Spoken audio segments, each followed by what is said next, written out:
Chapter 6. The Orientation of Graves. When the roaming antiquary stops to watch the sexton dig a grave, he observes, not for the first time doubtless, that the graves all lie east and west. To the person whose tastes are not antiquarian, the matter is quite commonplace, and he seldom gives it further thought. Yet, so firmly is the custom fixed as a popular institution, and so unconsciously is it obeyed, that it is only when it is perforce disregarded, in crowded cemetery or churchyard, that one's feelings receive a slight shock by reason of the irregularity. Now these unconscious observances carry with them their certificate of age. For, as John Brand, in the opening words of his famous book, well declares, concerning such vulgar rites, the strongest proof of their remote antiquity is that they have outlived the general knowledge of the very causes that gave rise to them. Perhaps there is a little danger of a misunderstanding. It should be made clear that it is only in modern times that folk have become unable to give any reason whatever for the custom. The earlier churchmen had an explanation to tender, though, as we shall see, it was only of secondary and derivative rank. Further, the rule was, and indeed still is, more precise in its operation than above stated, for the head of the corpse is directed towards the west and the feet towards the east. In other words, the normal disposition of the corpse, according to the ancient teaching of the Church, is that it shall face the east. Durandus, who has already been frequently cited, states the rule, and gives as a reason that the eastward position is properly assumed in prayer. Bede explains the arrangement on the supposition that the coming of the great day and of the Sun of Righteousness will be seen from the east, hence the dead should face the sunrise.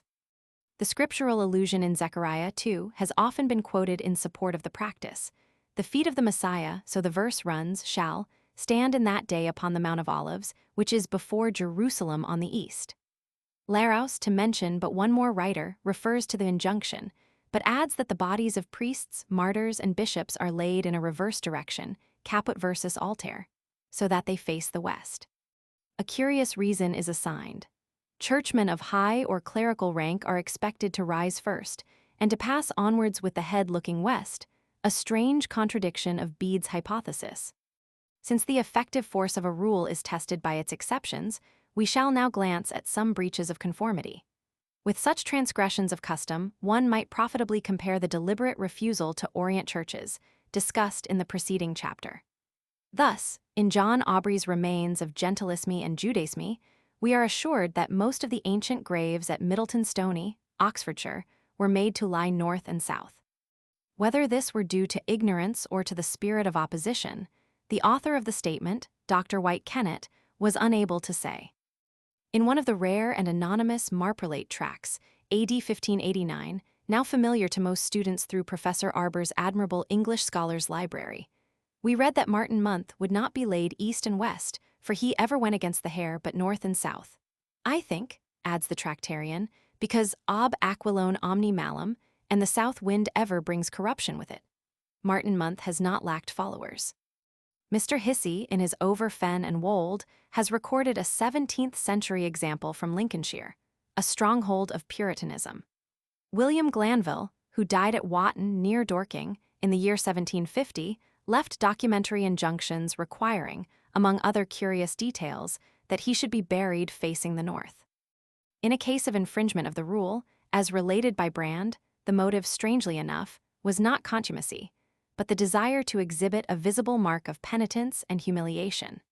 In support of this view, attention may be called to a stone coffin which is built into an exterior angle of 2 walls at Lindisfarne Priory Church. The coffin lies southeast and northwest, and is believed to have held the body of a monk who had broken his vows. Thomas Hearne, the antiquary, as befitted a philosopher, ordered that his executors should determine the true orientation of his grave by means of a compass, AD 1735. This was done, with the result that the monument appeared to be awry, though the actual error, it is affirmed, lay in the incorrect orientation of the surrounding graves. One is inclined to modify this explanation. The divergence was probably caused by the different modes of orientation, the earlier graves having been most probably aligned by the sun or the church fabric, while that of the antiquary was set out by the needle, and, it may be, without making allowance for the declination. In a parenthesis, an analogous case, which came under the notice of the present writer, may be given. An oblong curbing of marble was to be placed around a grave in the churchyard of Chipstead, Surrey, and the mason was told to take his alignment from the wall of the chancel. When the task was finished, the curbing was seen to be out of line with the surrounding graves. Dispute was followed by a careful test. The curb was true to the chancel wall, but as was then discovered, the chancel itself was askew when compared with the nave. Was the twist, then, of a date posterior to that of the earliest grave mounds, and were these made parallel with the nave? I think the answer to the latter question is probably affirmative, but the puzzle of dates cannot be so readily solved. It is almost certain that none of the existing mounds is coeval with the rebuilding or partial rebuilding of the chancel. But again, the present mounds may have been aligned from a succession of earlier ones. As already suggested, direct infraction of the general rule arrests the attention. Were it not for this, familiarity might make us blind. So again, one may easily pass by at least two Shakespearean allusions. Make her grave straight, says one sexton to the other, when about to dig Ophelia's grave, and though certain commentators have considered the words to imply, make it immediately, there is good authority against this interpretation. The alternative reading supposes that the command is to dig the grave east and west. This rendering of the words seems very reasonable, seeing that they form part of an answer to the question whether Ophelia shall have Christian burial. I tell thee she is, and therefore make her grave straight. The explanation is in full accord with the tradition, held in the southeast of England, that the bodies of suicides were buried in a north and south direction. The instruction given by Gydrius to Cadwal concerning the apparently dead body of Imogen is more specific. Nay, Cadwal, we must lay his head to the east, my father hath a reason for't. The meaning probably is, lay his head to face the east, although the other interpretation, head directed to east, feet to west, is possible. At any rate, the passage clearly shows that the orientation of graves was assumed by the poet to have been observed even in the solitudes. A scrap of quaint but illuminating evidence comes from the folklore of Wales, where the east wind is called the wind of the dead men's feet. Nor is the practice of orienting graves confined to Britain.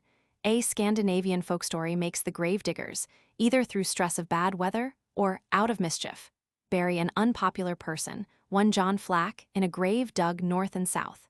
Every night the dead man haunted the grave diggers and repeated this verse. Colds the mold at Quireback, cowers beneath it John Flack, other men lie east and west, every one but John Flack, every one but John Flack. And no rest was obtained until the body was taken up and buried in the proper position. A study of comparative customs will, however, furnish us with departures from the British plan, although haphazard alignments seem to be exceptional. Thus, some Australian tribes allow the head to front the west, others the east. The Samoans, the Fijians, and the North American Indians place the head to the east. This was also the practice of the Peruvians.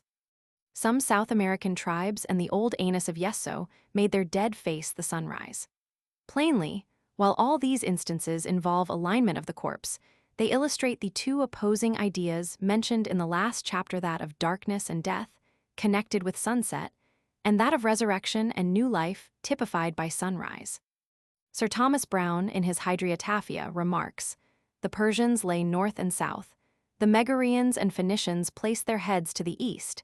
The Athenians, some think, towards the west, which Christians still retain. And Bedow will have it to be the posture of our Savior." Various Greek authors attest the practice of orienting graves before the time of Solon, died c. BC 558. Setting this evidence aside, and restricting the inquiry chiefly to our own country, we have good reason to believe that there has been continuity of custom from the Saxon period at least. Mr. Romilly Allen asserts that the east-to-west position was usual in the early days of Christianity. Further, it was formerly suggested by Mr. Reginald A. Smith that wherever east-to-west graves are met with in Saxon cemeteries, they indicate the burial places of Christians, in contrast to the tombs of the heathen. But the discoveries at Mitcham, in Surrey, of a large number of skeletons carefully orientated, break the rule, since Mr. Smith himself shows that the burials were of pre-Saxon date, while the associated relics point to pagan interment. Again, a cemetery which was discovered at the Roman level in Bishopsgate Street, London, contained bodies laid east and west. Since no pagan objects were associated with the skeletons, we may perhaps conjecture that the burials were those of Christians. But the most common position of skeletons in Roman cemeteries, according to Wright, is found to be east and west. Usually, though by no means always, the feet are towards the east. This generalization must now be considered too confident. There is the further complication that some of the cemeteries contain burnt, as well as unburnt bodies, suggesting a mingling of pagan and Christian burials. We next take the pre-Roman period. Two examples from France will serve to illustrate one stage. A cemetery at Charvise, belonging to the earliest Iron Age, contained more than 70 graves, all but 2 or 3 of which were so oriented that the head lay at the west end. Out of 5 graves excavated at Pleurs, in the department of Marne, 3 exhibited a like arrangement. Examples might be multiplied, so far as the continent is concerned. The position of the skeleton in English interments of the Iron Age unfortunately seems not to have been much noted by investigators. Even the excellent guide to the antiquities of the early Iron Age does not furnish much information about British orientation, the main cause, doubtless, being the neglect of the excavators to record such details. One remarkable interment at Calam, near Driffield in the East Riding, is worthy of notice. The grave contained the remains of a man, with the head placed at the west end. On each side of the body a goat had been laid, with a similar orientation. Mr. J. R. Mortimer, who, in 1897, conducted a series of excavations at Calam, gave this summary respecting the disposition of the skeletons. Of 20 burials, 11 bodies had the head towards the north, 5 towards the south, and only 4 west. At the late Celtic cemetery at Harlan Bay, Cornwall, the majority of the skeletons, which were contracted, lay on their left sides and faced the east. This evidence, which might be supplemented, plainly shows that the placing of corpses east and west was not uniformly observed during the early Iron Age. But we must widen the scope of the inquiry, for it is necessary to remember that the round barrows of the Bronze and Eneolithic periods and the long barrows of the Neolithic Age were nothing but huge graves. Mr. Mortimer's excavations in the round barrows of Yorkshire led him to the conclusion that, while no rule could be formulated concerning the alignment of the body, the most prevalent position of the head to the west and the east. Canon Greenwell's explorations revealed a like absence of regularity in the position of round barrow skeletons, though the tables which he furnishes indicate a tendency to an east and west approximation. One of his results is of great interest. He found that, wherever the head of the skeleton pointed, roughly speaking, towards the west, the body had generally been laid on its right side. Where the head was towards the east, the body was usually resting on its left side. The inference has therefore been drawn that the corpse was made to face, not merely the sun, but the position of the sun in the sky at the time of burial. This opinion has been widely held until recent years, but it is now becoming customary to heap ridicule upon it. The scoffers should, however, in fairness, consider collateral testimony. First, it is well to note an actual record of careful orientations. For example, it is not contested that, in the round barrows of Wiltshire, there is a strong tendency for the body to face the south. If the theory just mentioned be correct, the corpse had, in the Wiltshire graves, been placed with the face towards the midday sun, implying a possible, but not demonstrable intention, with some fixity of custom. General Petrivers, who believed that the Saxons arranged the body with the head towards the rising sun, examined 31 Saxon graves at Winkleberry. He discovered that, while the skeleton was always aligned towards an eastern point, the exact axis varied from E19° S to E28° N, but was usually towards the north. Supposing that his theory were valid, he admitted with great candor that all but 2 of the bodies must, from their positions, have been buried in summer. Here again we meet a possible, but certainly not provable, adherence to a custom. Let us now look at Mr. Mortimer's valuable tables, which are found on the page of his book to which reference has just been made. From an examination of 383 interments, Mr. Mortimer obtained these results. Bodies lying on the right side 178, left side, back, chest position not known. The 31 unascertained positions must be ignored. The 71 instances in which the body lay on its back or chest are obviously testimony against the face-to-sun hypothesis. Moreover, of the 281 remaining cases, only 61 will be found to have the head pointing northeast, southeast, or in intermediate directions. At first sight, this summary is fatal to the theory. But the question is not easily settled. Other details must be known concerning each individual interment, and these are, to some extent, lacking. It is evident that a corpse may occupy any one of numerous linear positions and may lie on either its right or left side, and yet face the sun at some time of the day. For the sun constantly changes its position in the course of its daily journey and also alters its points of rising and setting. The consequence is that a body lying on its left side might have its head directed to any point from northeast round to northwest approximately, and nevertheless face the sun. If we do not know the season or the hour of the interment, we cannot assert that the corpse did not so face the sun. Similarly, if the deceased tribesman were placed on his right side, he might, broadly speaking, occupy any position from east round to west and yet fulfill the condition. Now the tables show that 245 out of the 281 bodies might conceivably have been laid as the theory supposes. Mr. Mortimer gives Greenwell's list for comparison. It supplies details of 234 bodies. Of these bodies, 112 lay on the right side, and 122 on the left. There is no reference to other positions. An inspection of the columns reveals that about 200 cases might support the face-to-sun theory. It would be highly undesirable to press the facts further than is necessary to appeal for a suspended verdict. The face-to-sun hypothesis was never meant to be more than a possible explanation, but it has the virtue of accounting for many instances in which the skeleton lies, not due east and west or north and south, but obliquely at some intermediate horizon.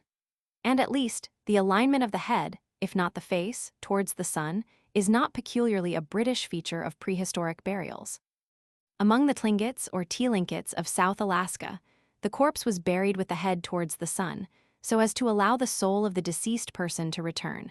If the body were laid in the contrary direction, the spirit could never come back. Professor Fraser, who records this custom, asserts that other totemistic peoples inter their dead, according to fixed rules, with the head towards particular points of the compass. Professor E.B. Tyler has also collected abundant testimony corroborative of such customs. In places widely sundered geographically, there has existed a strong desire to bury the dead in the path of the sun. Recently, too, Dr. A. W. Howitt has discovered, just in time, at the Australian station of Watcho, an isolated tribe which still preserves the custom. The arrangement of the head of the corpse is determined by the class and totem of the deceased person, and the direction is fixed by reference to the rising sun. The practice is nearing extinction, for, although Dr. Howitt was able to secure sufficient information from the natives to construct a kind of burial compass, they could give him no reason for the varying dispositions. The only explanation proffered was, "Oh, that is what our fathers told us." Such a man was buried in such a way because he was nearer to us than the others. The folk memory of this tribe will soon become a mere echo of tradition, and the task of reconstructing these primitive burial customs will grow increasingly difficult as each aboriginal patch of the Earth's surface becomes influenced by civilization. Respecting graves themselves, we readily perceive that a round barrow, from its very nature, cannot be normally oriented. But in the British long barrows, usually accepted as the earlier kind, the long axis generally runs east and west. The broader end of the mound, where the sepulchral deposit is, as a rule, discovered, is directed towards the east. So that during the Neolithic period, some broad principle of orientation was observed, the constraining motive being probably connected with sun worship. Orientation in barrow burials having been considered, one is easily led to discuss an allied subject, in part connected with interments, in part not so strictly related, yet tinged with like primitive ideas. This topic is the orientation of megaliths and ancient earthworks, and it has been so prominently put forward by Sir Norman Lockyer that no archaeologist can pretend to be alert and watchful who has not, to some extent, followed the discussion. Hence a notice, however slight and imperfect, is demanded. Sir Norman Lockyer has made careful triangulations and measurements in connection with the prehistoric monuments of Cornwall, Wiltshire, and other counties, and his general conclusion is that the axes of these monuments and their mutual geographical relations were carefully determined by their constructors. the assumption having been made that the monuments were originally aligned to sunrise. The problem has been to calculate when that arrangement could have existed, because now, owing to the alteration of the inclination of the Earth's equator with regard to the ecliptic, the solstitial points have considerably shifted their positions. Stonehenge, which Sir Norman Lockyer considers to have been a solstitial temple, was accurately aligned by astronomical means when erected. He believes that the original alignment of the circles was adapted, c. BC 2200, to a farmer's year, May to November. But that, about BC 1600, a new cult was introduced, probably from Egypt, and the lines of orientation were changed to harmonize with a June to December year. The investigation has also been applied to other monuments, and it is claimed that not only can we determine to what star a particular megalith was originally oriented, but as a consequence of this determination, we can discover the approximate date also of the erection of the stones. To anyone who, like the present writer, is not a skilled practical astronomer, the evidence is difficult to handle, for the actual observations and measurements must, of necessity, be implicitly accepted. Yet on general grounds, one cannot avoid the thought that the assumptions are not self-evidently true, and that even if this were the case, the theory is pushed much further than seems reasonable. These objections have been raised by several writers, and the views of Sir Norman Lockyer have been exposed to severe and, apparently, disintegrating criticism. It is but fair to add that these rebutting arguments have been met by rejoinders, though of varying value. Do we urge that the theory, with the minute measurements which it involves, presupposes too high a state of culture for those early times, too deep a knowledge of astronomy, too complicated a system of religion or worship? We are met by the enunciation of another hypothesis, that the Druids of Caesar's time, admittedly men of some learning, were the descendants of astronomer priests of a more ancient British civilization. Do we ask for proof of reorientation as a result of the immigration of a new race of men? We are thrown back on a further series of intricate astronomical data, reinforced by similar details relating to Egyptian temples. It may be that the objector has some misgivings as to the exactitude of the orientation of these very temples. That is a small matter, but he would like to know the reason for placing our rough, unhewn cromlechs and menhirs in the same category. To the general archaeologist, the comparison between our rude amorpholiths and an elaborate Eastern temple is not just. Such a person asks questions about the instruments which the builders of the megaliths may have used in their observations, about the possible obstacles which may have blocked out of view portions of the horizon, about the difficulty in ascertaining which standard line was used, where all the monoliths are so crude and irregular. Again, which was considered the time of sunrise, the moment when the sun's rim peeped above the horizon, or when his center was clearly visible. Each position has been assumed, the one in England, the other in Egypt. In the ages when not even the Julian calendar had been invented, could primitive folk know, for certain, the exact date of the solstice. In England, the sun rises on the slant. Where was the observer's eye placed in relation to that oblique line?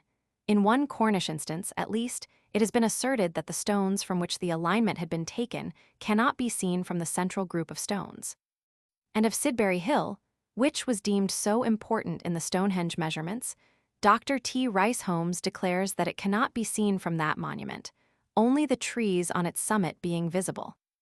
Somewhat in accord with the conclusions of Sir Norman Lockyer, but by no means in total agreement, are the theories propounded by the Reverend J.W.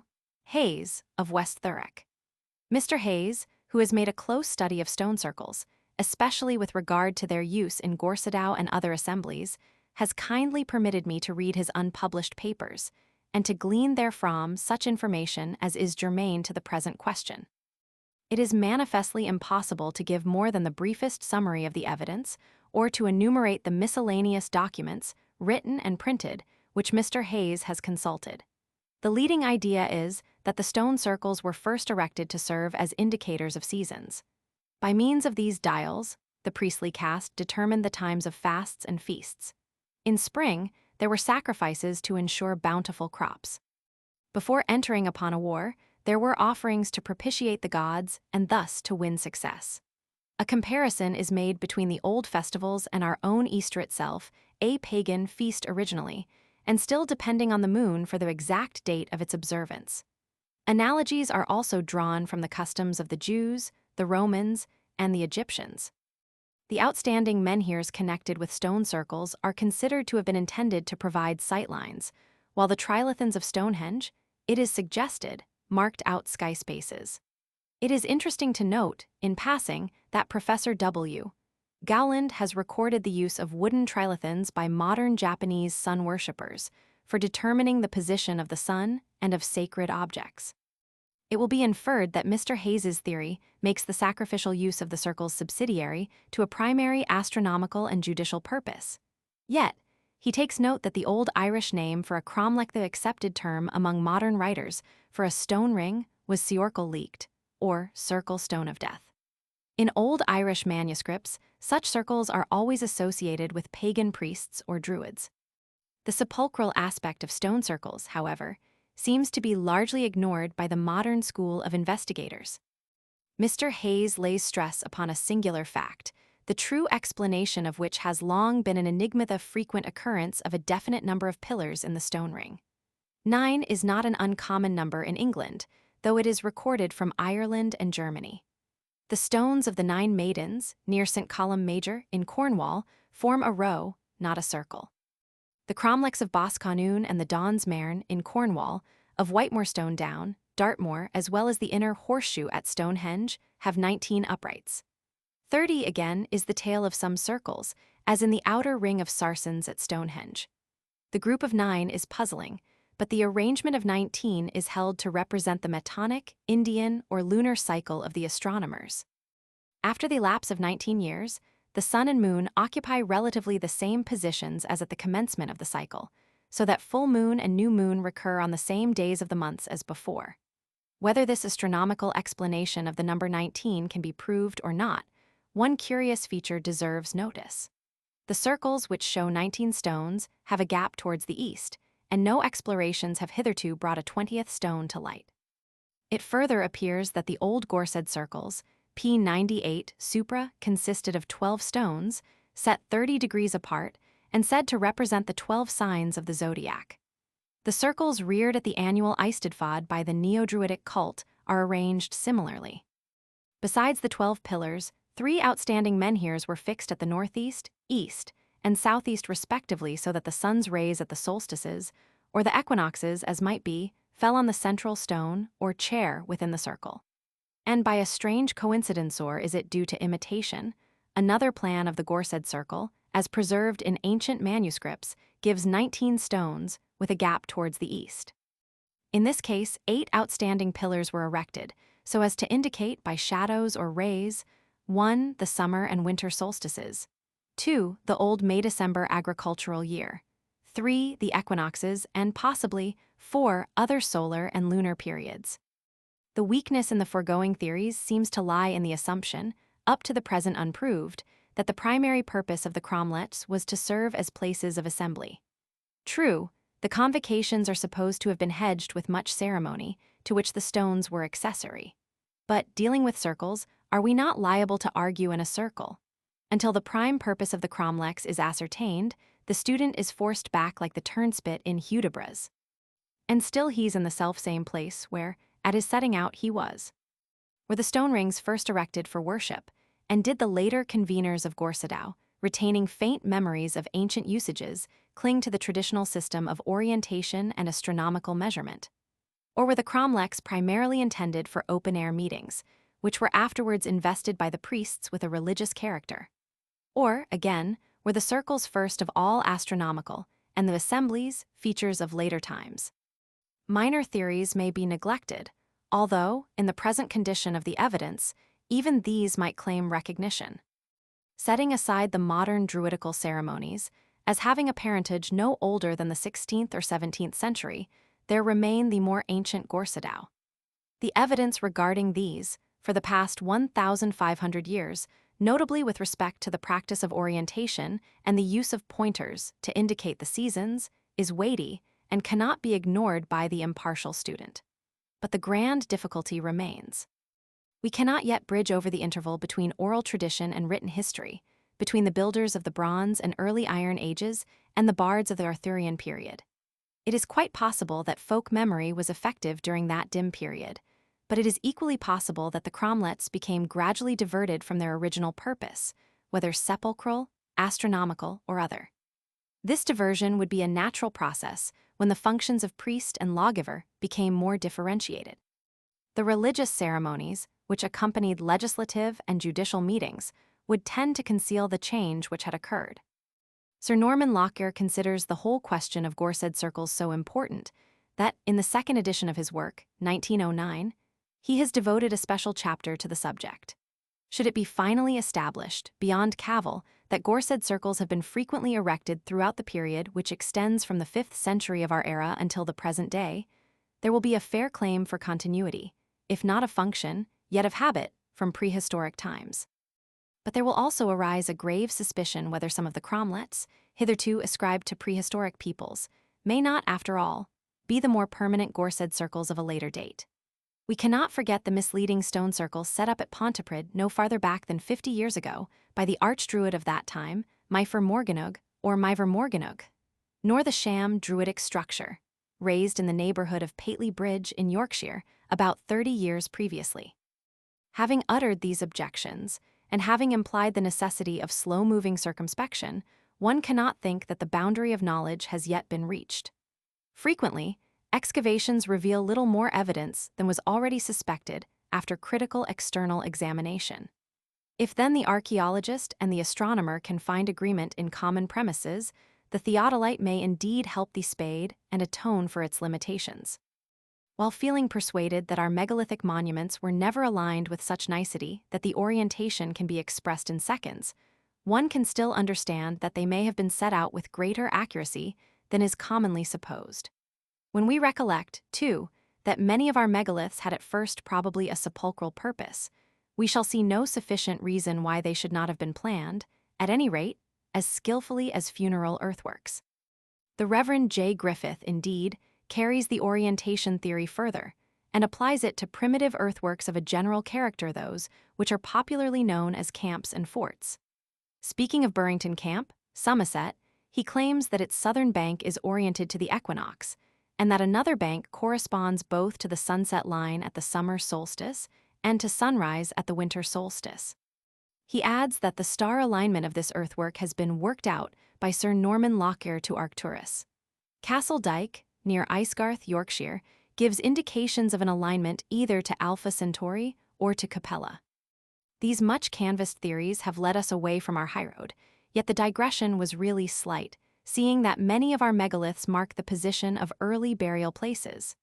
It is not asserted that all our ancient stone monuments are of this character, but some, at least, of those which are claimed as temples, were primarily graves, hence they come under our survey. Here, too, it seems fitting to notice another matter, dependent to some extent on the orientation of graves, and illustrative of the persistency of unconscious folk memory. The modern sexton, having filled up the grave, banks up the surplus soil in the form of a long, neatly finished mound. Is there any obvious reason why he should do this, instead of spreading out the remaining earth until all is level? The explanation of positive necessity is not admissible. I have noticed one churchyard in which mounds are not raised, just as, in 2 or 3 other instances, all the tombstones are laid in a horizontal position. The popular belief, if it is found to exist, ascribes the mound to an economical cause, the advantage of banking up some soil to prevent the shallow depression, which is the after result of subsidence. But this does not account for the oblong mound with curved enza shape, which does not altogether correspond with that of the pit, which is being closed. Nor does it explain the careful turfing over which sometimes follows, nor the masonry or coped tombstone which is frequently designed to preserve the accepted form of the mound. The only satisfactory answer to the question, so far as competent authorities have yet discovered, is that the modern grave mound is the shrunken representative of the long barrow, the features having been retained because of the inertia of social custom, and because inveterate imitation is easier than new experiment. It is noteworthy that the modern mound is often so large as to be unsightly. The size is especially increased in places where, as in the little Huguenot burying ground at Wandsworth, the pile is surmounted by a box tomb of brick or stone. These mounds are not, however, comparable in size to that of Chisleyhurst, p. 76 Supra. To the late Mr. Grant Allen belongs, I believe, the chief credit for the barrow theory, the conclusion having been forced upon him by long study of the comparative burial customs of primitive folk. Thomas Wright had earlier classed the Saxon barrow as the prototype of the modern grave mound, and, in the 18th century, Hearn had remarked, concerning tumuli and churchyards, "But now the straightness of will not permit such augurs consecratos, as some term them, to be made there." The proposed interpretation involves the assumption that the practice of barrow burial, in the sense of raising a tumulus of some kind over the dead, has never completely died out in our country. Link by link, as we pass onwards from the Neolithic period, through the Bronze and Iron Ages, and include the Romans, Saxons, and Danes in our survey, we discover that this claim can be made good. The chief difference between the ancient practice and that of our own day lies in the fact that mound burial is now almost universal, at least throughout our country, while in former ages it was not quite so general. One may hazard the opinion that mound burial may have been markedly the exception in prehistoric times. The great ones of the land were truly laid under these earthen monuments, but in what manner the great masses of the poorer folk were buried, we may never know. Perhaps these humbler members of the community were interred in much the same way as nearly the whole of the present population may expect to be interred. That is, a hole was dug in the ground, and perhaps a tiny tumulus was heaped above the buried corpse.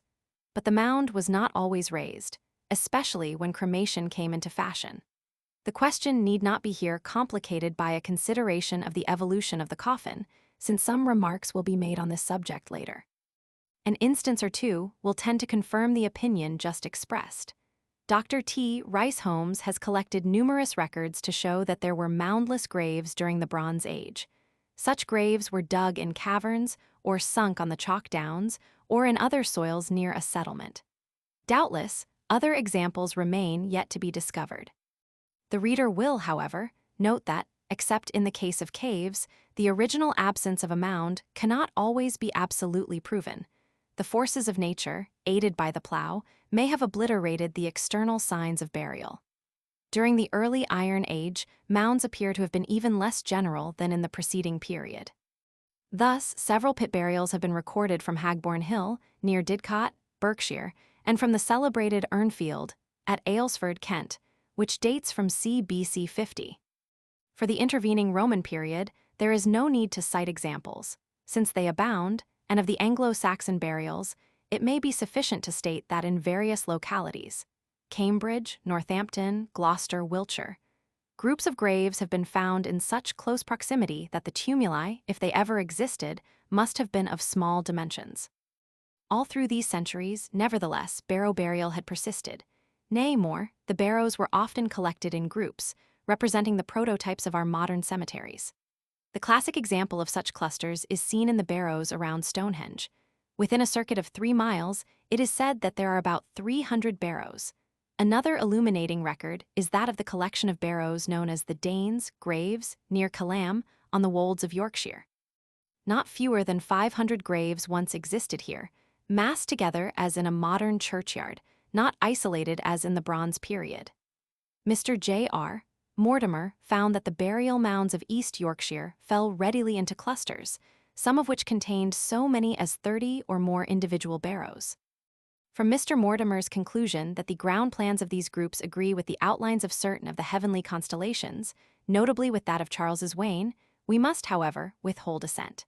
The Stonehenge barrows are grouped, not actually massed. Other groups of tumuli might be given.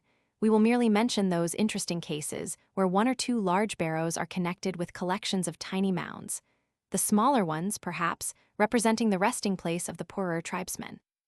It would be safe to assert that most of the small barrows have ere now been long leveled down.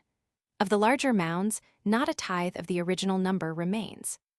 The clusters of barrows, one may consider, led indirectly to the Christian cemeteries. At first, as stated in a sermon by St. Chrysostom, AD 403, the Christian communities had their cemeteries outside the walls of cities. Interment in churchyards was not a primitive practice, and was prohibited by the decrees of early church councils. The custom gradually crept into use about the 6th century, the innovation appearing first in connection with monastic settlements. By the time of St. Cuthbert, c. AD 742, the practice was becoming well known, the bones of pious men and martyrs being actually admitted within the building itself. To such an extent did the practice grow, that the floors of churches often became too uneven for walking over. As a parenthesis, we note that the early ban against churchyard burial must not be interpreted as contradicting the probability of the building of churches near older Christian cemeteries. Scandinavia was apparently in a state of transition from barrow burial to small mound burial at a later date, namely, during the Viking Age, AD 700–1000. At that period, it became the habit to make low barrows for the poorer folk, the warrior house being reserved for the families of powerful chieftains. And one cannot doubt that the collaterals of the Scandinavians, the Anglo-Saxons, developed their burial customs along similar lines. In addition, it must be remembered that these latter peoples, when settled in England, had a marked predilection for burial in the older and larger barrows, which they found already in existence. Such secondary burials are familiar to the archaeologist and are discriminated by the level and posture of the skeletons, as well as by the associated objects. When the conversion of the people to Christianity became more general, such practices were discountenanced. Down to the 8th century, however, it was usual to bury the illegitimate offspring of nuns and others in these older mounds.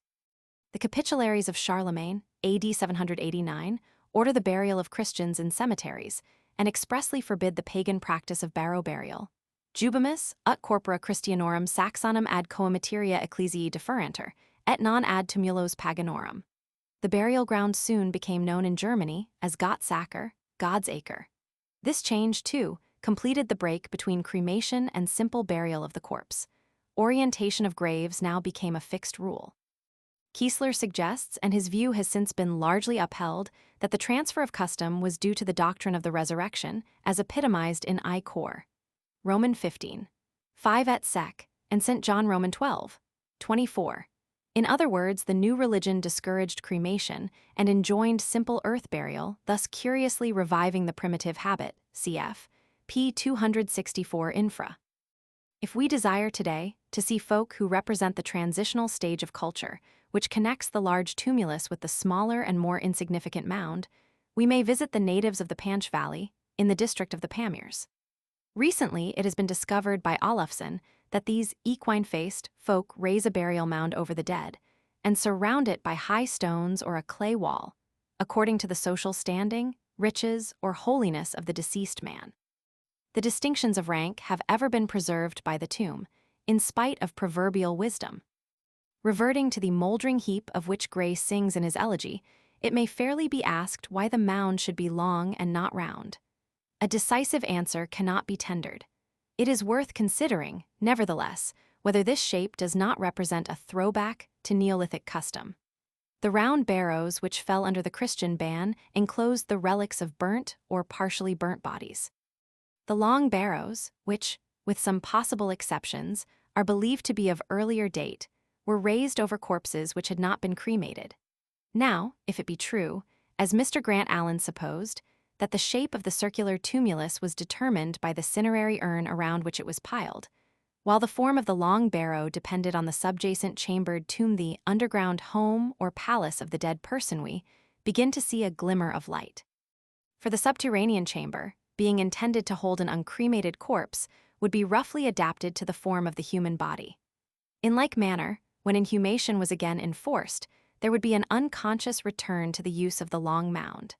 As if to show once more that no rule is of universal application, certain exceptions must be recorded.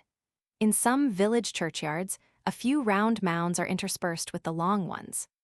Occasionally, the round mounds may be explained by the division of a long mound caused by the tread of careless feet, repeated throughout several generations.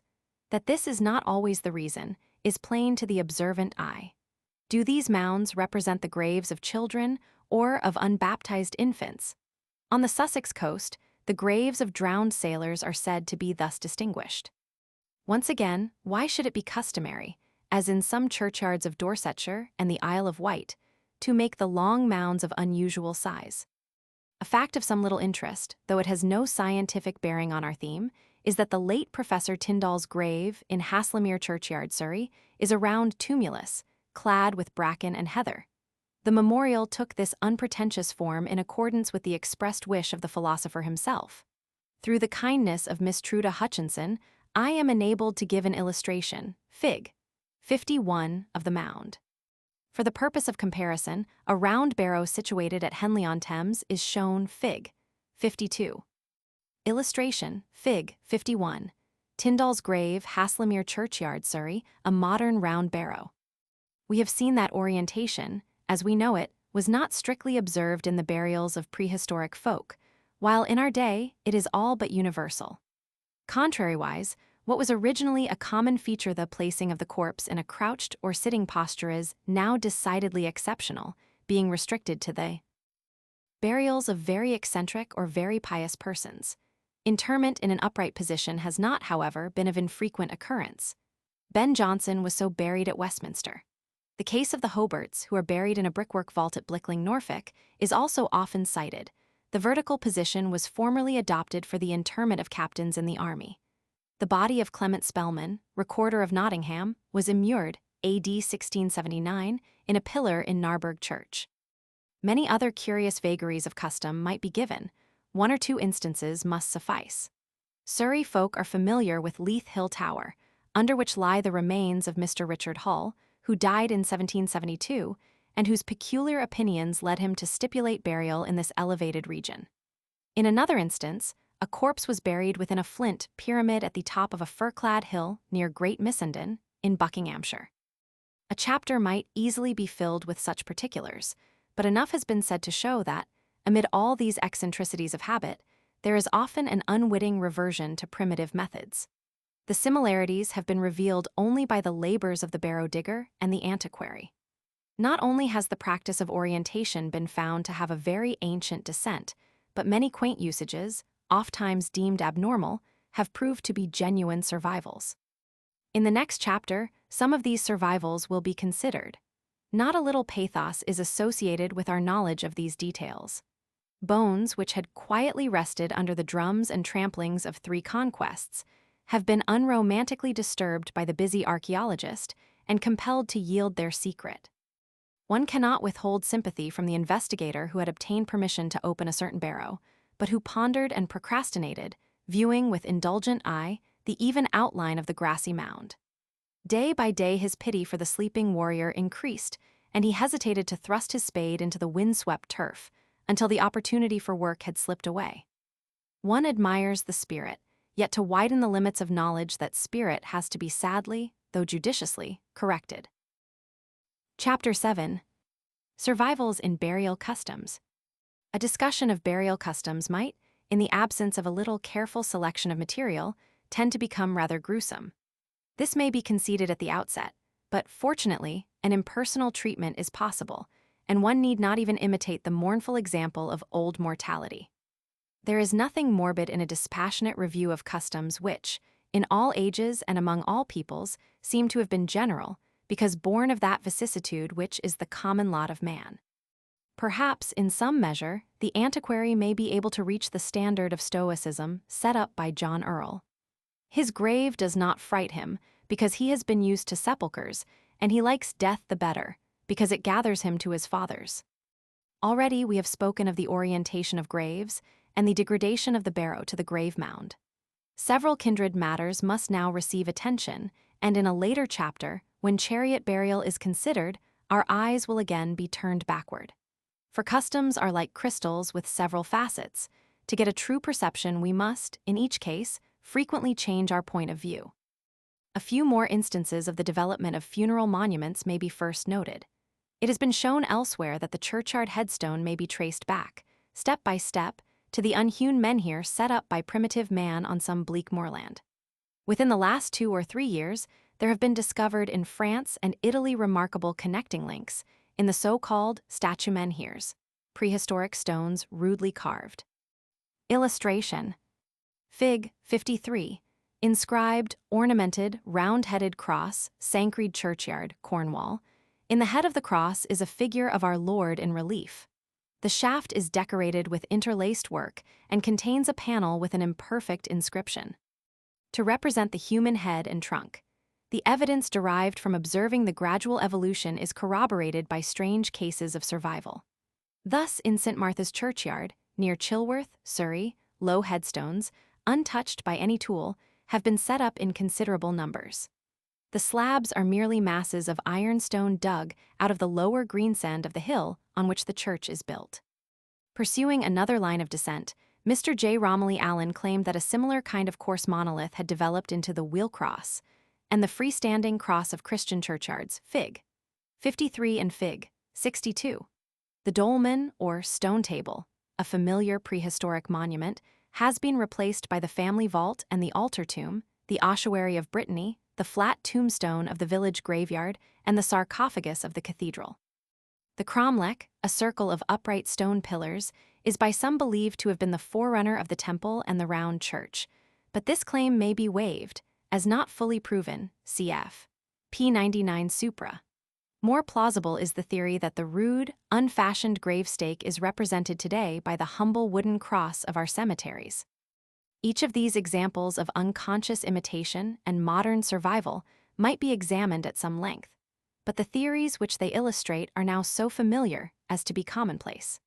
Not quite so well known is the theory that we have derived our custom of placing shrubs on graves from our heathen forefathers of the Bronze Age, who were wont to plant trees on their burial mounds.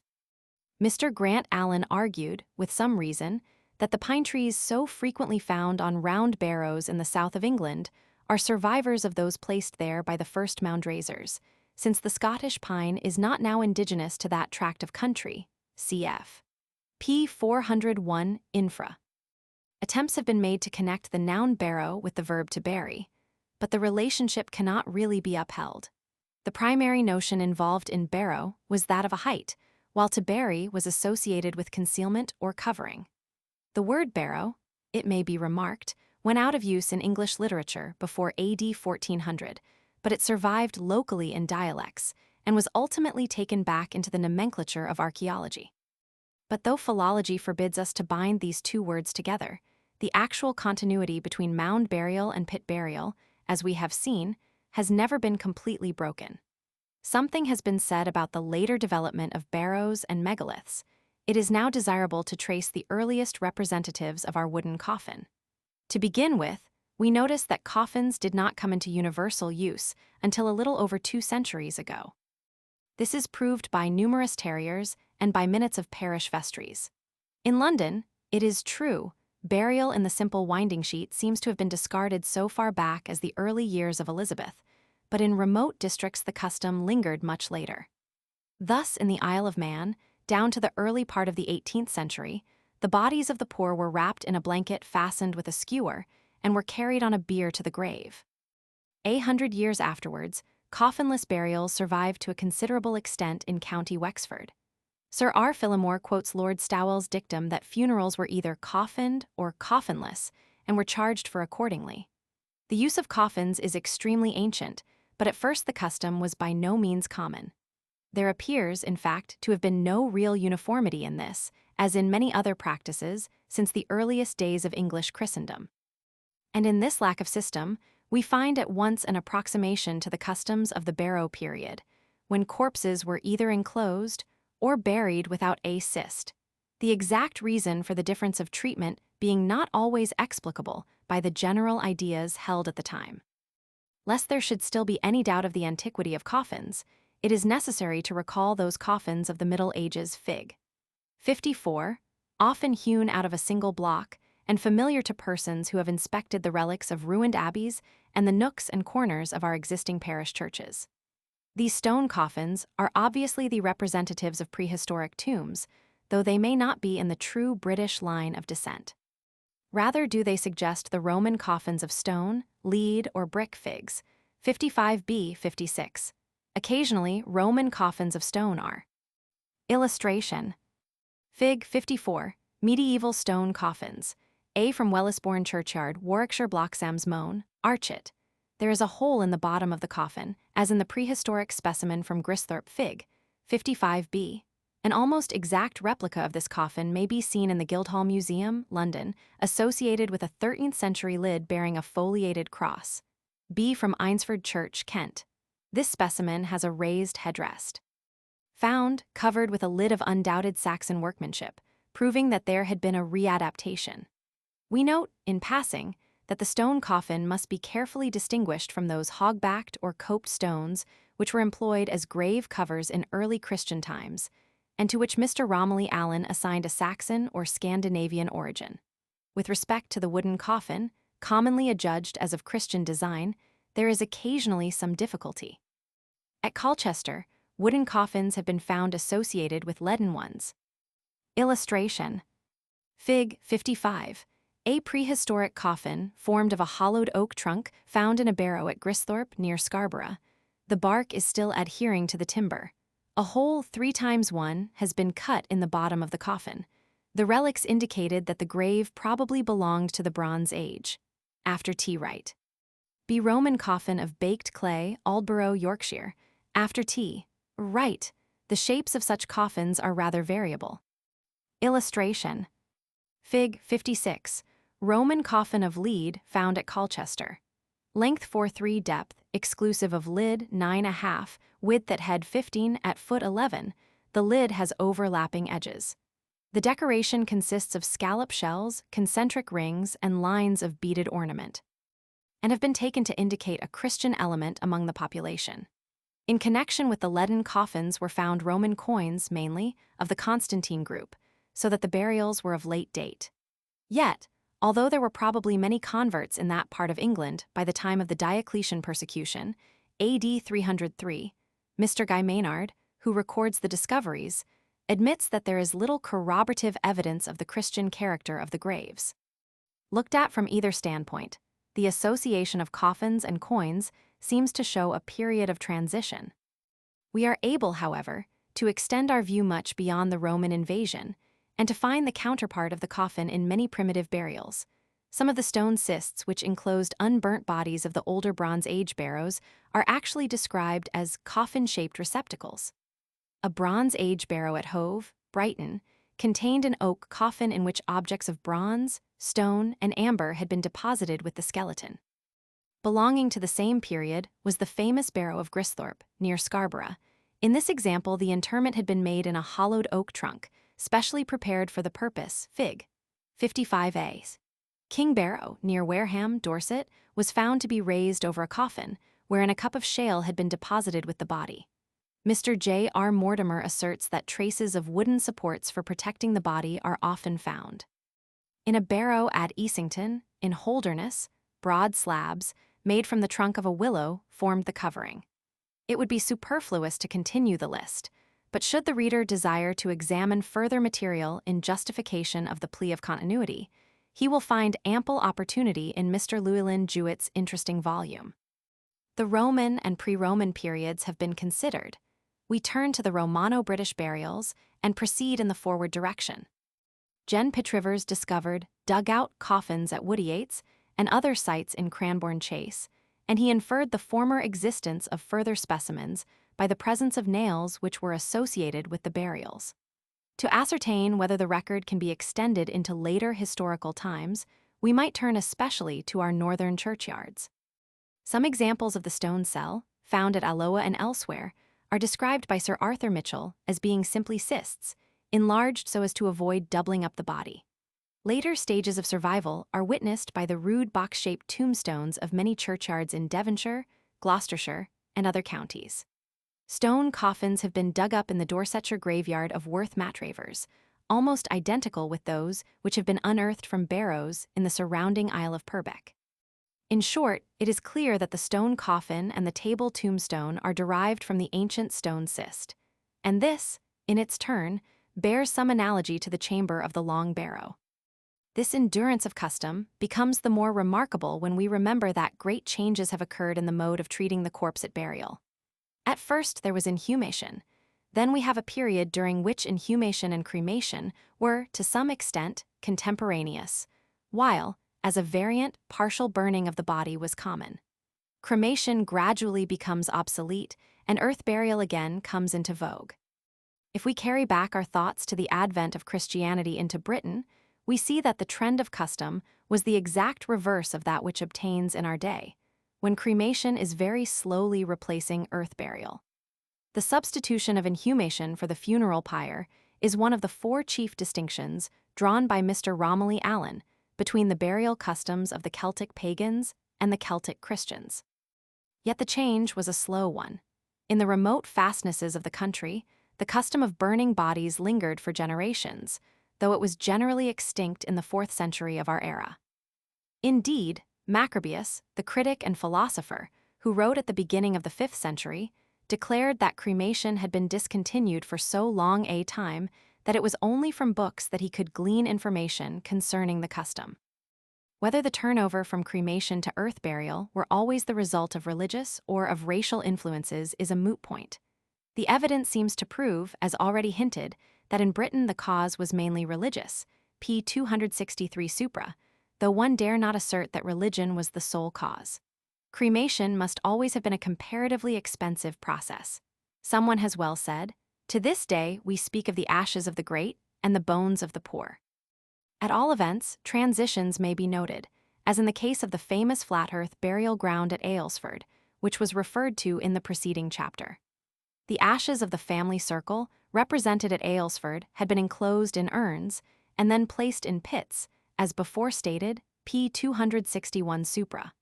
Sir A. J. Evans supposes that the variation of custom was due to the influence of Belgic conquerors.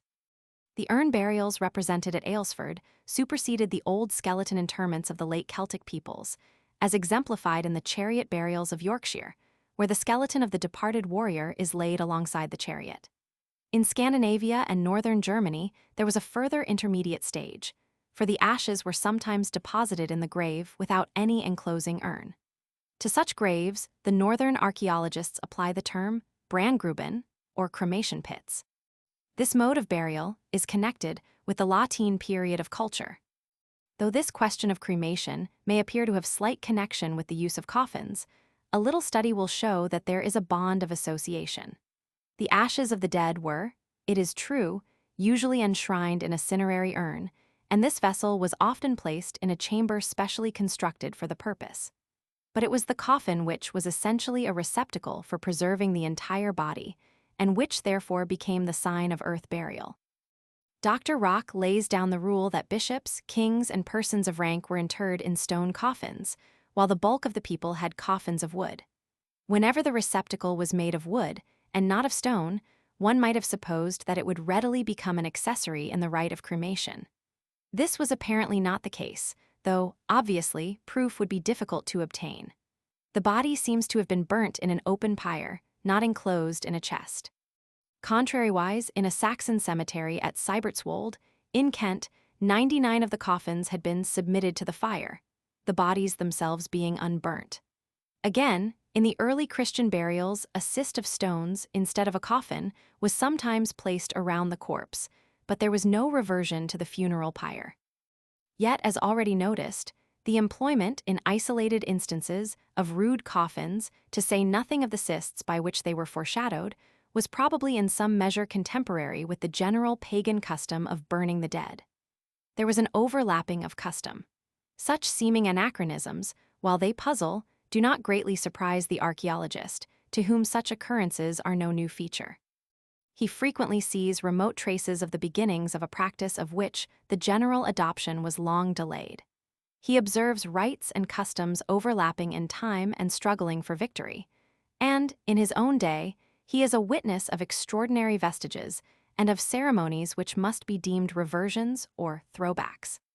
The overstepping of one burial rite by another of older origin is not a whit more inexplicable than the contemporaneous use, by man, of diverse kinds of clothes or of varying types of habitation. It is perhaps the more difficult problem to determine, in the absence of additional data, why, at a particular period, one group of men is found dwelling in pile houses on the margins of lake or mere, while another class frequents caves and rock shelters, and a third prefers the wattled hut with sunken floor and roof of reeds or heather. Convenience was doubtless a partial cause of these diversities, just as belief was the great regulator of burial customs, but this is not the full answer. We must look to primary race distinctions, in which were the germs of the variations, and to the fact that human immigrations to Britain occurred at intervals, so that mental as well as physical territories were invaded and transgressed. A remarkable instance of anticipation will illustrate, to some extent, what has just been said. The antiquary is well aware that, during the Stuart period, in order to encourage the woolen industry, statutes were passed, AD 1666, 1678, 1680, which made it compulsory to bury the dead in woolen shrouds. An interesting chapter of burial lore might be written on this curious subject, for the acts, though they had long been in abeyance, were not repealed until late in the reign of George Roman III, AD 1814. The practice is recalled in our own day when, by request of the dying person, the body is enfolded in some special garb, usually of wool, before being committed to the earth. The strange circumstance, however, is that such a custom should have been foreshadowed in the faraway past. In Danish burials belonging to the earliest Bronze Age, the bodies are sometimes found to have been placed in hollowed tree trunks, and the remains show that a woolen shroud had been used. Skeletons wrapped in a woolen textile have likewise been discovered at Rilston, in the Western Riding of Yorkshire.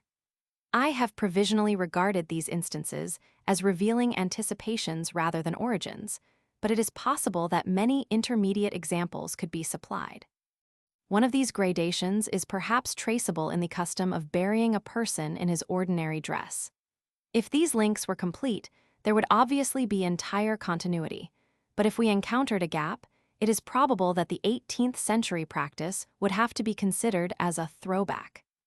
It is now time to review the custom, still common among uncivilized peoples and once extremely popular in Britain, of placing objects with the corpse in the grave. A mass of evidence has been collated and examined, and though only a portion can be given here, we must, while shunning tediousness, present as much detail as is actually profitable.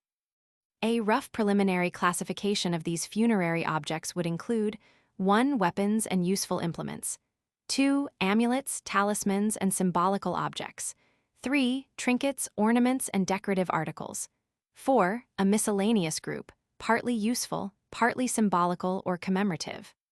It is necessary to premise that this classification is conventional and lacks well-defined boundaries. Hence, while dealing with one series of relics, other groups will be forced upon our attention, producing, later, unavoidable repetition. That the groups enumerated have a somewhat arbitrary basis is rendered clear when we perceive a principle running through the whole series, most effective in prehistoric days, but probably reaching, in a vague and partial manner, to the utmost confines of modern religious thought. This principle, which must be briefly outlined, has been well described by Professor Tyler under the name of animism. The term implies the doctrine of spiritual beings or souls, a deeplying belief in the twofold nature of both animate and inanimate objects, as opposed to the teachings of materialistic philosophy. Animism supplies us, according to Professor Tyler, with a minimum definition of religion. The primordial idea, which impelled early man to acts of worship, was, according to this theory, the belief that not only his own fellows, but the beasts, trees, and surrounding objects, natural or artificial, possessed spirits' ethereal images, as it were of themselves. Hence, the dead man must be provided with food, weapons, and other necessaries. Not that these material objects themselves, but their corresponding phantasmal shapes might, when disembodied, accompany the departed warrior or huntsman on his journey to the spirit world. In the earliest times, when the dead man was thought to be merely asleep, it may have been believed that the actual objects were of service, but at a later period, when it was recognized that the soul had actually left the body, the weapons were burnt or perchance broken before being interred. The precise mode of transmission of the simulacral forms to the dead man's service was left in vague suspense, but the duty was clearly understood. The spirit of the weapon or ornament must be set free. The ghost desired the immaterial wraiths or shadows, not the solid earthly utensils. Mr. Grant Allen has ingeniously, and with considerable force, contended that the two faiths may be correlated with the long barrow period and the round barrow period respectively. During the former age, when inhumation was in fashion, the life of the grave was considered to be as material and real as life on the earth, and the weapons would serve equally well for both worlds. among the cremationists of the Bronze Age who imagined the existence of a realm of incorporeal disembodied spirits. The ghost was conceived to be immaterial, therefore the weapons were broken or charred with fire. It must further be noted that Mr. Grant Allen, along with some other writers, does not altogether accept Professor Tyler's theory of animism. He does not believe that the ideas involved in animism are demonstrably primitive, and following in the footsteps of Herbert Spencer, he seeks the origin of religion in ancestor worship and its associated ancestral ghosts. According to this hypothesis, objects were first placed in, or on, the grave to propitiate the dead. As fear of the corpse gradually diminished, respect became the dominant idea, and ghost worship and shade worship were established. Between this humanist school of thought and that of animism, as represented by Professor Tyler and Professor Fraser, a reconciliation may, to some extent, be effected. We may perhaps look upon ancestor worship as a subdivision of the animistic belief and as tending towards a higher plane of religion.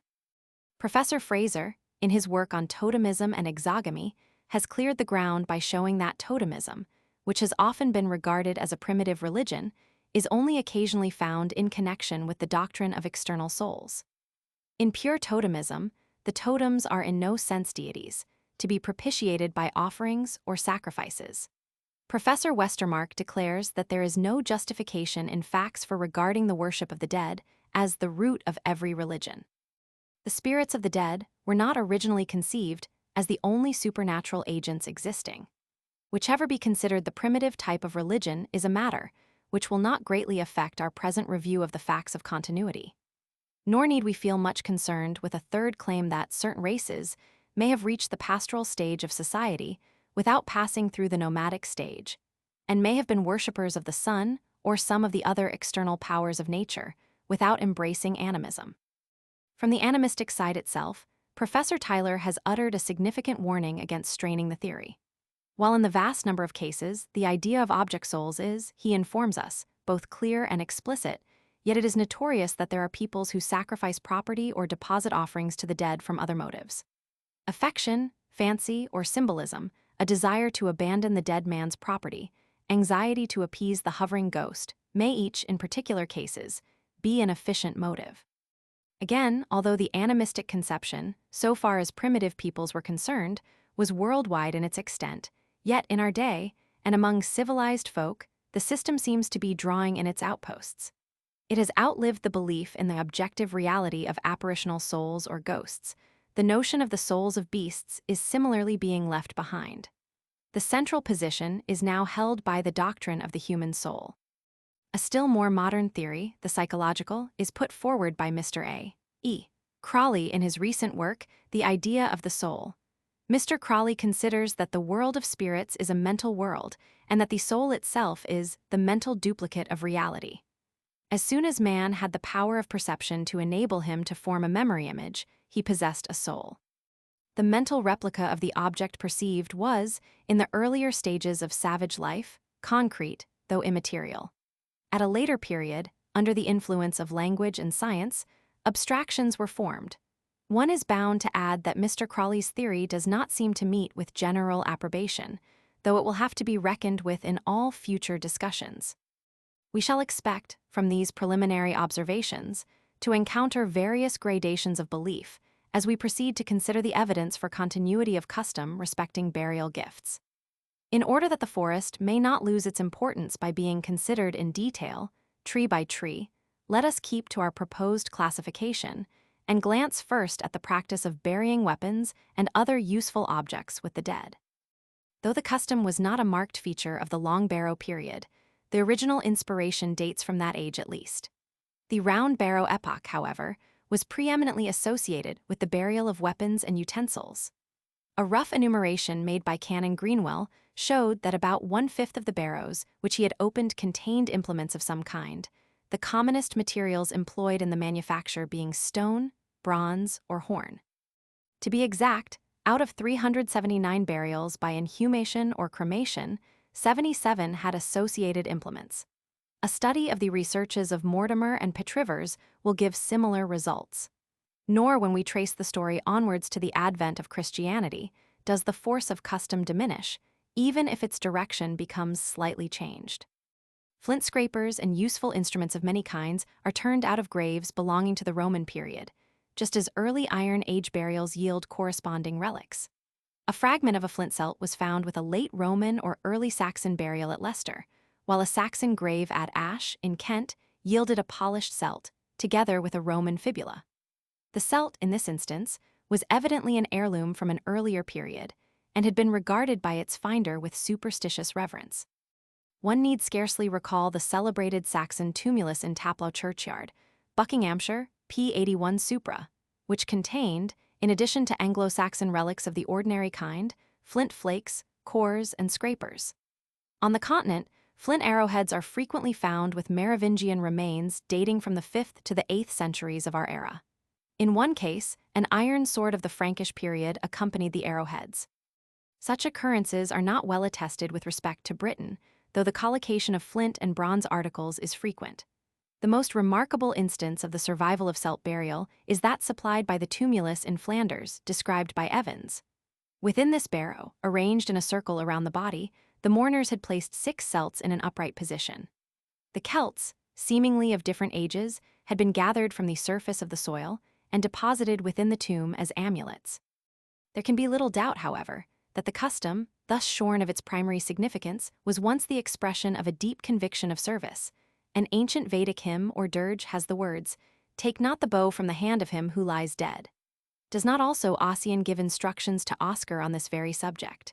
"Remember, my son, to place this sword, this bow, the horn of my deer, within that dark and narrow home, whose mark is one grey stone."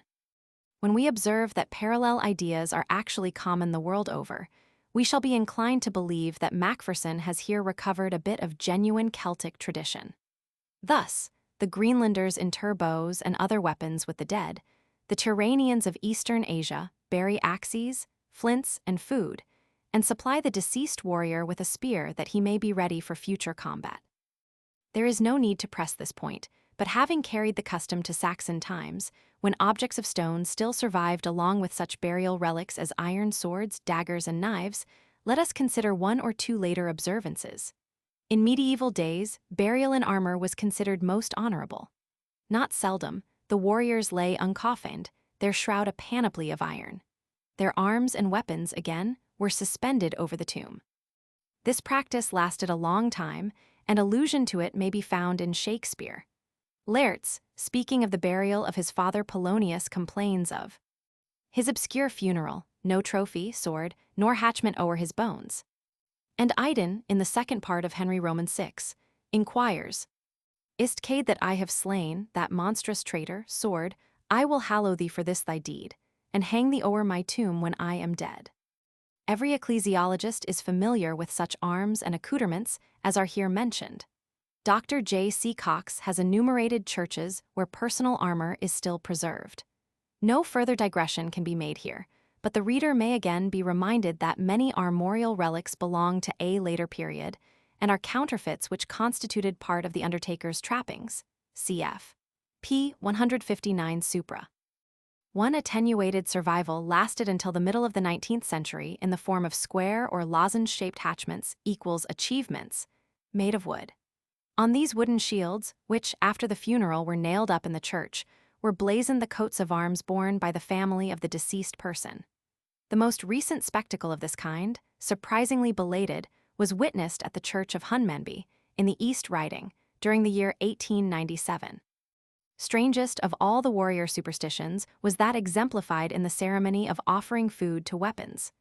The custom, which is plainly traceable to pagan ideas of worship, continued without interruption, we are assured, until the reign of Elizabeth. One instance must suffice. Sir Howell Wife Uriol, known to his fellows as Sir Howell of the battle-axe, a weapon which he wielded bravely at Poitiers, ordained that his axe should be hung up in the Tower of London, and a mess of meat served before it daily. The injunction was obeyed, and each day, after the rite had been completed, the food was distributed to beggars. Arms and food do not, however, complete our list of serviceable gifts to the dead. Among implements of this nature must be reckoned divers kinds of fire producers. Excavations have shown that flint and iron pyrites were occasionally concealed in round barrows, while in the mounds of later periods, a piece of iron replaced the customary mineral nodule. These ignition agents, the forerunners of our strikolites and tinder boxes, are found so late as the Saxon period.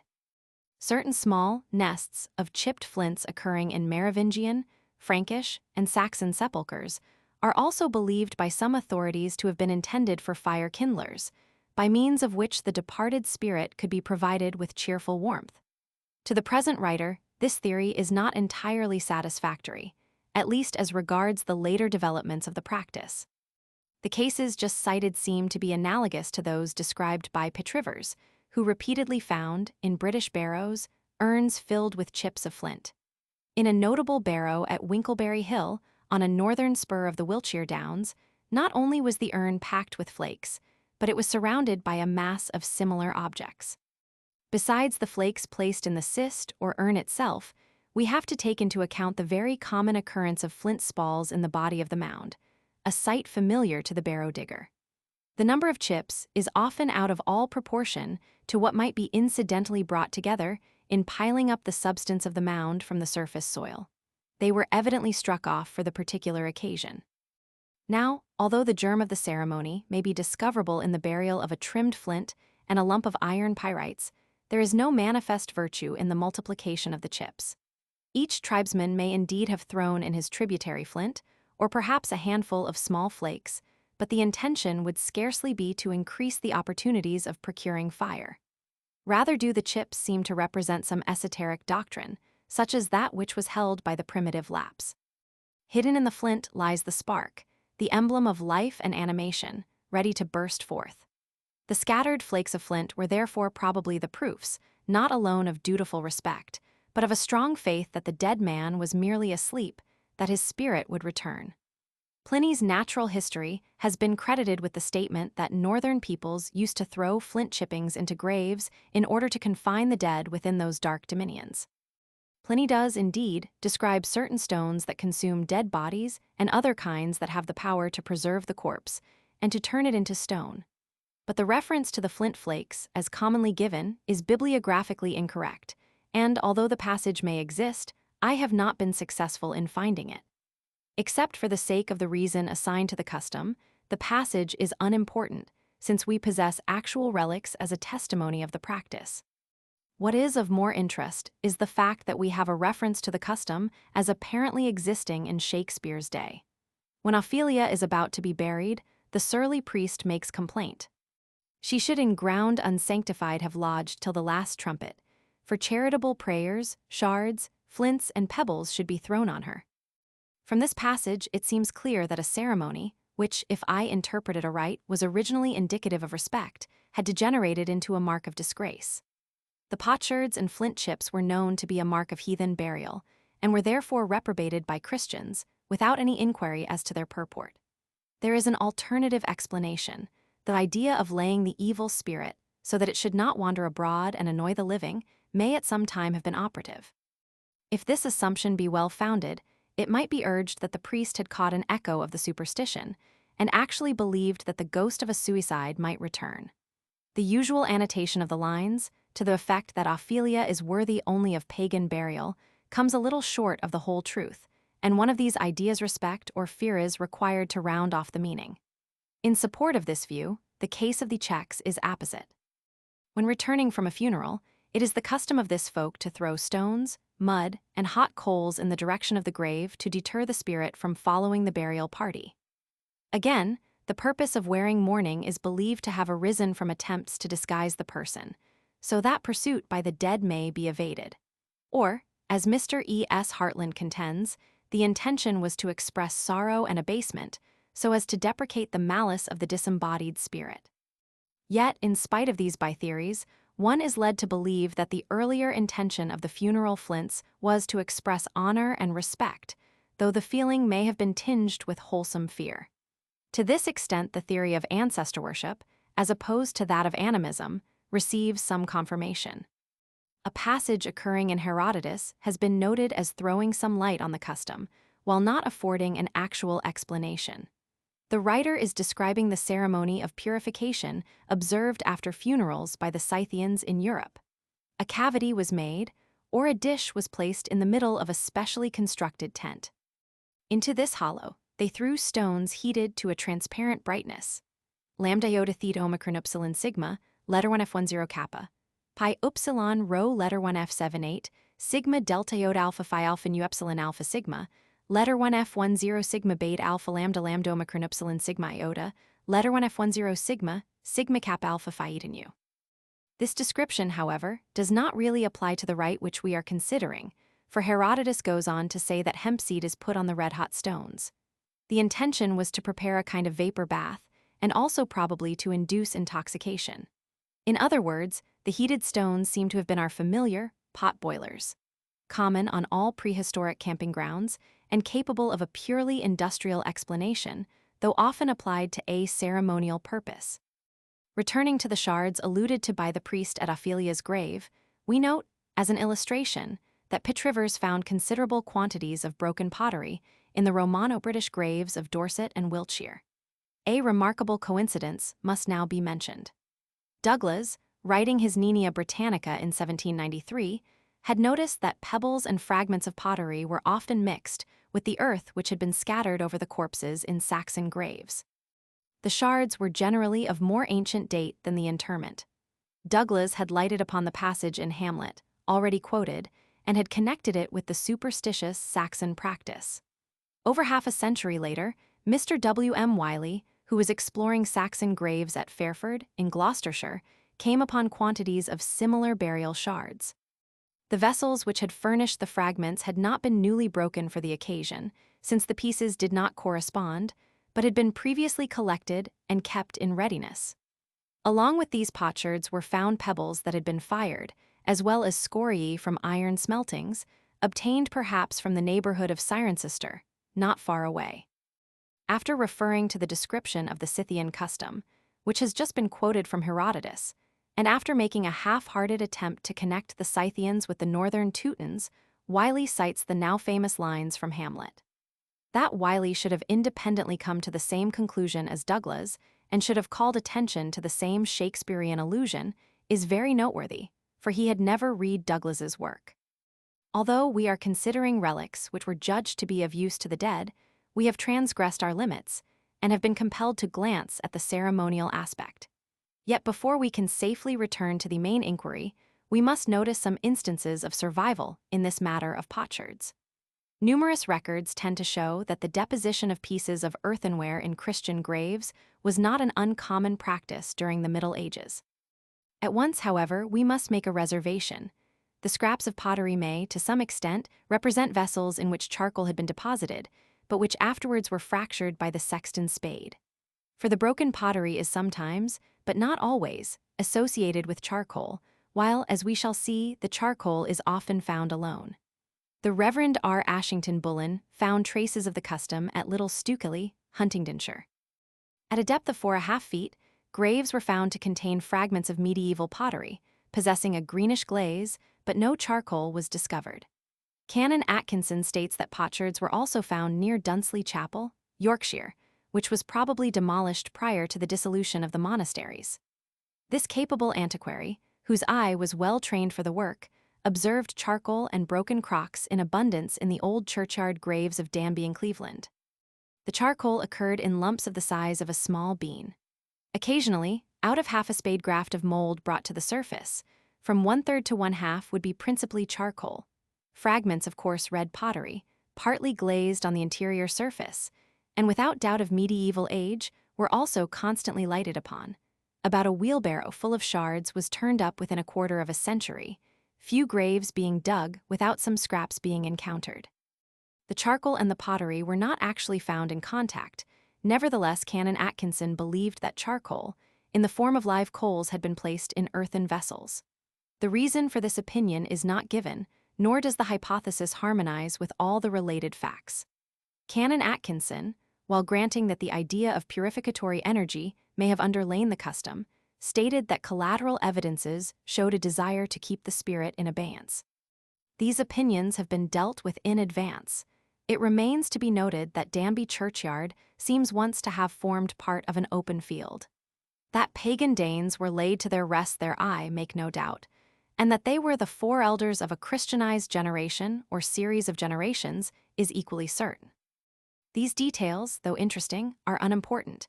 The essential matter is that the bulk of the pottery was of medieval date the narrator allows, for exceptions and, must therefore have been employed in Christian times, CP 287 Supra. The practice had possibly a direct lineal descent from the Bronze Age. In one barrow belonging to that period, a deposit of burnt bones was underlain by wood and was covered with charcoal and wood ashes, probably the remains of the funeral pile. On the other hand, a barrow which was opened by Canon Atkinson contained pieces of charcoal, varying in size from a bean to a nutmeg, scattered through the material of the mound. Other cases might be given from the investigations of petrivers. Late Frankish cemeteries have yielded fragments of charcoal, and the same may be said of medieval graves in France. The accidentals of cremation ceremonies clearly survived the essentials, and a pagan custom was engrafted on Christian rite. The medieval churchman's explanation of the charcoal is thus given by Durandus. Carbones in testimonium, quod terra illa ad communes usus amplius redigi non potest, plus enim duret carbo sub terra quam aliud. That is, charcoal is employed to show that the earth can no longer be put to ordinary uses, because charcoal endures underground longer than any other substance. Is there any known instance of the actual use of flint flakes at Christian funerals? Research has so far given a negative reply, but a scrap or two of evidence may be produced. Canon Atkinson found flint chippings and even the ruder kinds of implements in the churchyards of Cleveland. The present writer picked up a flint flake from a newly dug grave at Northolt, Middlesex, and another, a long, thin specimen with a back ridge, at Warlingham Churchyard, Surrey. The risks of drawing an inference from such isolated occurrences as these are both numerous and patent. The churchyard was once part of the open country, and these flakes might perhaps originally have been derived from the surface soil. Again, chips of a rough kind fall as waste when flint is dressed and squared for church walls. A sufficient knowledge of the properties of modern and ancient flakes enables the observer to dismiss this source of error, though it must be stated that both at Warlingham and Northolt flint forms a portion of the structural materials. Now the two flakes described were not whitened by exposure and dissolution of the colloidal portion of the silica. They had retained their old unpatinated surface, save that a polish had been acquired. One may therefore conclude that they had lain for a considerable period in a close impervious clay or loam. Probably they had been dug from a depth of 2 or 3 feet below the surface. The specimens were certainly ancient. Should instances of this nature be recorded with a fair degree of frequency, the meaning might be deciphered in either of two ways: the adaptation of a pagan site for a Christian place of worship, or the casting of flint chips into a Christian grave. Whether the occurrence of quantities of ancient splinters of flint near a churchyard, as at St. Paul's Cray, Kent, must be interpreted in the same manner, is not so clear. I prefer to await further records, which are, from the nature of the case, difficult to procure. The flints are mysterious witnesses at most, and the skeptic may justly scorn their testimony if asked to consider these objects alone. But the triad of flints, potsherds, and charcoal stands moderately firm. Concerning the charcoal, we have fortunately, apart from the relics, the words of Durandus to help us to read the ostensible meaning. But assume that we were unaware of the medieval character of some of the graveyard pottery, who would believe that the custom of interring potsherds was observed at so late a period. The skeptic would say that the scraps represented prehistoric urns accidentally occurring in the churchyard soil. We should be justified in refusing our assent at the outset, but we should have to reconsider the matter when we found that the habit of breaking vessels and utensils over the dead is common among many races. Moreover, there is a record within the last 30 years of a Lincolnshire woman's breaking pottery over her husband's grave, because she had forgotten to inter the perfect vessels with the body. At present, then, we must allow that there is a possible preliminary case in favor of the flints, if these should be now and again detected.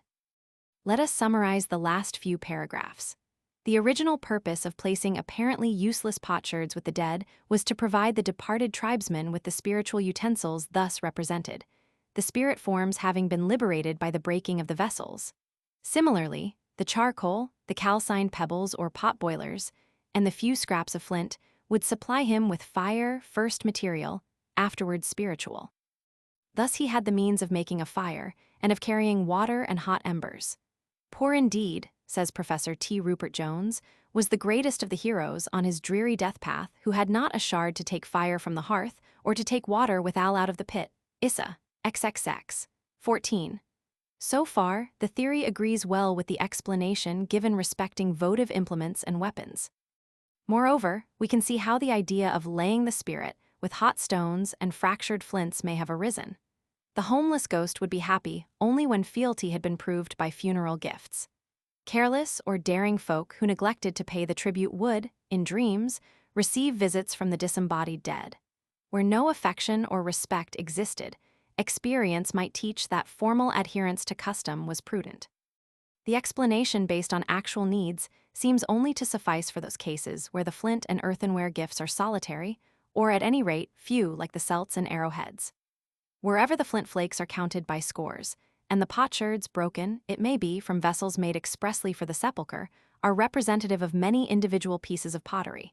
The idea involved seems to be, not mere utility, but dutiful respect, tempered, as some will have it, with fear.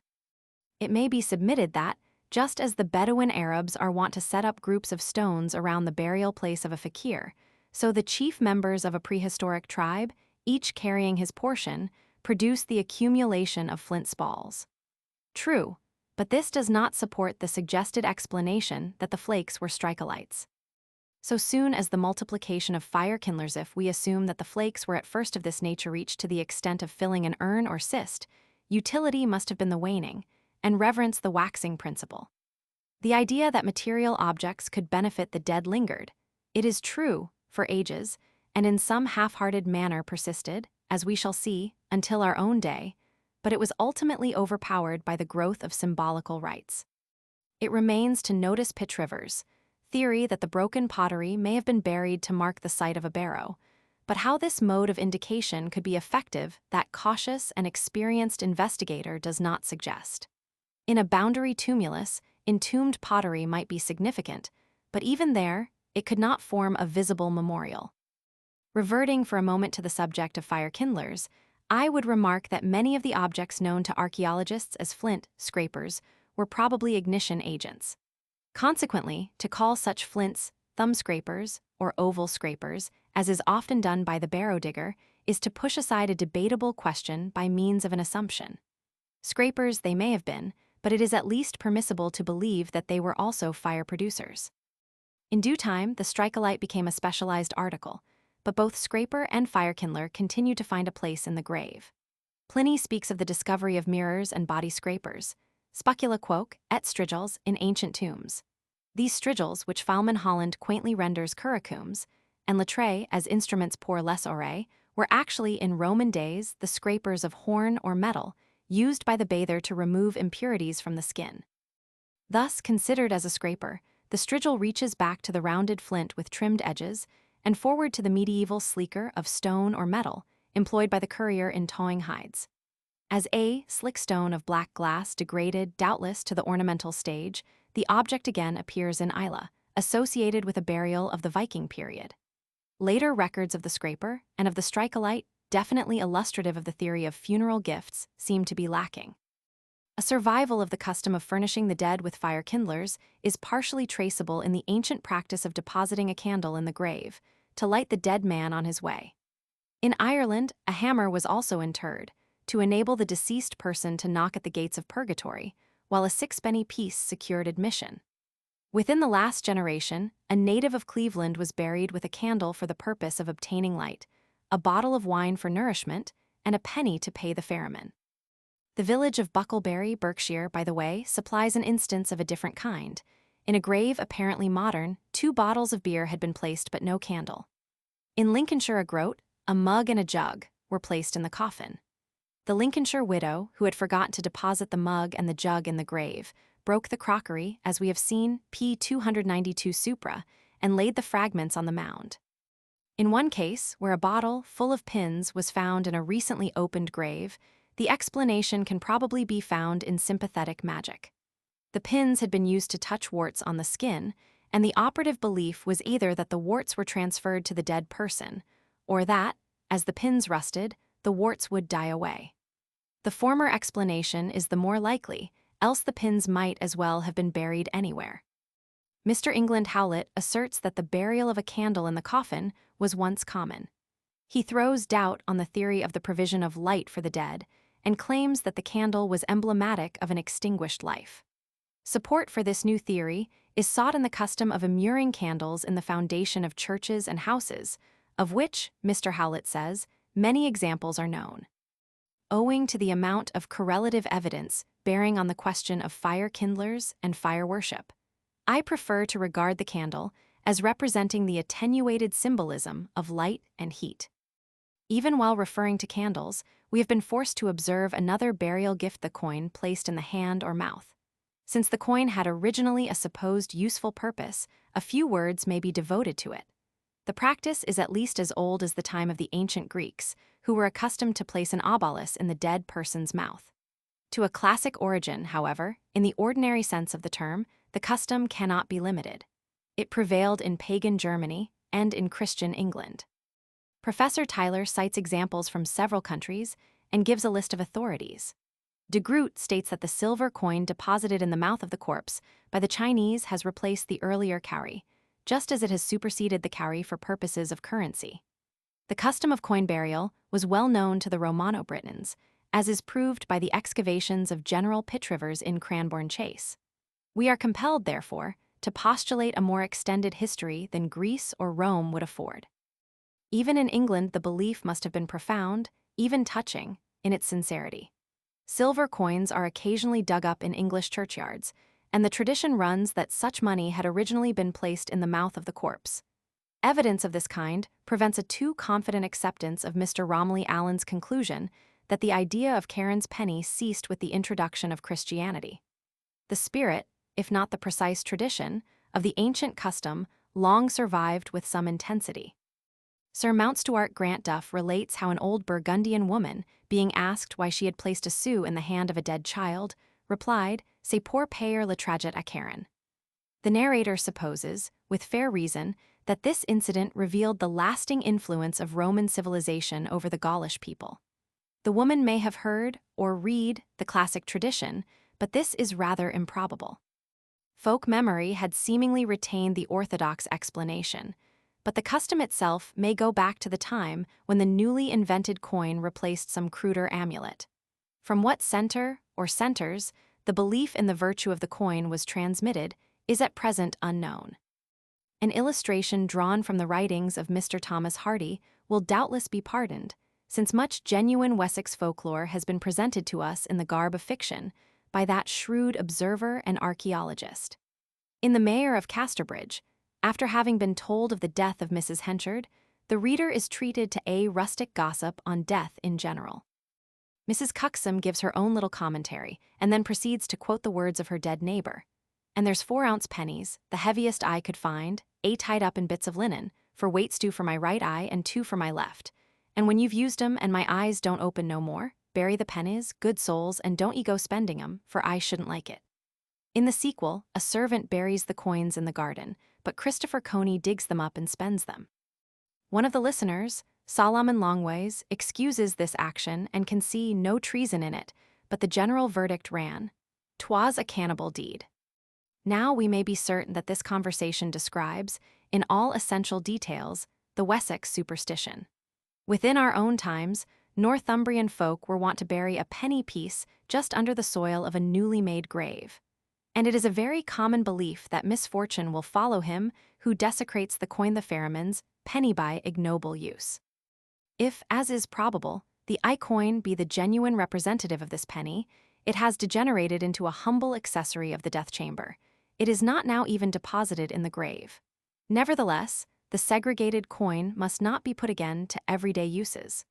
Well did Jowett of Balliol in luminous phrase speak of underground religion, that strain of superstition which cannot be banished from the peasant mind. Nor, indeed, does orthodoxy, at least as understood by provincial or unthinking folk, raise any serious demur to the observance. We cannot accept as adequate the superficial explanation that the penny is simply used to close the eyes. This is the immediate purpose, of course, but it does not explain why a penny, though certainly an object of convenient size and shape, should alone be used. Least of all does it account for the placing of coins in the mouth or of burying money in the grave. Norwegian folklore supplies us with a curious correlative. When the Norwegian peasant takes earth from the churchyard to succor ailing children, he must bury silver coins in place of the stolen specific. Customs like these carry us back, by almost imperceptible transitions, to the building of the British barrow, and to the interment therein of flawless arrowhead or fractured celt. Following the centuries forward, we may dimly surmise why the various changes took place. Glancing back, we marvel that the beliefs have been clung to so tenaciously.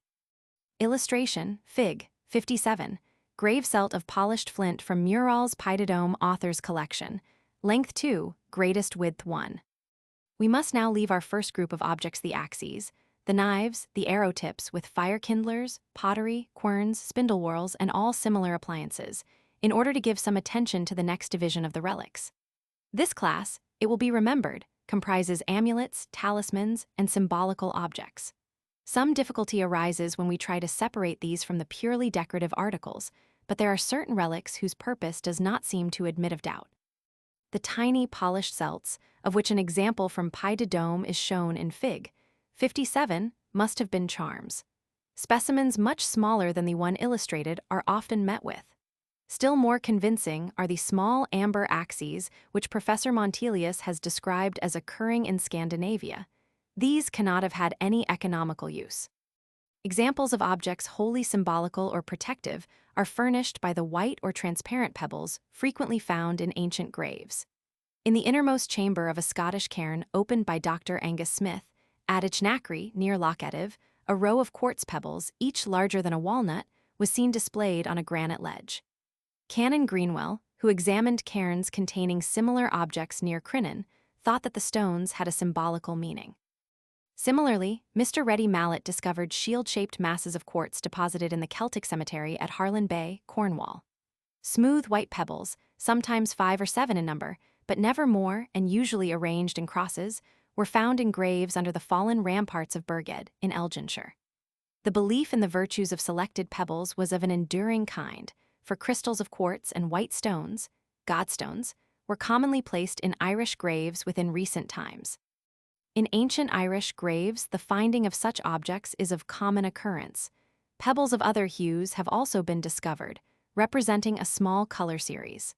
The fisherfolk of Inverary have a practice, which outruns all memory, and which is independent of everything save tradition, of placing little white pebbles on the graves of their friends. More might be said concerning these white stones, the symbols of justification in the Apocalypse, the sacred comforters of the dying Hindu, the counters by means of which the ancient Thracians recorded their happy days. We will, however, pass to a more elaborate kind of amulet, the crystal ball, which is often found in Saxon graves. Sometimes the crystal is mounted with a silver band or ring, as if its owner had carried it in suspension. From a consideration of the passage in Beowulf respecting the value of such amulets in protecting the head from the blows of the enemy. From a knowledge that crystal pendants have, until modern times, been deemed efficacious in stanching the flow of blood.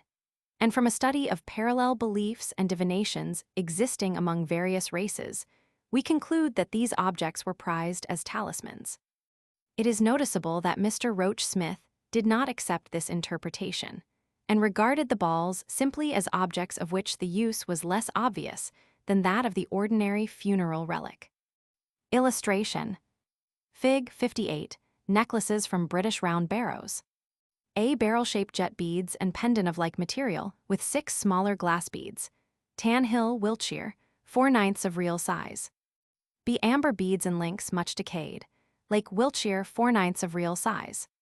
Whether we ought to consider the amber beads of British barrows as charms, or, like their fellows of glass and clay, as ornaments solely, is a moot point. The abundance of the beads increases when we reach the Saxon period. Perhaps where they are numerous, they formed part of a necklace, Fig. 58. In more than one instance, an amber bead was found attached to, or lying near, a skeleton.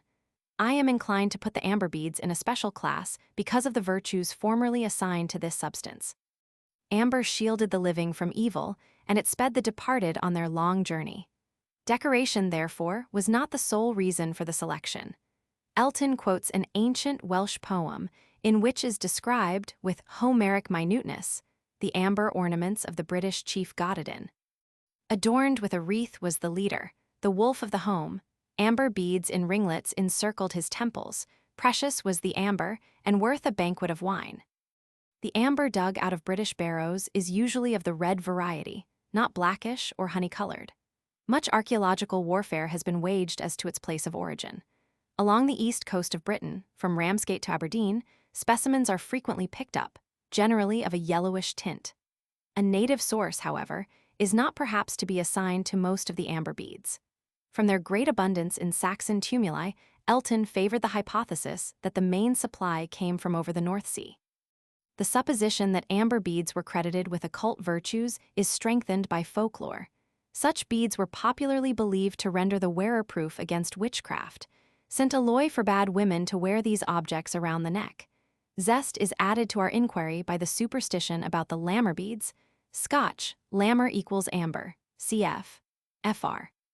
Elamber, of Tweedside, which, on being dug out of ancient barrows, were worn as charms for the cure of weak eyes and sprained limbs, and were ultimately handed down as cherished heirlooms. Among the other articles which seem to have been prized for magical or protective properties may be mentioned wolves, teeth and boars, tusks, perforated for suspension as charms. Mention, too, must be made of a naturally perforated flint to which a fossil echinoderm, micraster, was attached, found by Mr. E. Lovett on the breast of a skeleton in a barrow on the Sussex Downs. This last example leads us imperceptibly to our third group of funeral relics, wherein fossils occupy an important position. This third class includes articles primarily of an ornamental or decorative character.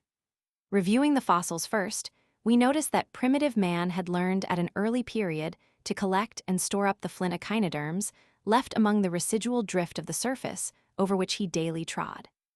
We may pass by, with but a hasty glance, the fossil sea urchins dug up in great numbers by petrivers in the Romano-British villages at Rotherley, Wilts, and woodcuts, Dorset, since these echinoderms are believed to have served purely secular purposes, such as those of coinage. In like manner, the ammonites, pierced for spindle whorls, unearthed at the Glastonbury Lake Village, may be dismissed as not being graveyard specimens. The most famous instance of the occurrence of echinoderms in burial mounds is that recorded by Mr. Worthington G. Smith from a round barrow on Dunstable Downs. The description of this discovery, which is not without pathos, is worthy of even greater renown than it has yet achieved. The barrow, on being opened, revealed the skeleton of a woman clasping the almost perished relics of a child. One is tempted here to compare the later superstitious practice of burying an unbaptized child at the feet of an adult to prevent the child spirit from wandering around its former home. It has been suggested that the child may have been buried alive with its mother. Be this disquieting thought well based or not, the objects associated with the burial were of a striking nature. Besides celts and scrapers of flint, the excavators found a dozen fossil echinoderms. On extending the diggings, nearly 100 more specimens came to light, and after repeatedly shoveling and raking the soil which formed the tumulus, still more, to the number of over 200, were added to the spoils. Mr. Smith, who was unfortunately not present at the first opening of the mound, concluded that the fossils had formed a border around the bodies.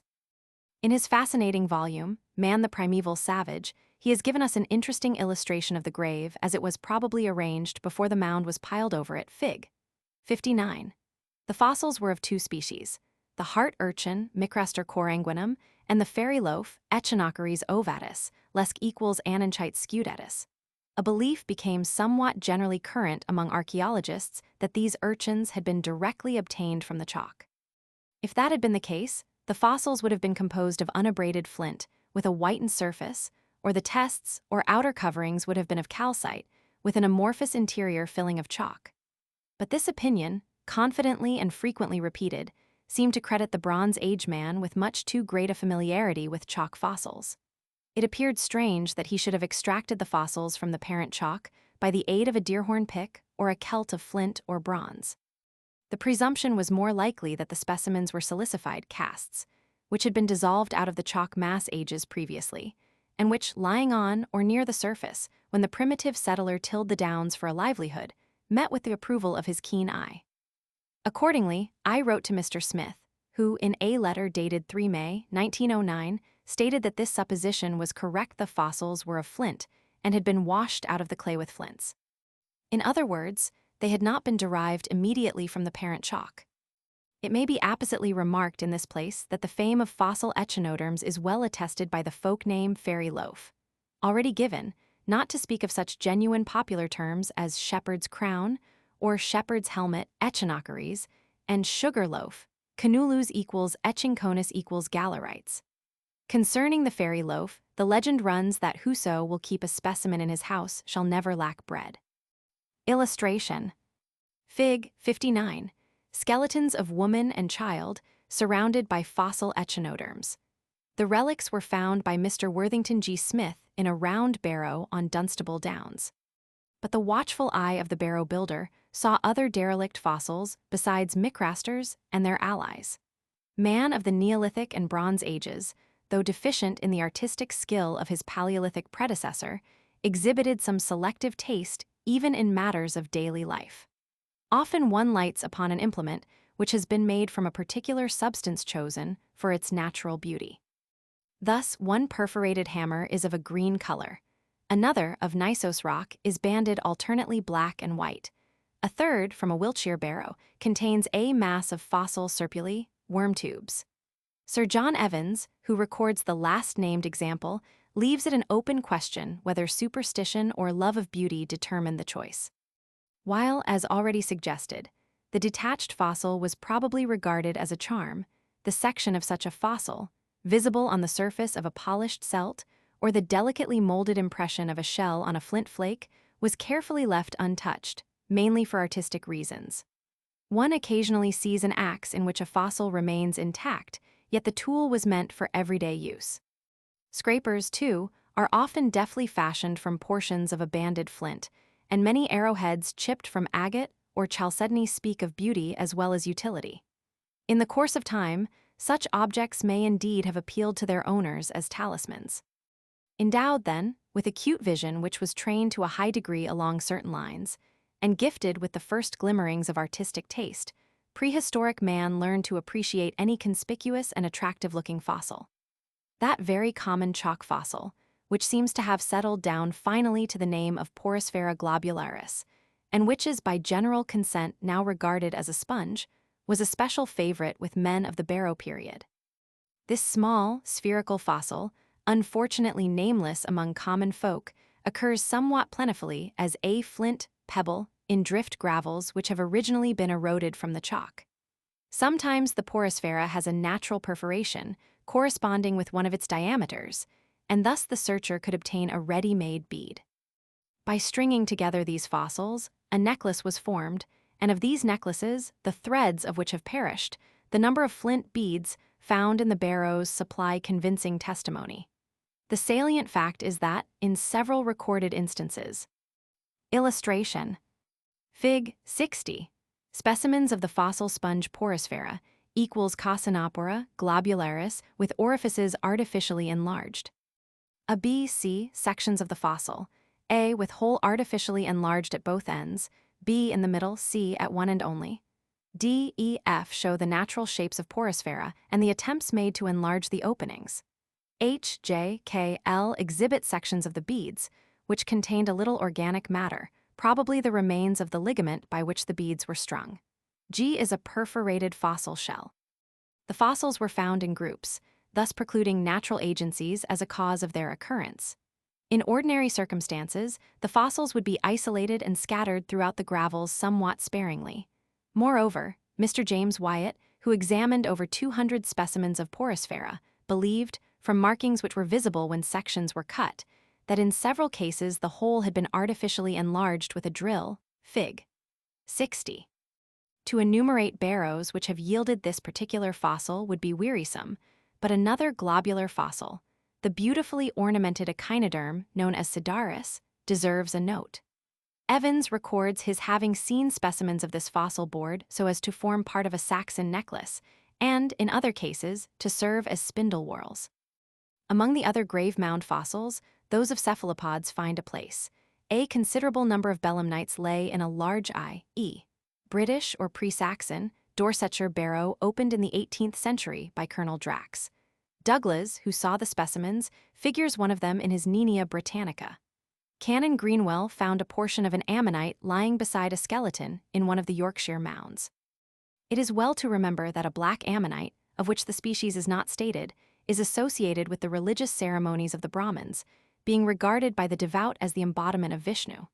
Some of the larger fish teeth, occurring as fossils, also come in our list. In a tumulus described by Dr. Henry Woodward, the sides of the grave were lined with the teeth of Lepidotus, equals Spherotus, gigas, a Mesozoic fish allied to the bony pike of North American lakes and rivers. In one case, a locket-like arrangement was noticed, a kind of keyhole having been cut in the tooth. I record this evidence, but not having seen the specimens referred to, cannot express an opinion on the individual example, and will merely say that the artificial nature of the whole is antecedently probable. But it is only right to add that doubt has been cast on the necessity of invoking human skill to explain certain of these orifices. Some species of boring mollusk may possibly have been the real agent. One recalls the controversy respecting the perforated shark's teeth of the crag formation. To explain this feature, Mr. H.A. Burroughs suggested that the cavities originally represented hollows for the passage of blood vessels, and that the perforations had been completed by subsequent friction and solution. It remains to be noted that the first collectors of fossil fish teeth lived in Paleolithic times, since specimens associated with flint flakes were found at the celebrated Paleolithic floor at Stoke Newington. Similarly, fossil and recent shells, perforated for suspension, have been found in the Paleolithic caves of France and Belgium. A limestone cavern, opened by M. DuPont in the latter country in 1860, yielded a collection of fossil molluscan shells, including Cerithium, which must have been brought a distance of 40–50 miles. Accompanying the fossils were a piece of fluorspar and other curiosities, so that it has been suggested, with reason as well as mirth, that here was a primitive museum. British barrows have furnished specimens of the joints of encrinites, sea lilies, known in folklore as St. Cuthbert's beads. In one case, the specimen had actually been bored for stringing. It is probable, indeed, that from the earliest ages men have never ceased to collect these beautiful little beads. Land and seashells, not usually so hard as the fossil species, have also been assiduously collected by early man for funeral gifts. It has been asserted that nearly every barrow on the Chalk Downs contains land shells. Limpet shells have been found under the megaliths of Cornwall and Brittany. Saxon graves in Kent frequently yield not only native land and seashells, but also exotic cowries, which must have come from the east. Necklaces made of the curious little shell, known from its shape as the elephant's tusk, dentalium, are recorded from barrows, and there is also a note of the discovery of the Venus's ear, Haliodes. The catalogue might be extended, but it is already long enough to illustrate the topic under discussion. Mention must be made of a parallel custom which was observed in Lapland in both ancient and modern times. Old Lappish graves opened near Varinger Fjord contained, besides our familiar quartz and flint, numbers of sea urchins, presumably, though it is not explicitly so stated, belonging to recent species. More interesting were the snail shells, known by the Laplanders as hunsiel, or dog soles, and mussel shells, or cow soles. It seems that the natives, down to a comparatively recent period, treasured fossils and queerly shaped stones as fetishes. Nordvi, who opened the graves, conjectured that the shells were substitutes for living dogs and cows, these animals being too precious for sacrifice. This explanation is plausible as an explanation of this particular case. The natives of Ceylon, however, employed shells of a certain species for funeral purposes, and altogether the custom is too widely known to be explicable on narrow grounds. To round off these examples, we may note the strange cases reported from Frampton Church, near Boston, in Lincolnshire. Several stone coffins, discovered in this church, were found to be filled with sand, together with the shells of cockles and other molluscans. The shells had evidently been placed in the receptacles by design, and as the bones had not perished, the speculation was put forward that the purpose of the shells was to preserve the skeleton. This solution of the puzzle does not appear to be allowable, but the circumstances are certainly peculiar. The fact that the coffins were filled with material leads us to suspect that they had been tampered with at some unknown period. Alternatively, we may suppose that the maritime folk of Frampton were especially given over to the belief in shells and carried the principle to extremes. For the graves of sailors and fishermen are eminently marked out for shell decoration, though, it is true, these ornaments are now placed above ground. Frequently, one reads of the practice being observed when a sailor dies in a strange land. Our list of grave ornaments is by no means exhausted. Brooches and pins, armlets and bracelets, trinkets of gold or silver, perforated boars, tusks and crescents of wolves' teeth are among the relics known to the barrow digger. Oftentimes, the decorative and the useful objects lie side by side. We have already noticed Pliny's allusion to mirrors. A valuable commentary is afforded by the old Swedish custom of depositing a looking-glass in the coffin of an unmarried woman. Instances of the discovery of golden ornaments abound in archaeological handbooks. We look around for an instance of survival and meet with a startling example of recent date. The incident took place at the funeral of Lord Palmerston in Westminster Abbey in 1865 and is thus described by Mr. Moncure D. Conway. The rain fell heavily, the wind howled about the old walls, and in that darkness the body was lowered gold rings along with dust falling on the coffin. This story is of the provoking kind which makes the reader put questions, but Mr. Conway, alas, has now also passed beyond the reach of inquiries, and we must be content with the definite statement, inherently probable and made in all honesty. Perhaps light may come from a study of the practice of presenting rings at funerals to the mourner's aid custom frequently alluded to by John Evelyn in his diary. Were these funeral gifts ever thrown into the grave as votive offerings? With the foregoing incident, we may compare the evidence given in the Victoria History of Cornwall, tending to show that the practice of burying rings, coins, and other articles was common in Cornwall during the medieval period and lasted until the latter part of the 16th century. Still more singular is the persistence of the practice of laying combs along with the other mortuary furniture. Wooden combs are not unusually found in settlements of the Bronze Age, and examples in bone are of common occurrence on early Iron Age sites. It is believed, however, that some of these combs were employed, not for arranging the hair, but for pressing home the weft in the manufacture of fabrics. But when we approach the Saxon period, we find the ordinary comb installed as a recognized grave gift. Contemporary burials on the continent in North France, in Luxembourg, and Belgium tell the same story. The Saxon combs, incised with lines and circles, were laid in the graves both of men and women. Turning to our Hydriotaphia and reading once more of Browne's discovery in his beloved Norfolk of nippers and combs handsomely wrought, we are tempted to pursue the matter. The sequel is curious. Combs, in later history, appear to have been reserved for burials of members of the priestly order.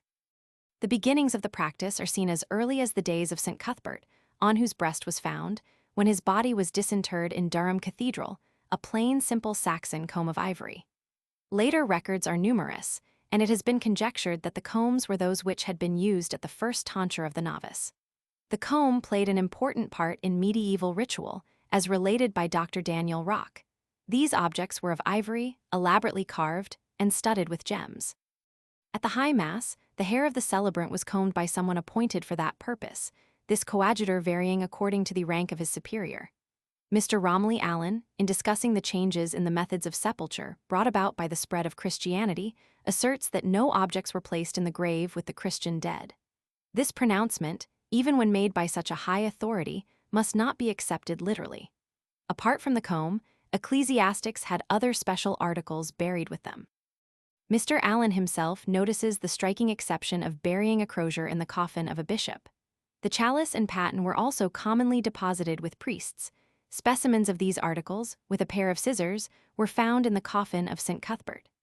Dr. Rock tells us, too, that small wooden crosses, gilded with metal, were placed in the coffin, and on the breast of the corpse was a parchment scroll, inscribed with the absolution. Again, while on the one hand, Professor Tyler has shown that the early Christians of Rome and Greece retained the heathen custom of placing in the tomb articles of toilet and children's playthings. On the other, records prove that in our own country there has always been a secret longing to place gifts in the grave. The truth seems to be that down to our own day, there has existed among the more ignorant classes an undercurrent of belief, essentially pagan in its origin, usually driven under by the external pressure of orthodoxy and public opinion, but so strong and permanent that it often reaches the surface, to the surprise of the more intelligent folk. But the heathen belief has been present all the time, and need not greatly astonish us, since the most advanced materialist is frequently a victim of trivial superstitions which are scouted by scientific men as absurd and baseless. The fourth group of articles with which we have to deal, comprising objects partly useful and partly symbolical or commemorative, will not detain us long. The sole reason for considering this miscellaneous group separately is its diversified character. The objects do not so readily fall into classes. One or two modern examples will illustrate the kind of collection sometimes met with. While this chapter was being written, the daily newspaper supplied an account of the burial of a gypsy woman and her son at Tiverton. All the woman's jewelry was deposited in her coffin, and, by the side of her son, the mourners laid his watch and chain. All the other personal effects were burned. A short time previously, the same journal had recorded the funeral of an old mountain hermit at Carnarvon. The dead man was buried in his ordinary clothes, and with him were placed his pipe, his tobacco pouch, and walking stick. Only a whim, exclaims the careless reader, but the fancy was not bred for the first time in the brain of that old recluse. Other folk, not unobservant, recognize that such a miscellany of votive offerings is evidence of an older condition of culture, and that the variety of objects proves only the decay of tradition, with a consequent confusion of ideas. To some degree this is true, but the ethnologist and the archaeologist can decipher the meaning otherwise, and can show that primitive peoples love to offer a wealth of objects. First, the student of ethnology notices similar customs prevailing in many countries. The practice was well known to the ancients, and the translator of Ovid has thus rendered the idea. Tombs have their honors too. Our parents crave some slender present to adorn the grave. They only ask a tile, with garlands crowned, and fruit and salt to scatter on the ground. Salt, by the way, was formerly strewn on graves in the north of England. Sir William Turner tells how the grave of an Aboriginal Australian savage, who was buried only a little over 60 years ago, contained a varied assortment of articles, not all of quite the same age. The list included a large piece of flint and the handle of a pocket knife, probably fire agency clay pipe, an iron spoon, and the remains of a rusted pannikin. In Bengal, modern graves have revealed such diverse objects as rice, tinfoil coins, pipes, paper houses, and models of boats. Thus the custom under notice, though of isolated occurrence in Britain, has its correlative in other lands. But even in Britain, one hears whisperings of weird customs. A lock of wool used to be placed in the coffins of Wiltshire shepherds. The traditional explanation was that shepherds are often unavoidably absent from church, and the wool was a guarantee that the nature of the man's calling would not be overlooked at the great assize. But elsewhere, we read of the desire to inter some tool or vessel typical of the occupation of the deceased person. And with this habit, we might connect the practice, common in Scotland and the north of England, of carving tools and implements on gravestones. Illustration. Fig. 61. Roman sepulchral chest found at Avesford, Sussex. The chest was formed out of a single block and was covered with a flat slab. The square glass vessel in the middle contained calcined bones. Around this vessel were disposed 3 earthen vases with handles, several paterae, a pair of sandals, an oval dish with handle, scalloped round the edge, containing a transparent egg-shaped agate. 3 lamps are fixed on supporting projections of stone. The archaeologist advances to inspect examples of early tombs rich in funeral relics. He pauses a moment to remark the abundance of objects sometimes found in Saxon graves: swords and buckets, rivets and nails, weighing scales and bunches of keys, drinking cups, brooches, buttons, and many other articles. The Romans, too, besides entombing coins and jewelry, added such objects as sandals, glass vessels, and amphorae. Fig. 61. The taste for accumulating grave gifts can be observed in the earlier barrow period. A Bronze Age barrow at Aldbourne, Wiltshire, supplies perhaps the most noteworthy example. This grave contained an exceptional number of articles. Besides the incense cup, with its characteristic ornament, the excavators found, among the burnt bones, a small bronze knife and 2 bronze awls, each tool bearing signs of having passed through the funeral fire. Beads were also discovered, wrought from such different materials as glass-based, amber, and lignite, and one from the stem of an incrinate. The list further included a large flat ring and a pendant ornament of lignite, a conical button made of shale, a small polished pebble of hematite, and the cast of a cardium shell, presumably in a fossil condition. The flint flakes, the arrowheads and shards, the bones, tusks, and teeth of animals, which complete the list, seem unimpressive by the side of such a collection.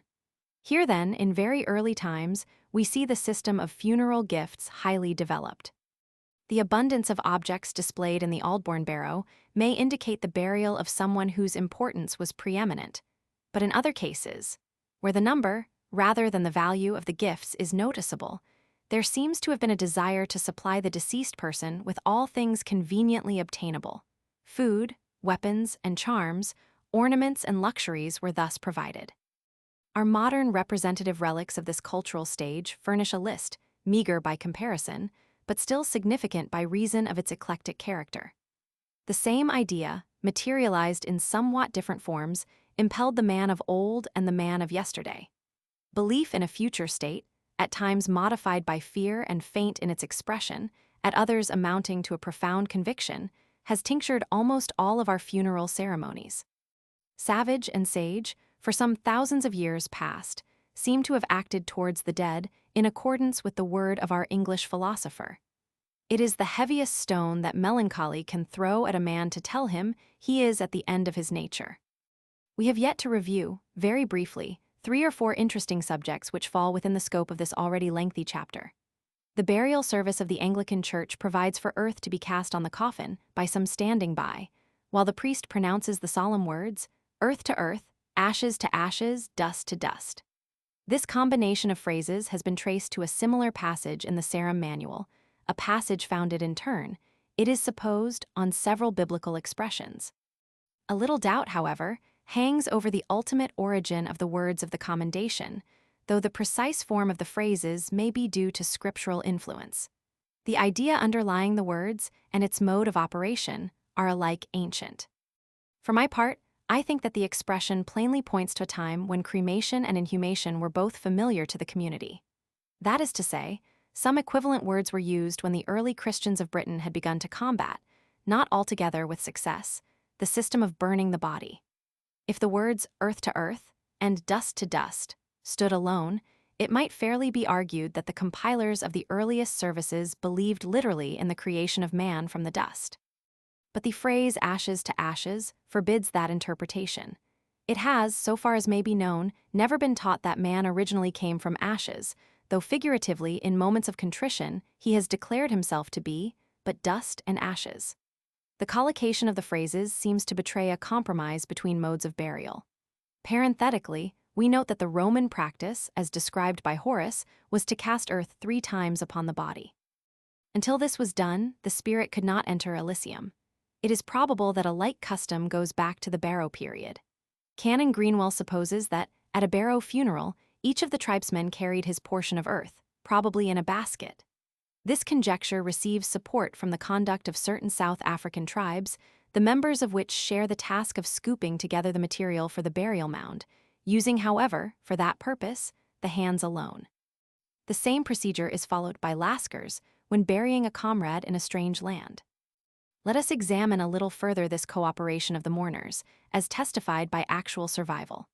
As already stated, the rubric directs that the earth shall be cast upon the body by some standing by, while the priest repeats the collect or commendation. In practice, the sexton usually throws in the earth, although I feel certain that I have more than once seen the officiating clergyman perform this office. The rubric, as we know it, was formulated in the year 1552. Prior to that date, the soil was cast upon the corpse by the priest. We may take it that this was the more common practice in medieval times. The ceremony was also rendered symbolical in some districts by strewing the earth in the form of a cross. Again, as in the ritual of Brixen, the priest scattered the earth 3 times with a shovel. In the Greek rite, too, the lot fell to the priest. Among the Jews, each relative of the dead person threw earth on the coffin, and there are records of a like observance in Christian communities. The daily newspapers occasionally report instances of the practice in our own day.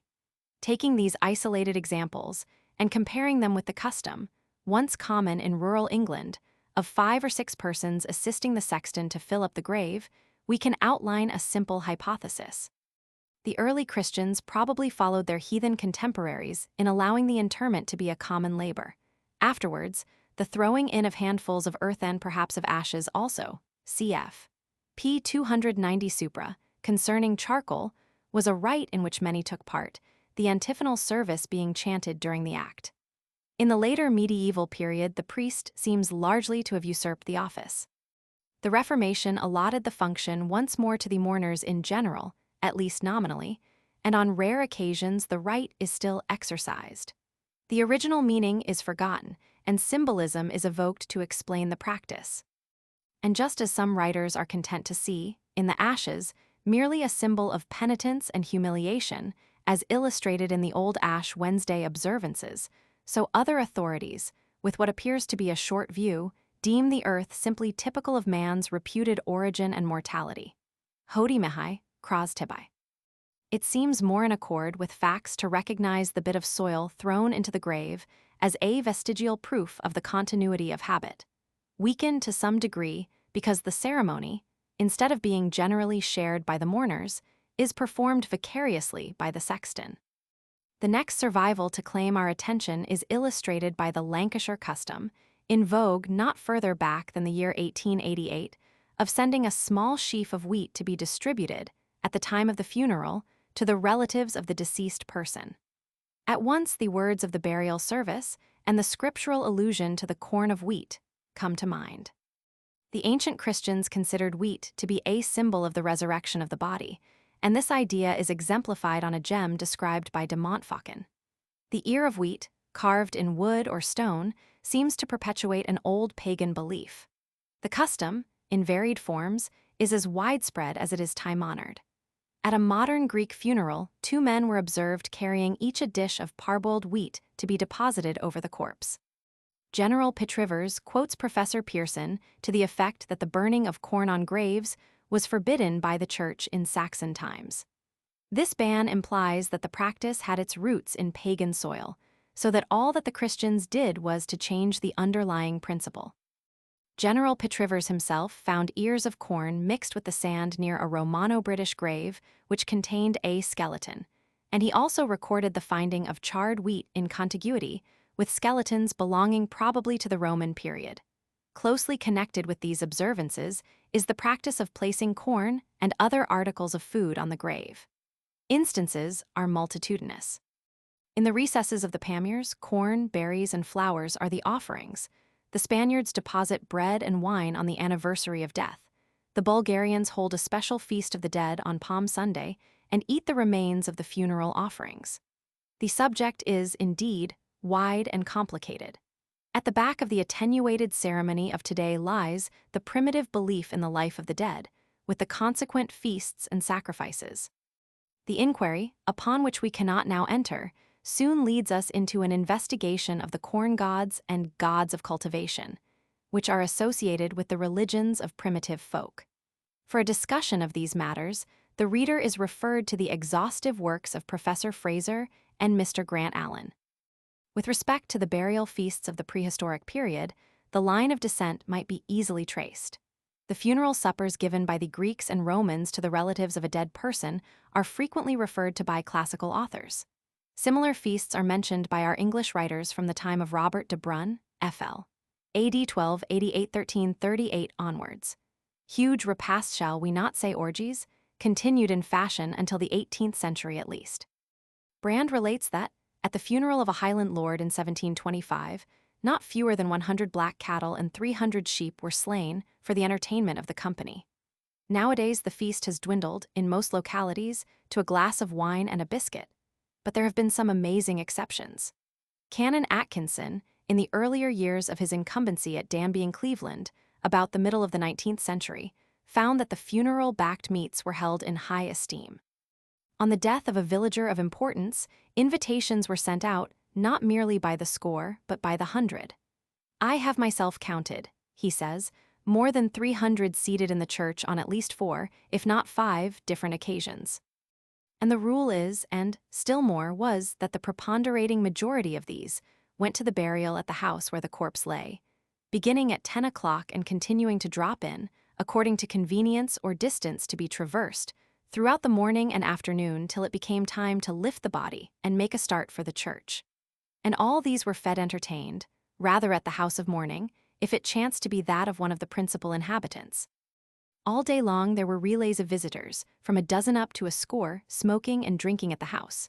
During the latter part of the entertainment, glasses of wine were handed round, with crisp cakes, colloquially known as averils or averil bread.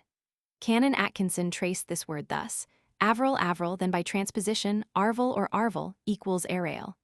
This ale, or succession ale, thus stands for the feast at which the heirs drank themselves into their father's land. It is interesting to note that this etymology is supported by the highest authorities, for example, by the New Oxford Dictionary. Whilst insisting on the continuity of custom and folk memory, as proved by survivals, it would be very unwise to ignore the changes which have been gradually taking place since the Barrow period.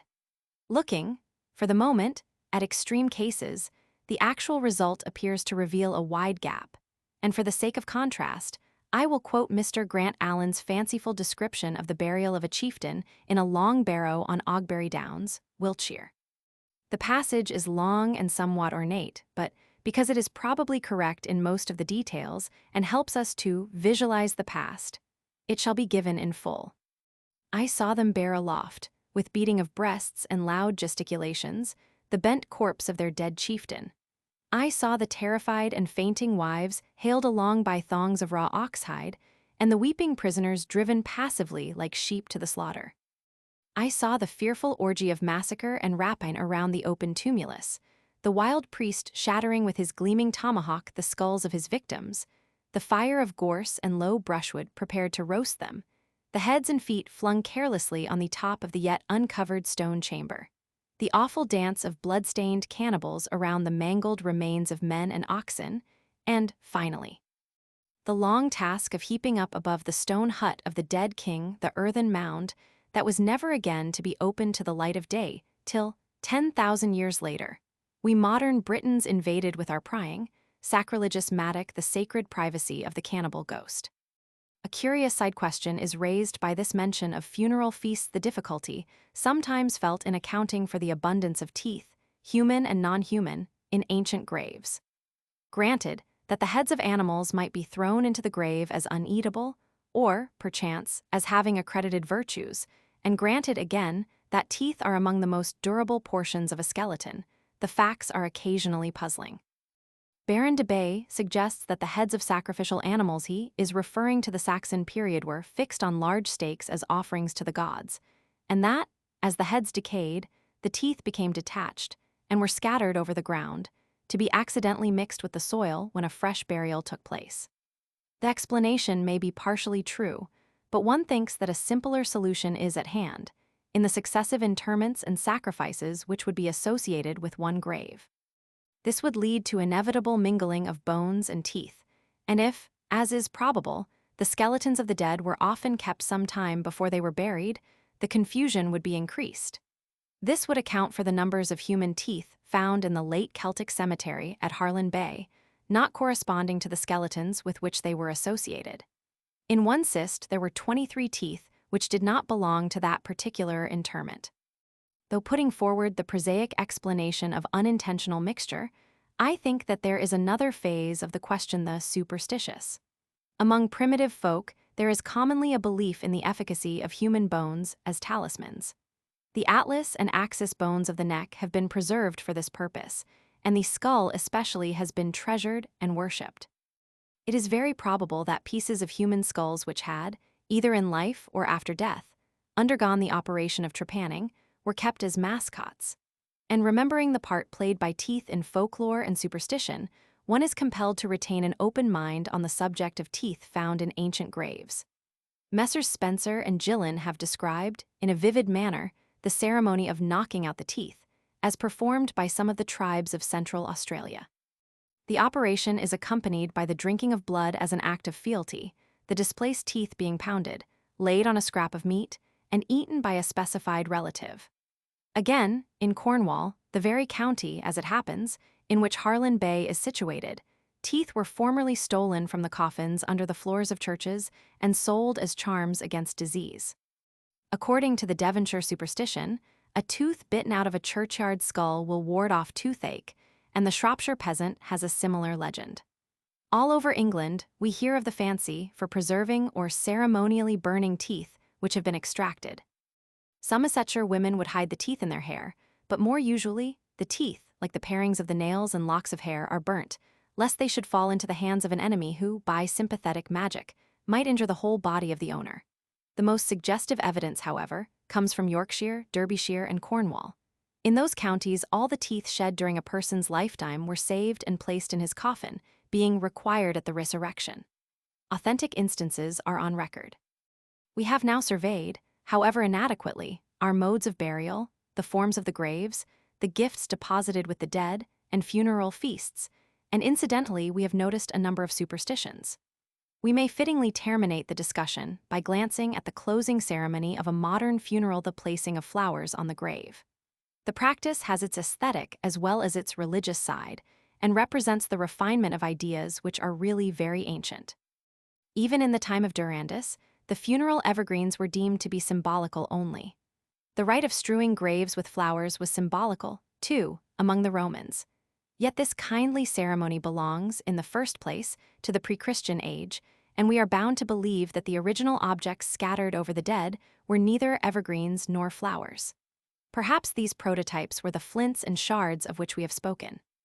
These forgotten things, long cast behind, have reappeared in a more attractive guise, and, consecrated by time, have secured a firm hold in the sentiments of European nations. Chapter 8. The folklore of the cardinal points.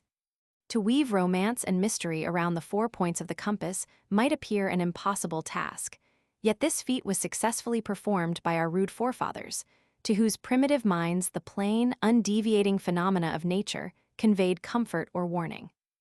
A few simple superstitions, bequeathed from father to son, and ever amplified throughout 1,000 generations, became at last a somewhat complex body of doctrine. This accumulated lore is now being rapidly scattered to the winds by the growth of science and the spread of education, but stray fragments may still be gathered by the student. The magnetic compass, of which the history is a little uncertain, CP 228 Supra, may be put aside in our present inquiry, since it belongs to a state of society of comparatively high development. The unembellished teaching which is to be examined dates far earlier than the birth of science in the Middle Ages or the period of the introduction of the magnetic needle into Europe. We shall find, however, that the folklore of the cardinal points received many additions at the hands of medieval symbolists. The mythology of that epoch has indeed been fitly compared to a complex alloy formed by the blending of pure ores from various sources. The traditions of previous ages were retained and blended, but new material was thrown into the crucible.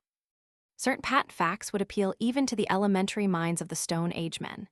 These folk saw the sun rise daily in the east, traverse the sky by way of the south, and finally set at evening in the west. Birth and brightness were followed by ascendancy and power. The descent led to disappearance and darkness. There was the dawn, followed by warm beams which dispersed both gloom and vapor. The blue south yielded the heat of noonday, at which time the sunbeams were genial, even in the depth of winter. But when the dying sun had withdrawn for the day, primitive men would experience discomfort and uneasy forebodings. This disappearance of the great luminary, the Lord and giver of life, was a permanent mystery. The rebirth next morning was even more perplexing. At a later period, the men of China and North America, of Greece and Rome, evolved curious explanations of these phenomena, but at first only the physical effects of the sun's apparent movements would concern the barbaric mind. Very early in the growth of ideas, man would learn that the position of the sun was a good index of direction. It has been mooted whether the most ancient method of denoting direction, that is, orientation in its wider sense, was not to describe the speaker's surroundings, or to indicate natural features known to him and his fellows. Thus, a hunter might speak of a place by reference to some prominent rock or tree.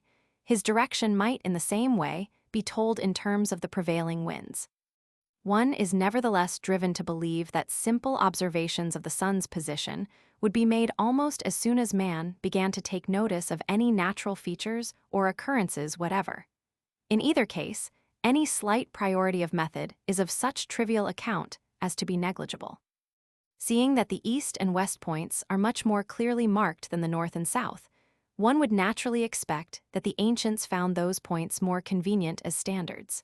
To make accurate use of the north to south direction, one would either need to have an approximate method of determining time by the length of shadows, or to know how to find the pole star or the Great Bear by night. The modern schoolboy is occasionally taught to reckon his position by facing the east, and long ago Canon Isaac Taylor suggested that some of the early Aryan peoples similarly took the east as their standard. According to this authority, the place name Deccan is connected with the Latin dexter, the right hand, that is, the right hand as the observer faces the east. On this view, Deccan would be the right hand or south country. As an analogy, Taylor cites the Arabic word Yemen, which means both right hand and south, whence el-Yemen for southern Arabia. These ideas have received considerable modern support. The Welsh name for south, Dehau, like the Old Irish des, mod Irish, Dees means also right hand. Hence we get Dehudire, the Southland, for South Wales, and the Brit Latin adjectives dextralis, southern, sinistralis, northern. So too, the continental names, Texel and Teisterbent, are supposed to mean places lying towards the south. Similarly, with the Eskimos, the words used for north and south correspond with those used for the sides of the body. Other languages might be cited to show like peculiarities, but it will be sufficient here to note a few curious instances of folk memory illustrative of the root idea. The Jewish rabbis taught that man was born with his face towards the east, hence the right and left hand directions were respectively indicative of good and evil. We infer this from the New Testament parable, wherein the sheep are set on the right hand and the goats on the left. Our words dexterous and sinister have a groundwork of the old belief to support them. The latter word, at least, is not exclusively concerned with physical awkwardness or ineptitude. The superstition concerning the left hand colors the current meaning. A difficulty, however, arises when we discover that the Roman augurs deem the left side indicative of good luck. How can the two ideas be reconciled? Schrader conjectures that the east, and not the north side, was intended as the equivalent of the left hand, the supposition being that the soothsayer faced the south in his divination. Seifert states this as a fact, adding that, in ancient Greece, augurs looked towards the north. The Greek usage seems to be reflected in Homer's frequent employment of deltepsilink psi iota omicron sigma, in the sense of favorable or boding good, with respect to the flight of birds and other omens. It would appear that the Latin poets, e.g. Virgil and Livy, copied the Greek idea and mode of expression, using the cognate word dexter to denote skillful or fortunate. This theory implies that the restricted meaning of dexter is borrowed, and is not directly derived from Roman augury. Moreover, since the Roman diviner faced the south, dexter could not be applied to that point of the compass. To this extent, then, the attempt to connect the word with Deccan and similar place names breaks down. The main conclusion, nevertheless, is little affected, namely, that words of this character were often employed to distinguish the cardinal points. The pitfall to be avoided is the assumption that superstitions and beliefs everywhere take precisely the same form of expression. Professor Skeet traces a connection, for example, between the Malay word kittle equals south and kittle equals left-handed. This relationship would suggest that the standard point for observation was the west, not the east. In Greece and Rome, as we have seen, the north and south respectively were so chosen. In some districts, where the distinctive names of the four cardinal points have been fully accepted, the reverse principle is seen at work. The peasant, instead of using the terms right hand and left hand to signify east and west, applies the compass points to indicate position with respect to the body. Thus, in some parts of Scotland, one still hears such expressions as the east trouser pocket. And Miss C.F. Gordon Cumming tells of an old Highland woman who inquired at the post office whether the envelope should be stamped in the east or the west corner. A little detail respecting the folklore of the cardinal points may not be unacceptable. Taking first the east, we find that this quarter, besides serving as the point of determination for certain races whose speech was of the Aryan stock, was the reputed home of deities. We have seen that folk of many climes turned to the east in prayer. That portion of the firmament was symbolical of hope and purity and fullness of life. Milton speaks of the eastern gate, where the great sun begins his state, as if the grandeur of dawn could not be overlooked by the most unresponsive eye. St. Augustine considers the east emblematic of the light of heaven. How important this point of the compass was esteemed by Christian and pagan architects is proved by the practice of orientation. The word itself marks out the idea. Hawker of Morwenstow, ever mystical in his beliefs, declared that the east was the realm of oracles and represented the special throne of God, while the west was the domain of the people, the Galilee of all nations. The south, the region of warmth and midday, has always been beloved by the religious, as well as the superstitious, of most countries, especially in the northern parts of the world. The prose Eddas speak of the southern edge of heaven as the everlasting abode of righteous men. Again, one of the roots of the magic tree Yggdrasil springs from the warm south side, over the Urdir fountain. The preference for the south is well seen in ecclesiastical matters. The churchyard cross usually stands on the south side of the church. Fig. 62. As will be shown in Chapter 9, on this side the churchyard yew is most generally found. The southern doorway is somewhat more common than the northern. Where both exist, the southern is more in favor with the worshippers. On a balance of observations, I find that the southern side of a church is more. Illustration. Fig. 62. Churchyard cross on the south side of Bakewell Church, Derbyshire. The cross, which belongs to the latter half of the 8th century, is complete except the top arm. It exhibits foliage and fine interlaced work, with sculptured figures illustrating the life and death of Christ. See Vict. Hist. of Derby, IPP. 280-287. The cross is supposed to indicate a pre-conquest burial ground. Elaborately decorated than the northern cf. p. 239, Supra, and the reservation there made, a fact illustrated in the moldings and capitals. Fig. 63, the window tracery and the painted glass.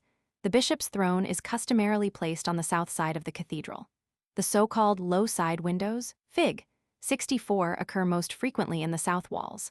Those curious oblique passages, known as squints or hagioscopes, cut through church walls, cf. p. 148, Supra, are most commonly southern features, in which case they often point directly to the southern entrance of the building.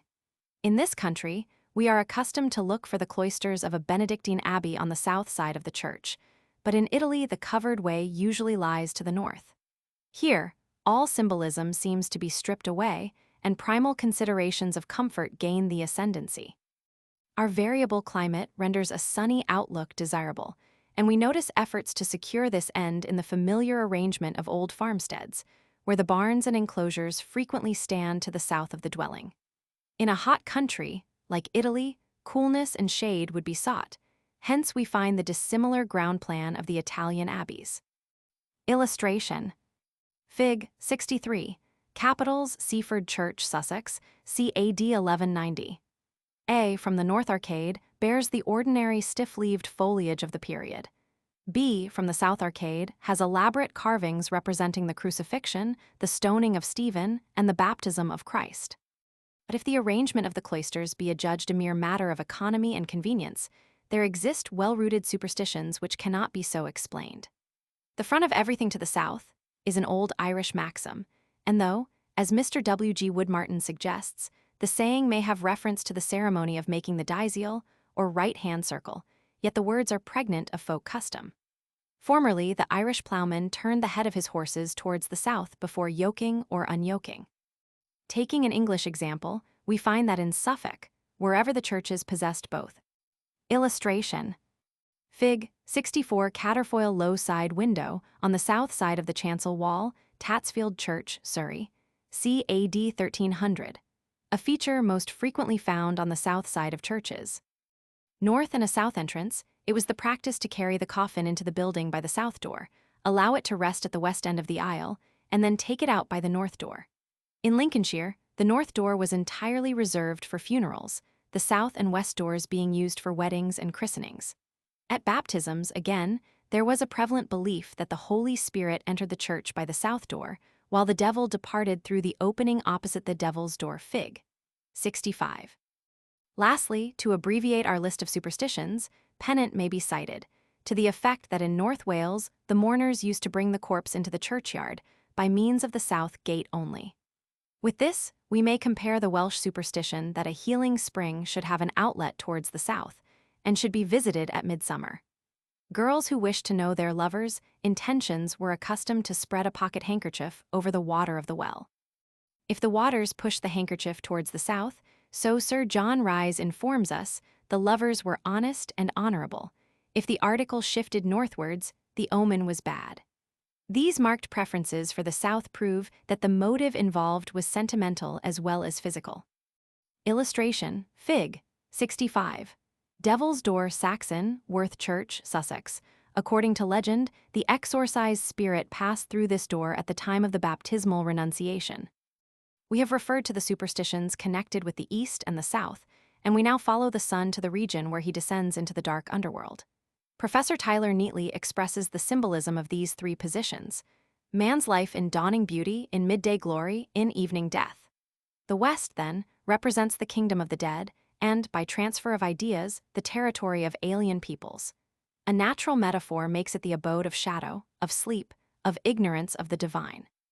In sharp contrast to these ideas is the teaching of certain races that the West is the garden land, the earthly paradise, the new heaven and the new earth. Such notions, so directly contradictory to the first mentioned, seem to indicate worship paid to the setting sun, cf. p. 217, Supra. The older advocates of the Asiatic origin of the Aryan peoples were led captive by the proverb, ex orient lux. This phrase doubtless influenced philologists like Pott and Muller, while to Grimm must be credited the complementary epigram, the irresistible impulse towards the West. Along with the fallacy hidden in these aphorisms, there is some amount of truth. Berkeley's assertion, "Westward the course of empire takes its way," is historically justified and is still a posit to a large degree. The more modern idea, expressed by Kipling, "Oh, east is east, and west is west, and never the twain shall meet," though correct as a key to manners and customs, may be much canvassed if applied to actual migrations of men. To carry our parallels further would lead us to the purely fanciful and would evoke the derision of the scornful. Yet the mention of one more whimsical belief may be pardoned on the ground of its age. Peter Heylin gave utterance to the idea 2.5 centuries ago, though it is likely that he was a borrower from earlier geographers. He tells us that the poets turn their faces to the west, the Fortunate Islands, so memorized and chanted by them. To the poets, then, the north is the right hand, the south is left. But to the augurs of old, and in our days, to priests and men in holy orders, usually in sacrifice and divine oblations, convert themselves unto the east. The south is the right hand. Astronomers face the south, because in that way the motions of the planets may best be observed. Finally, geographers who have so much to do with the elevations of the pole turn their faces to the north, and, to them, the left hand is west. If the west, according to one superstition, is the realm of death, what shall be said of the north? From that quarter no sunny rays are sent forth. The north blast brings ice and snow. A time-honored tradition makes all fogs and storms rise from the northern heavens. Even today the Wiltshire peasant avers that thunder always comes from the north, though the sound may reach the ear from another direction. The northern slopes of an undulating meadow are overrun with moss and tussocks of coarse grass. But lichens, lovers of sunlight, avoid the north side of trees. An east-to-west wall built further north of east than 41 degrees 26 can, in latitude 51 degrees N, receive no rays of the sun except on the south side. In the same manner, a chancel which is deflected very much towards the north gets no sunshine on that side, except in the early morning, and then only in the summer season. Let hardy souls, like Kingsley, extol the north wind, if they desire, but the mass of men will still hold the icy blast in detestation. Hence the superstitions regarding the north are closely knit with physical dislike and discomfort, and rest on a basis of sound reason. Bearing these facts in mind, we are not astonished to learn that early beliefs allocated the north to the spirit of evil. The idea is rife throughout the heathen legends of northern nations. The underworld in Teutonic mythology is placed under the third root of the ash tree, Yggdrasil, low down toward the north, where there is cold, eternal night. In this mistel, the unhappy sojourner wanders down valleys deep and dark. He enters joyless caverns. Oftentimes, too, he hears the roaring of the waterfall which belongs to the demons. Nor are such ideas confined to heathen folk. Again and again, in the Old Testament, especially in Job and Isaiah, the sides of the north are represented as the abode of the Prince of Darkness. Even the New Testament has faint allusions to the same belief. Naturally, then, English literature became permeated with this idea. Shakespeare, all-embracing in his references to prevailing superstitions, makes La Pucelle invoke demons, substitutes under the lordly monarch of the north. In Paradise Lost, we are told how the banded powers of Satan appear in the spacious north, where the archtreble has erected his throne. Milton recurs to the idea several times. Thus, in one of the sonnets, we meet with the epithet, the false north. Later poets, perhaps unconsciously imitating Milton, have expressed the same fancy. Kirke White in the Christiad, the poem on which, as Southey tells us, the hapless young poet bestowed most pains, placed his hosts of demons among the impenetrable fogs and lamenting gales. Where the North Pole, in moody solitude, spreads her huge tracks and frozen wastes around. These illustrations show that the northern quarter of the heavens was the source of much superstition. The simple childish myth was often amplified. Origen taught that the place of everlasting damnation was at the Earth's center, and that the entrance was situated at the North Pole. Each time the aurora borealis flashed, the gates of hell opened anew, and the wicked on earth were warned of their doom. The doctrine of fear of the north creeps in everywhere. A parish church, according to some writers, is most suitably built on the north side of the graveyard, so that it may not cast a shadow on the graves. This rule is undoubtedly beset by many transgressions, but it embodies a tendency, and I have noticed some remarkable confirmations. Many churchyards have but a very narrow strip of ground lying to the north of the edifice.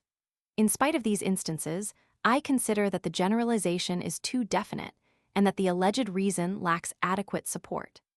The superstition concerning the northern, or devil's door, on the contrary, is general and well authenticated. Illustration. Fig. 66. Gateway at eastern entrance to St. Stephen's Church, Coleman Street, London. The carving, 5 feet times 2.5 feet, on the upper portion was originally over the north gateway. The subject is the Day of Judgment, and the figures are in high relief. The judge is seen enthroned above, Satan is falling from heaven, and the dead are rising from their coffins. Representations of this kind are often called dooms. The building itself affords evidence of the current superstition. Part of this testimony was put forward inferentially when the South was being considered. 1 or 2 additional facts may now be noticed. On the northern gate of the church, there were sometimes represented the terrible scenes connected with the Last Judgment. An elaborate example of this treatment formerly existed over the northern gateway of St. Giles in the Fields, London, and another at St. Stephen's, Coleman Street, Fig. 66, though in each case the craftsman's work now occupies a different position. Gloomy subjects, like the one mentioned, were also reserved for the north face of the church by those medieval sculptors whose sermons in stone warned many long-past generations. Rheims Cathedral has the terrors of the last day thus depicted on its north side. The arrangements of the church services also show traces of the influence now under discussion. In the north of Europe, where the usual rule for orienting churches is observed, the gospel is read from the north side of the altar, so that, according to medieval symbolism, light may be given to them that sit in darkness and in the shadow of death. Or, as Durandus has it, the north side is allotted to sinners, and the gospel calls sinners to repentance. Conversely, the epistle is read from the south side, the abode of the faithful and the converted. If one person has to read both the epistle and the gospel, he crosses from the south to the north before reading the latter service. To account for this change of position, other reasons have been advanced. Some writers think that the spread of the word from the south to the north is intended. Others declare that the crossing over was a matter of mere convenience. Moreover, while a similar custom prevailed in the early churches of Rome, the position of the reader in those days was to the right or left of the celebrant. Consequently, where the building was not aligned east and west, the mystical interpretation could not apply. Whatever be the origin or the date of the introduction of the custom, it seems fairly conclusive that some such symbolical meaning was understood during the medieval period. Nevertheless, we should be on our guard against the meticulous and overstrained interpretations which the symbolists are wont to produce for the most trivial ceremonies and occurrences. Most readers will recall the passage in Ecclesiastes concerning the fall of the tree to the south or to the north. On these expressions, Coverdale, in his treatise entitled Praying for the Dead, bases a far-fetched fragment of symbolism. It runs as follows. As men die, so shall they arise. If in faith in the Lord towards the south they need no prayers, they are happy and shall arise in glory presently. If in unbelief without the Lord towards the north, then are they past all help, in the damned state presently, and shall rise in eternal shame. To descend to the prosaic affairs of life, we notice some curious facts which seem to confirm the evil reputation of the north. It may be deemed a trifle, but why did our ancestors, under the old open field system of cultivation, divide their territories into east, west, and south fields, not north? To reply that, since the land was cultivated chiefly under a three-field system, with its three-course rotation of crops, 1/4 of the compass must necessarily be omitted, is scarcely satisfactory. Why should it be the north particularly which is avoided in the allotment of areas and in the nomenclature? Besides, where the two-field system was in vogue, we commonly find east and west rather than north and south. One does not wish to press such nice points, but was it by chance that in the old Lombardic boundary treaties the northern tract was styled nulla ora? Undoubtedly, it is a fair response to say that these matters were instinctively settled on principles of convenience and physical comfort. The motive for the choice was at first probably thus simple, but supplementary ideas sprang up and tended to harden the preference into a rule. One or two further illustrations will now be given. A study of the ancient pilgrims, way of the south of England, shows that the medieval wayfarers, and, doubtless, the far earlier prehistoric folk, preferred to travel along the southern slope of the hills, and consistently avoided the northern. The southern, or drier, side of a stream was also selected, wherever the pathway chanced to follow a watercourse for a short distance. Mr. Hilaire Belloc states that he has counted but 4 exceptions to this rule in the whole course of the medieval pilgrims' way. And again, where the medieval track leads to a church, Mr. Belloc asserts that it passes on the south side, leaving the building on the north. One exception seems to have been overlooked by Mr. Belloc: the church of Paddlesworth, near Snodland, in Kent, which has the pilgrims' way passing by its north door. Another apparent exception, at Puttenham, Surrey, is accounted for by a modern diversion of the old road. Isaac Taylor, writing to prove the predilection of our forefathers for the south, once asserted that there are more villages named Sutton than Norton, Weston, or Aston. He gave no statistics in support of his contention, but the clue seemed worth following. I have therefore examined the place names contained in the most recent Post Office Guide and have supplemented these from other lists. All village names consisting of a single compounded word, one member of which is clearly derived from the cardinal points, were counted and classified. Doubtful examples were set aside. Many others, though disguised under curious orthographies, were properly included. The result showed 32 Nortons, plus 58 other place, names obviously traceable to north. 52 Suttons, plus 49 other place, names obviously traceable to south. 35 Astons and Eastons, plus 38 other place names obviously traceable to east. 41 Westons, plus 63 other place, names obviously traceable to west. As might have been anticipated, the disparities are not so great as Taylor's statement implied, because, on the whole, the village names run in pairs. A north keeps company with a south. With respect to north and south, there is indeed a slight preponderance in favor of the sunny quarter. The wests, likewise, outnumber the easts, from which we may infer that a sheltered situation was operative in determining the choice of a site. The coombe which opened towards the west or south, and the hill slope similarly situated, would attract the first settlers. The place names, which consist of 2 separate words, one of which was a prefix indicating position, revealed somewhat similar preferences. Of this class, comprising such names as North Cheam and West Ham, there were 241 wests to 181 easts, thus confirming the first list. Then came a surprise: 164 norths against 133 souths. There are, it is true, names like Northcotes with no corresponding Southcotes, but this also holds good conversely. On the other hand, it is probable either that these double names which have not coalesced represent comparatively recent parochial divisions, e.g. East and West Horsley, Surrey, or that one name is a modern imitation or duplicate of the other, e.g. East and West Wickham, Kent, several miles apart, the first being a later geographical distinction. If any support is lent to Taylor's dictum, therefore, it could only come from a consideration of names originally given to genuinely ancient settlements. And to obtain these names, a very accurate and intimate study of thousands of local documents would be necessary. Though not strictly concerned with the cardinal points, an old custom which bears on the question of sites may be noticed here. This is the pastoral habit, adopted by primitive shepherd folk, of living, during summer, in booths or tents set up on elevated pastures, and of descending, in winter, from these grazing grounds to the plains, where there were substantial houses, each having its ox stalls and other outbuildings. The summer houses may be preserved for us in many place names, as in Somascales and Summer Lodge, Yorkshire, Somersby, North and South Somercotes, Lincolnshire, besides Summergranges, Somersall, Summerley, and many others in other counties. With these places, one may compare the Norwegian settlements known as cedars, which exist today.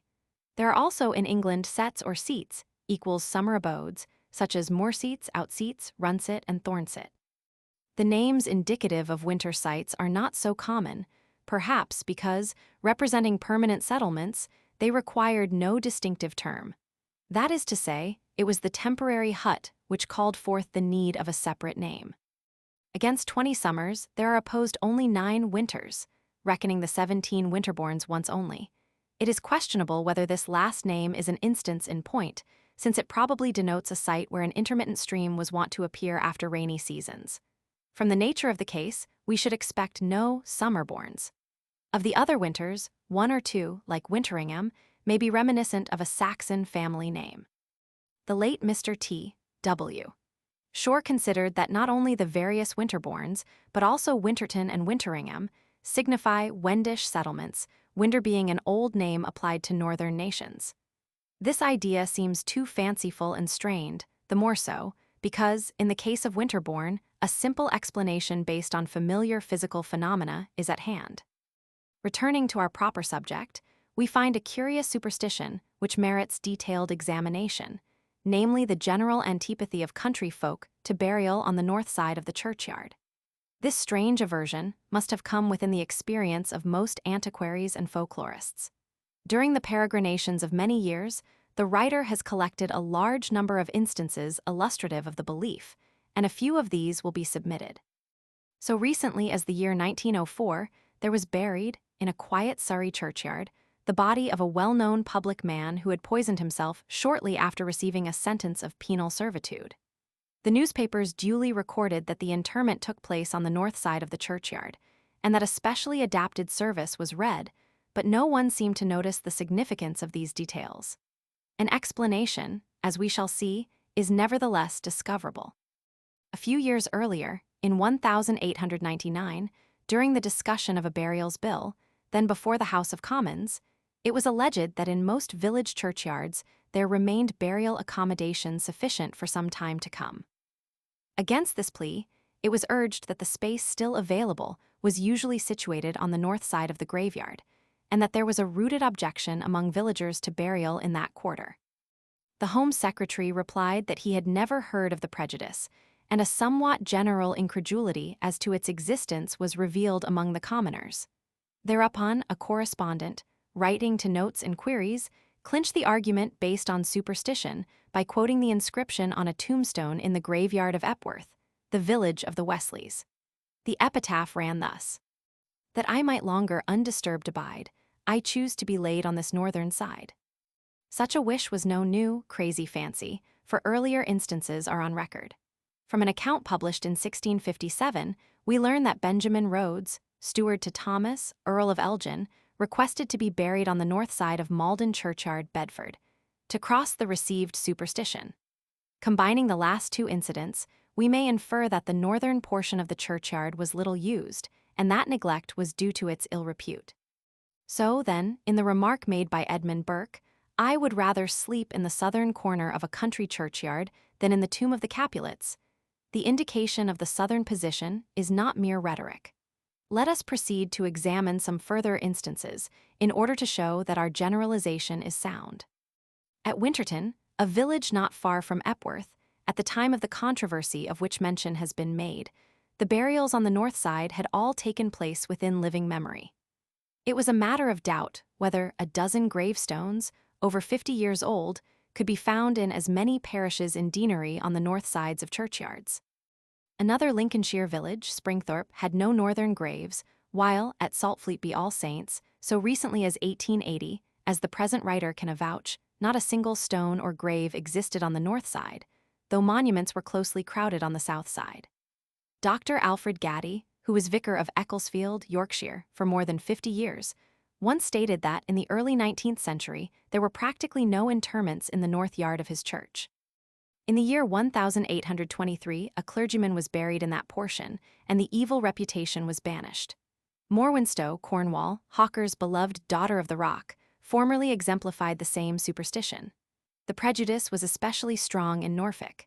It was also very prevalent in the neighboring county of Suffolk. At Newbourne, in that county, while the graveyard was filled on the south, east, and west, the turf had long appeared unbroken on the north. The bishop had never walked on it, so ran the story, and all endeavors to break down the superstition proved fruitless for many years. In churchyards situated in the border counties, on both banks of the Tweed, the prejudice is barely removed even at the time of writing. John Brand, A.D. 1744–1806, discovered that, in his day, the belief still pervaded many inland and northern parts, but had been eradicated from the vicinity of the metropolis. He quotes numerous authorities to prove that the prejudice was also rampant in Ireland, Scotland, and Wales. Another 18th-century writer, none other than Gilbert White, recorded that the southern side of the churchyard of Selborne had become such a mass of mortality that no person be there interred without disturbing or displacing the bones of his ancestors. However, 2 or 3 families of the best repute had begun to bury on the north side, and White had hoped that, by degrees, the prejudice might wear out. Frequently, we encounter evidence which, without directly alluding to the superstition, implies its existence.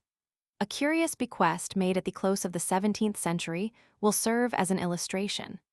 Archbishop Tennyson, having presented a burial ground to the parish of Lambeth, it was deemed necessary, in order to lessen the number of southern interments, to charge double fees for that portion of the yard. Additional testimony, though inconclusive, is gleaned from an examination of the position of the fabric with respect to the churchyard. As already stated, in many instances the north yard is all but non-existent. This is the case at Burnham-on-Crouch, Essex, Caterham and Weybridge, Surrey, Littleton, Middlesex, Barnet, Hertfordshire, North Cockerington, Lincolnshire, Upper Beeding, Falmer Street, Bishopstone and West Dean in Sussex, Manningford, Bruce, Bradford-on-Avon, and Amesbury in Wiltshire. The list could be greatly extended. At the last named village, there were no gravestones in the north yard at the time of my visit in 1901. Mr. J.T. Micklethwaite has pointed out that, when an aisle was added to Wakefield Parish Church during the 12th century, it was built on the north side, because at that period all the burials were on the south side. One is compelled to regard this line of evidence as only partially satisfactory, not because the instances are insufficiently numerous, but because cases can be cited where the south yard, not the north, is very narrow and insignificant. At Whitchurch, Oxfordshire, Alceston, Sussex, Hatfield Peveril, Essex, and Chertsey, Surrey, the burial ground is cut off almost sheer with the south side of the church. Nevertheless, these instances are much fewer than those in which the north yard is so treated, and to this extent the theory stands good. More satisfactory confirmation of the belief is afforded by the actual disuse of the north graveyard in many parishes. A reference to Fig. 21, p. 77 Supra, will show that, a century back, scarcely a headstone was to be seen on the north side of Chisleyhurst churchyard, yet we know that numerous examples existed on the south side. One may visit village after village and find that the tombstones on the north side are all erections belonging to the last half-century. The writer's notebook abounds with instances of this kind, but it would serve no purpose to give the catalogue here. 2 or 3 striking examples may, however, be quoted. At Farringdon or Farrington, Hampshire, where Gilbert White was once curate, there is a large strip of graveyard towards the north. Yet, on visiting the place in 1899, I found not a single tombstone in that quarter. At Yateley, in the same. Illustration, Fig. 67, Norham Churchyard, Northumberland, north side showing the undisturbed turf and absence of tombstones. County, the southern area has been enlarged, though the northern portion was still partly available. Strangest of all was the case of Eversley, which is not far distant from the last named parish, and which is always associated with the name of Charles Kingsley. Here, at the date just mentioned, an additional plot of burial ground on the opposite side of the road had been consecrated, yet the northern part of the old yard remained unfilled. Whatley in Somerset had only 4 graves on the north side in 1910, and all of these were recent. The north yard was, indeed, small, yet it still had accommodation, in spite of which fact the churchyard had evidently been enlarged on the south. Widdicombe, Devonshire, had no northern tombstones in 1906, and Denton, in Sussex, but 1 stone on the north side in 1910. In the same year, I found no stones on the north yard proper at Norham, Northumberland. A group of elms occupied the space enclosed by the northern boundary, and an imaginary line continued from the east wall of the church. Fig. 67. In 1911, no north stones existed at Ford, Sussex, and Abbotsham and Countisbury, Devon. A note of warning must now be uttered. The antiquary who is bent on examining this question will doubtless be guided, in the absence of documentary proof and of modern excavations, by 2 kinds of visible evidence: the level, unbroken condition of the turf, and the age of the tombstones, if these be present. A perfectly even area of turf is, as we shall see, not distinctly conclusive against the existence of former interments, since it may only imply carelessness in the raising, or in the preserving, of any possible grave mounds. The evidence deduced from tombstones, too, must always be judiciously weighed. The absence, or the modernity, of the monuments is a fair test, if applied only to the period during which such memorials are known to have been erected. But the investigator will be on his guard against giving what Bishop Butler, in fine phrase, termed an odious assent. If the level state of the sward agrees with absence of gravestones, we may infer either that no burials have taken place, or that they have been of a peculiar and exceptional nature.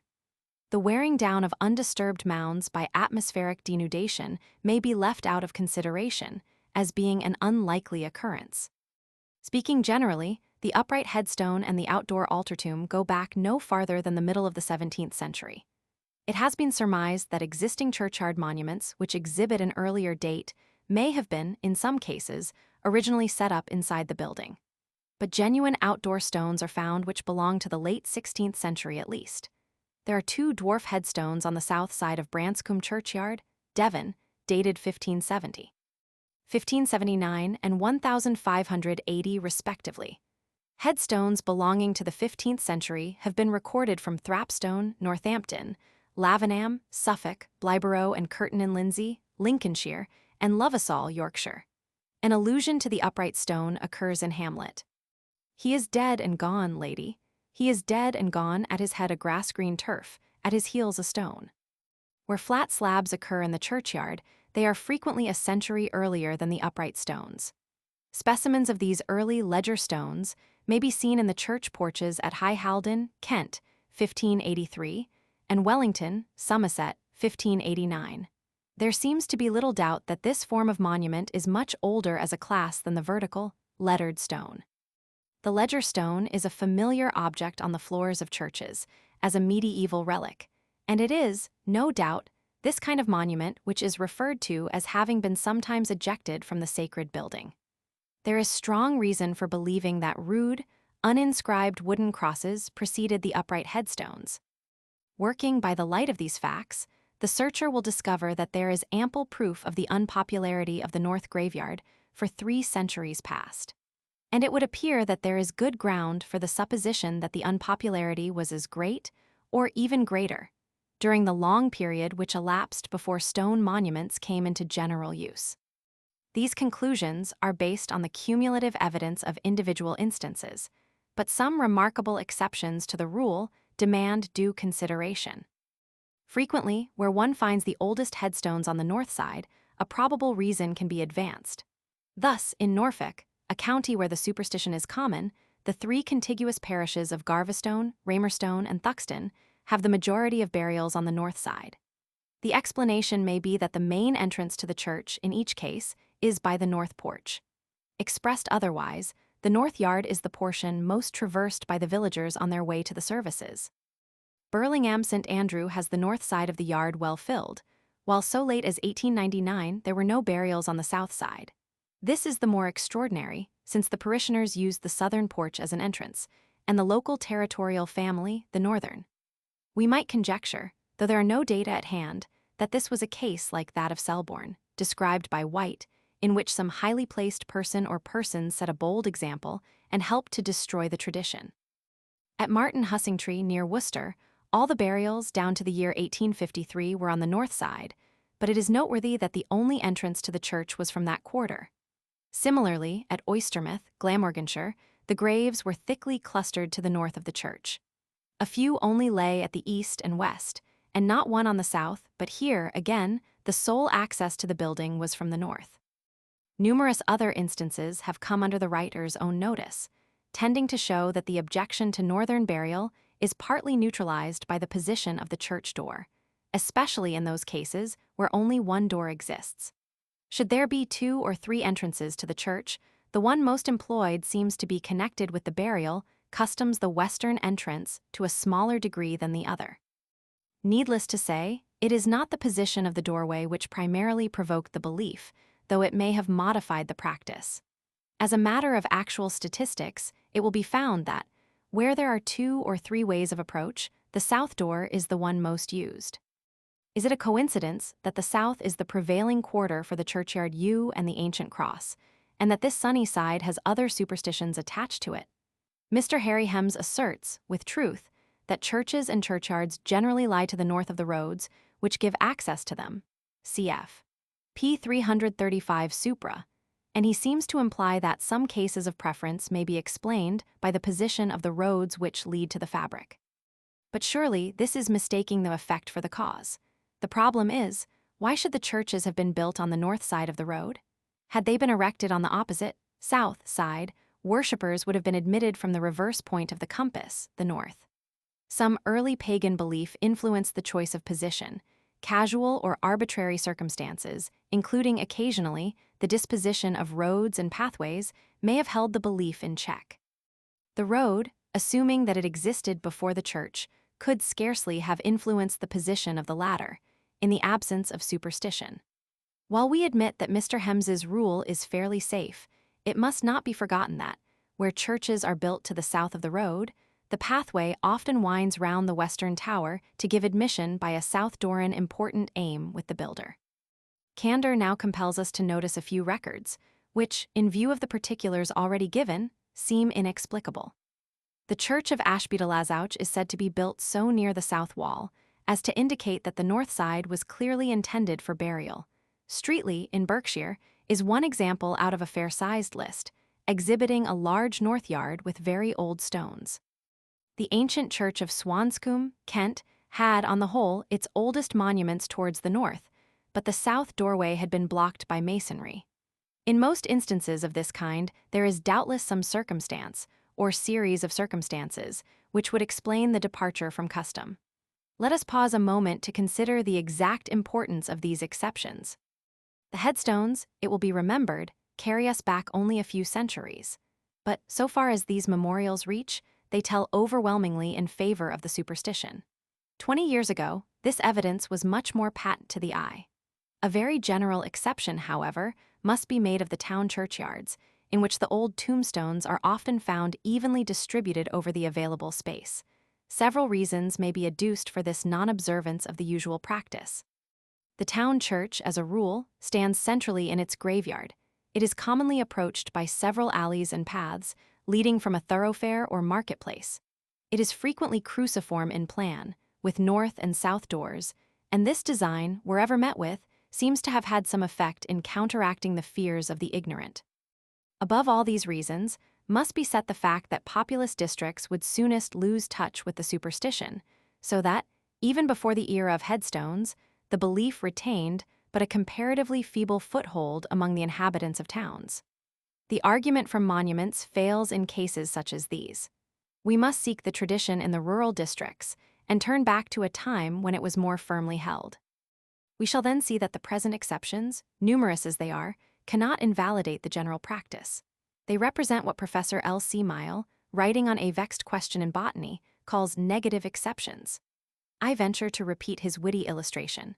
A wooden leg is used to enable a man to walk when he has lost his natural leg. If you saw a one-legged man walking with a pair of crutches and no wooden leg at all, would that shake your belief in the motive for using wooden legs? The negative exceptions, which we have been studying, may indeed testify to a weakening of tradition, or occasionally to its apparent local non-existence, but they do not abolish it or change its purport one whit. How it chances that of two adjacent parishes, the present-day evidence shows the belief at work in the first, but seemingly unknown or in abeyance in the second, is a matter upon which we can only speculate. The puzzle reminds one of the difficulty which meets the paleontologist when he strives to explain why one line of animal descent stops and remains fixed, while another continues to develop. Why creatures which seem to be completely adapted to their surroundings become extinct. Why one species or genus is taken and another left. We now go behind the testimony of the tombstones and meet some apparent contradictions. When the turf on the northern side of a churchyard is broken up, for the first time, as the sexton thinks, since there are neither mounds nor tombstones to serve as frail memorials, bones are sometimes discovered. At Botsford, Lincolnshire, though the north yard had been wholly unused until our day, yet when graves were actually dug, traces of former burials were revealed. The churchyard of Swinhope, in the same county, yielded stronger proofs. 7 or 8 very old interments, closely grouped, were found. In one case there was a coffin formed of loose slabs of chalk. The late Canon A.R. Pennington of Utterby, again in the same county, told the writer of his surprise when bones were thrown out of the first grave made towards the north of his church. It is a fair inference that no mounds had been raised over the earlier interments. Further instances could be added, but these will suffice. The details concerning the Swinhope interments are peculiar, especially the finding of the chalk coffin. These particular burials may point to the building of the church on a pre-Christian site. The other examples, however, have a different interpretation, namely, that the northern portion of the churchyard was formerly reserved for the bodies of murderers, suicides, excommunicated persons, and stillborn or unbaptized children. That the custom is not yet obsolete is attested by the case already described on p. 341 supra, which is one of many. This ecclesiastical rule has found its expression in literature. A modern poet, Professor A. E. Houseman, has deftly wrought the tradition and the practice into his sad story, A Shropshire Lad. To south the headstones cluster, the sunny mounds lie thick, the dead are more in muster at Hewley than the quick. North, for the soon-told number, chill graves the sexton delves, and steeple-shadowed slumber the slayers of themselves. Parochial histories supply the facts necessary for the confirmation of the tradition. Brand cites the case of a burying ground in Edinburgh, where the north was reserved for the unbaptized and suicides. The graveyard belonged to the Quakers, and thus is of especial interest.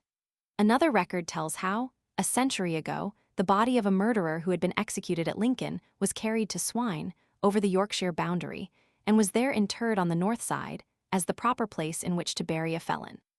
To the Irish peasantry, the north is the wrong side, and we have a contemporary account of a murder in the year 1786, which incidentally states that the malefactor was buried on the wrong side of Turlog churchyard. Miss Gordon Cumming found that, among the Hebrideans, the belief was full of vitality. A young Englishman, who had committed suicide, was carried head foremost to a grave on the north side of Portree Church, and was there buried, with his head towards the east, instead of towards the west. Even this qualified reception into consecrated ground sometimes meets with opposition, from fear that a suicide so buried will cause the herrings to desert the coast. The suspicious fishermen have been known to dig up a corpse from the kirkyard, secretly, by night, and to reinter the accursed thing either on the shore, at low water mark, or on the summit of a high mountain.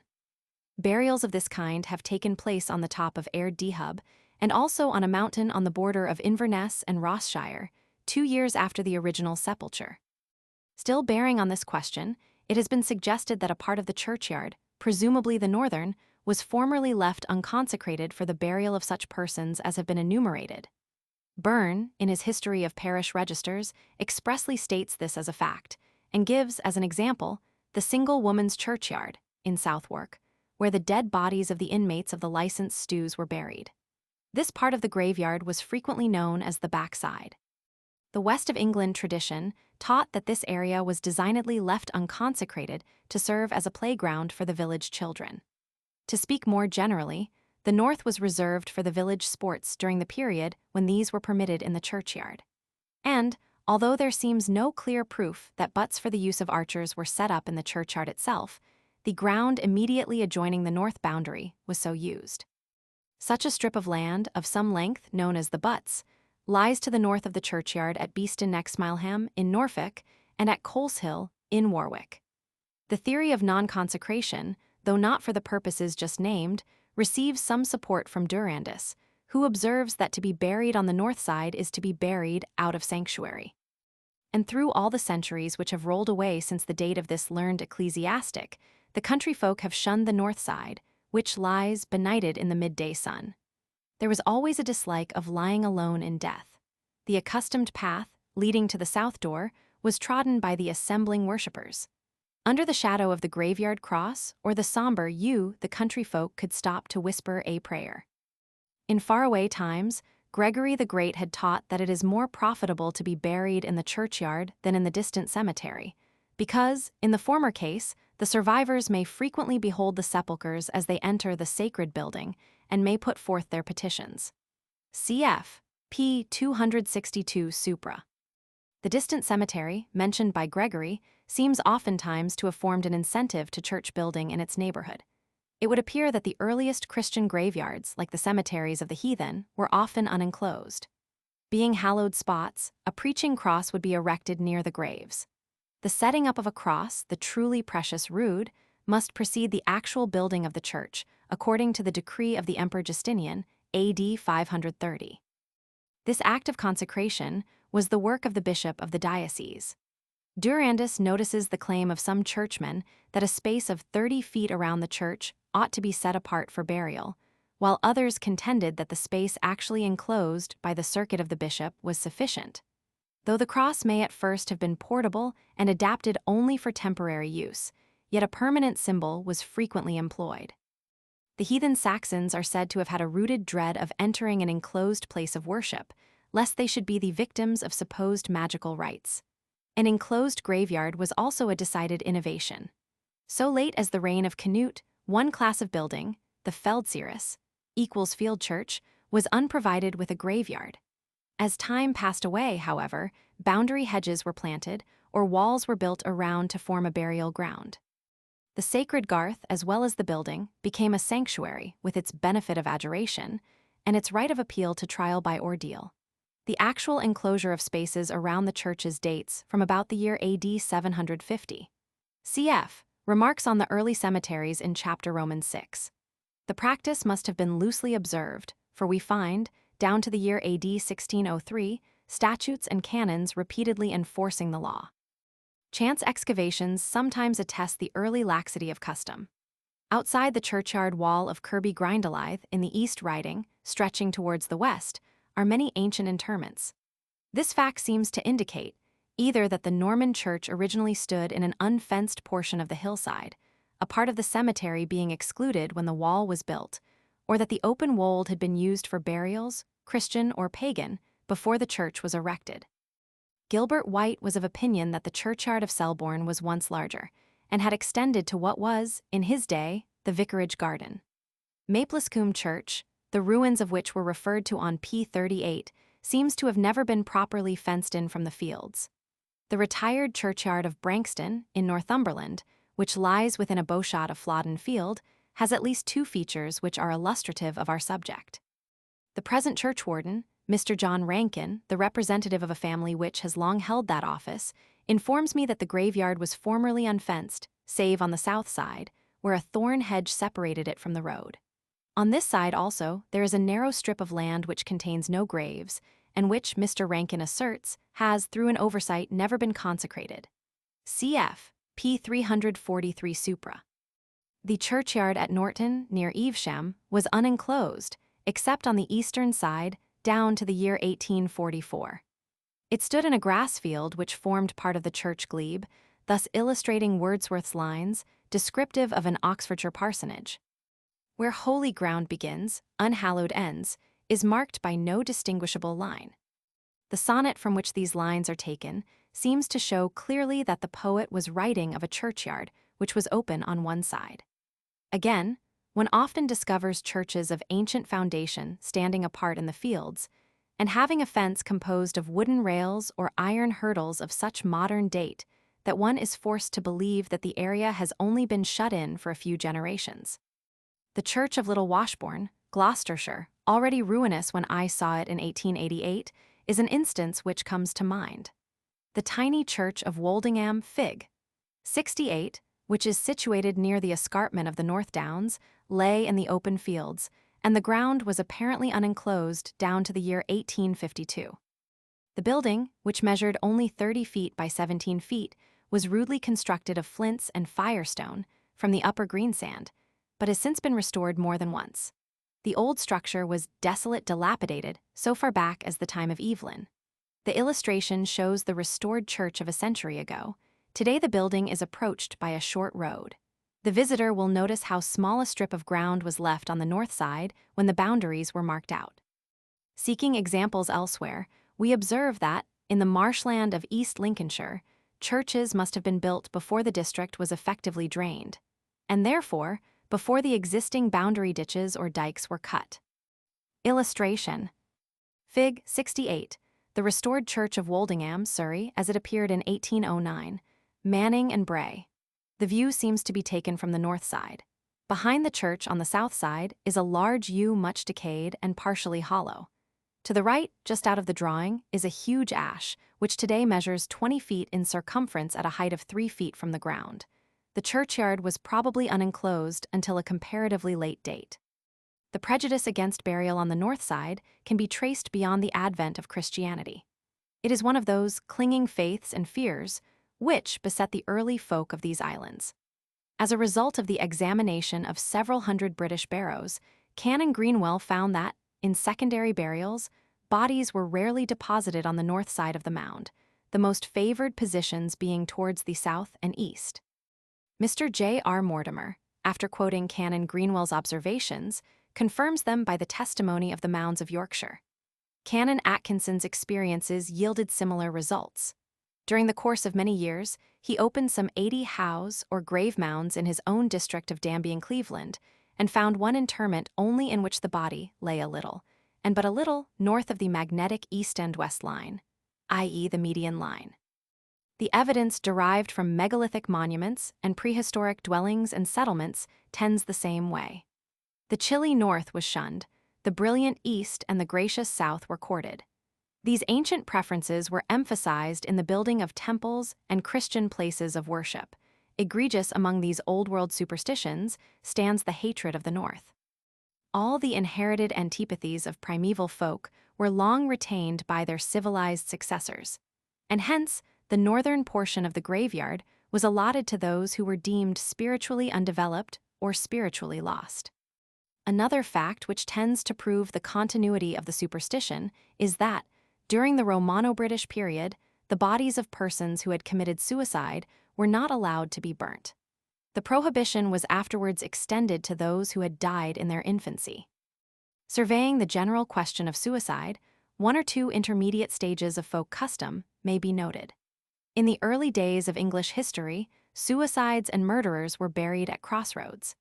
It has been argued that this procedure was not altogether intended to heap indignity on the corpse, but that the intersecting roads were emblematic of the cross, for which reason such spots were therefore deemed self-consecrated. That this idea was prevalent 200 or 300 years ago, one would not care to deny. Nevertheless, it was a late accretion. Else, why was a stake driven through the body of the person so interred? Dishonor to the dead may not, indeed, have been the primary motive which impelled the survivors to behave in this manner, although a desire to prevent the ghost walking was doubtless a strong constituent. The living would naturally object to the burial of a criminal or murderer near an inhabited house. The ghost, angry at being disembodied, according to the elementary notions of our forefathers, might walk abroad and wreak vengeance or disaster on whomsoever it would. This fear was common among Priscan folk and is widespread even at the present day. Professor Fraser has shown how the natives of Uganda bury stillborn babes and children born feet foremost at crossroads. Women, passing by, throw dust or grass on the mound to prevent the spirit entering themselves and being reborn. The bodies of suicides are also burned at crossroads. Westermarck has collected and collated many analogous practices and beliefs from such far-sundered countries as India and Serbia, Japan and Morocco. If following this high authority, we are disposed to agree that the crossways were believed to disperse such energy as might be ascribed to the deceased person, that this mode of interment diverted diseases and warded off all evil influences from the living, we shall the more readily perceive why the superstition retained its vitality in later times. When the cross became the symbol of the new religion, the old belief about suicides was reinforced so far as the idea of protection was concerned, though the superstition might be weakened in respect of any supposed indignity to the dead. Even here, however, there is room for further investigation, and writers like Mr. Andrew Lang have questioned whether the supposed efficacy of the cross is a sufficient explanation. The idea of abandonment, as it appears to the present writer, must have been an essential portion of the ceremony. And this was the natural consequence of the theory that the soul of the suicide was self-doomed to perish. A middle stage of the belief is illustrated by the Scottish practice of burying self-murderers outside the churchyard, but close by the wall. Cf. p. 352 supra. This plan was afterwards modified to the extent of allowing the body to come technically within the yard, but to be placed actually beneath the wall so that no one might walk over the grave. In England, we find constant reference to the burial of suicides in the open fields. The custom of driving a stake through the bodies of persons found felo de se has been noticed. This brutal treatment, excusable in folk who, in the dawn of the world, had a real horror of ghosts and vampires, was only abolished by law in the year 1823. Yet, as if to prove the unequal working of the human mind, and to exemplify the truism that like customs have not everywhere the same lease of life, we find remarkable exceptions to the rule. While the barbarous belief concerning suicide still held its sway, church discipline was, on the whole, gradually relaxing, and ordinary burials were permitted to take place within the sacred building. Then came the exception which we have examined. A certain part of the burial ground was devoted to burials of murderers and suicides. In at least 2 cases, as attested by parish registers, the bodies of murderers were admitted into the church, though still on the north side of the fabric, AD 1616 and 1620. The fact is that one can scarcely mention a single custom or tradition which has not been disregarded exceptionally at certain periods, though the main current has flowed on almost as strongly as ever. No doubt each particular infraction was the result of powerful local influences. For even to this hour, as has been clearly shown, the body of the suicide or the manslayer may be interred in the churchyard, and yet remain, according to the superstition, out of sanctuary. Chapter 9. The Churchyard U.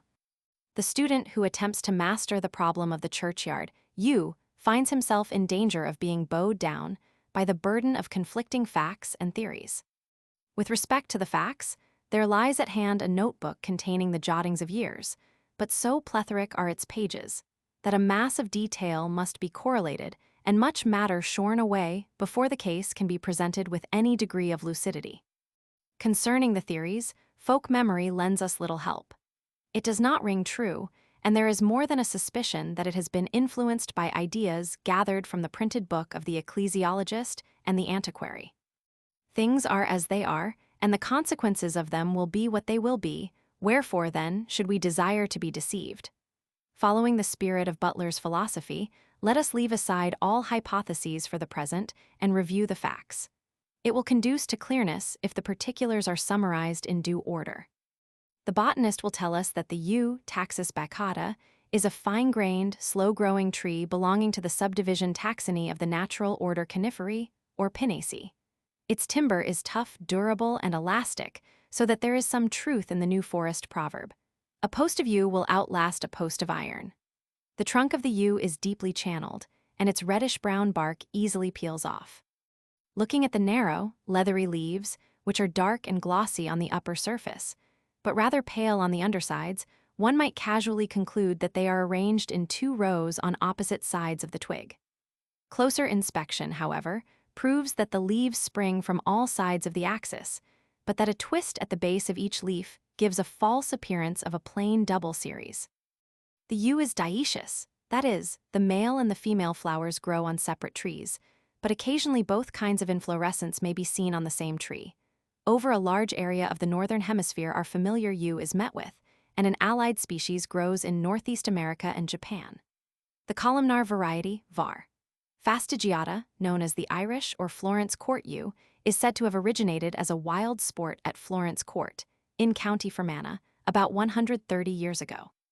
Its outline looks very unlike that of the common yew, which has horizontal branches, and it has no further practical bearing on our subject.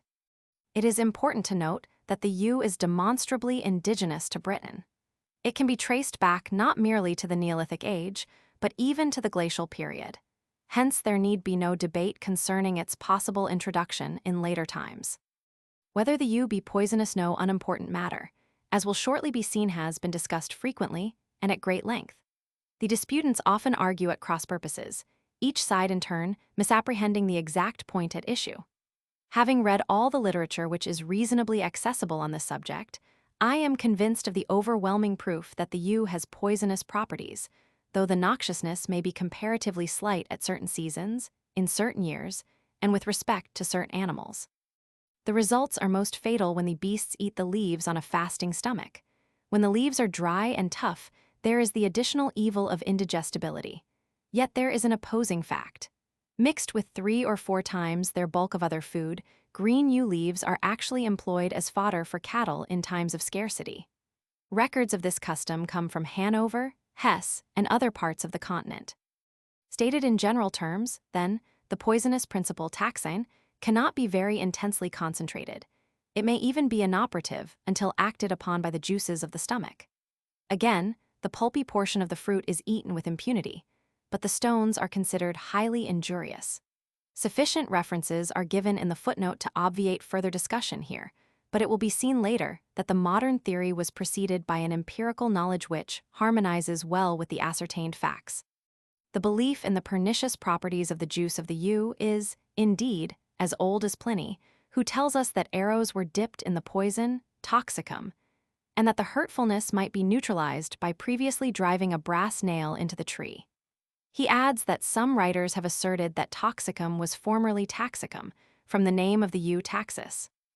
The assumption seems to be that taxus is connected not only with tau alphic psi omicron sigma, a yew, but also with tau omicron psi omicron u, a bow tau letter 1F70 tau omicron psi alpha equals bow and arrows, and perhaps arrows only, and phi alpha Rho alpha cap omicron u, poison. But even if these links be allowed, the claim is vitiated by the refusal of the lexicographers to admit such a word as taxicum.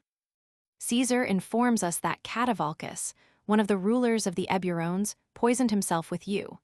Since a doubt has been raised whether the Latin taxus and the Greek tau alphic psi omicron sigma accurately represent our word, yew, it may be said that the latest authorities on both languages give that rendering to the respective words.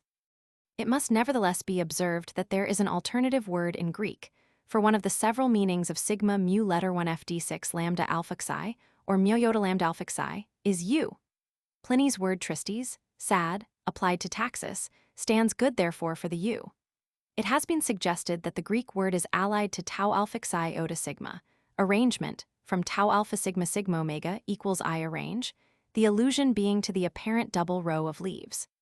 Before leaving the philological section, some English equivalents of the word must be noticed. Early modern English forms include you, yug, yow, etc. These come to us from the Middle English u or you, and these, again, represent the as, ew and eow. A 7th century manuscript has a still earlier form, ew, and this is said to be the oldest spelling in any Teutonic language. There are, says the Century Dictionary, Danish, Old High German, Spanish, Old Irish, Welsh, Gaelic, and Cornish equivalents, and of these, the Celtic forms are possibly original and not derivative. Professor W. W. Skeat supports the Celtic origin of the word yew, which, by the way, is quite distinct from the word ivy, although the various forms of yew and ivy suggest one another. Dr. Schrader says that the Old High German word iva, in the sense of yew, disappears as we go further east, and in Sclavonic dialects signifies a willow. The same holds good of the word for beech, and Dr. Schrader believes that the change is due to the thinning out of these trees eastwards. In Lithuania, again, the meanings of fir and yew run into each other. Professor V. Hain called attention to the same series of facts, from which he drew similar conclusions. The etymological road leading us no further, we take counsel of the forester and the arboriculturist. We wish to ascertain the greatest age which the yew is believed to reach. The older authorities followed implicitly the dictum of the Swiss botanist Augustin de Candolle, who, basing his conclusions upon a study of the annual rings of the yew and upon the sizes of yews of known age, formulated the rule: an increase in diameter of 1 line annually. If we allow an average yearly growth of 1 line in diameter, we shall probably overestimate the rate of growth for very aged trees. Il est probable quan est au-dessus de la vérité. So that while we may, in practice, reckon each line of the diameter as a year, we shall, in reality, make the trees younger than they actually are. De Candolle, in another place, admitted that for the first 150 years, the annual growth somewhat exceeded a line in diameter, though for older trees it was less than this amount. Abridging this rather involved statement, let us put the rule thus. Up to the age of 150 years, the yews increase annually a line or a little more in diameter, and a little less than a line afterwards. Since de Candolle's day, it has been contended that his estimate makes the trees too old.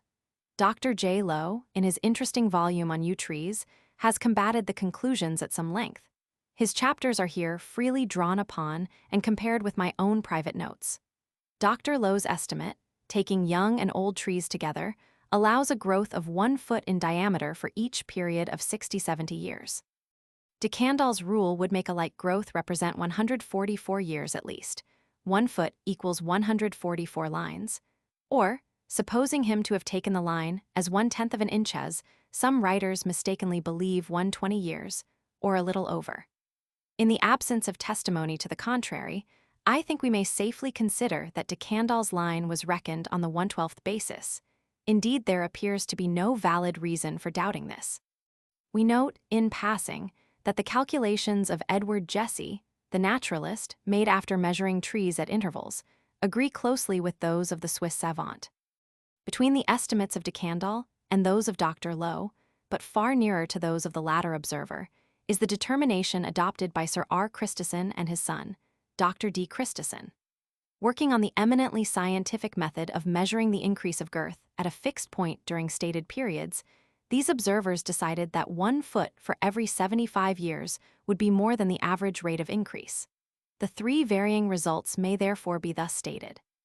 De Candolle foot represents 144 years. The Christisons, years.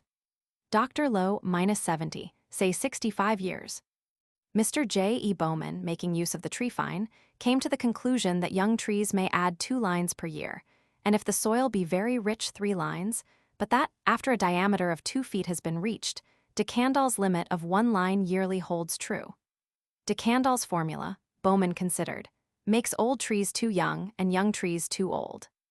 Commenting on Bowman's mode of experiment, Dr. Lowe asserts that it has no utility whatever, because the external rings of the tree those reached by the tree fine are not concentric, and are not formed in the same manner as those of the young shoot. Further, Bowman's experiments seem to have been performed on young trees only. The true estimate, therefore, seems to lie between the determinations of de Candolle and Dr. Lowe respectively. The latter writer admits that de Candolle's rule is fairly sound when applied to young trees with undecayed centers, but he stipulates that the tree must be cut down and proved to have not more than 1 center.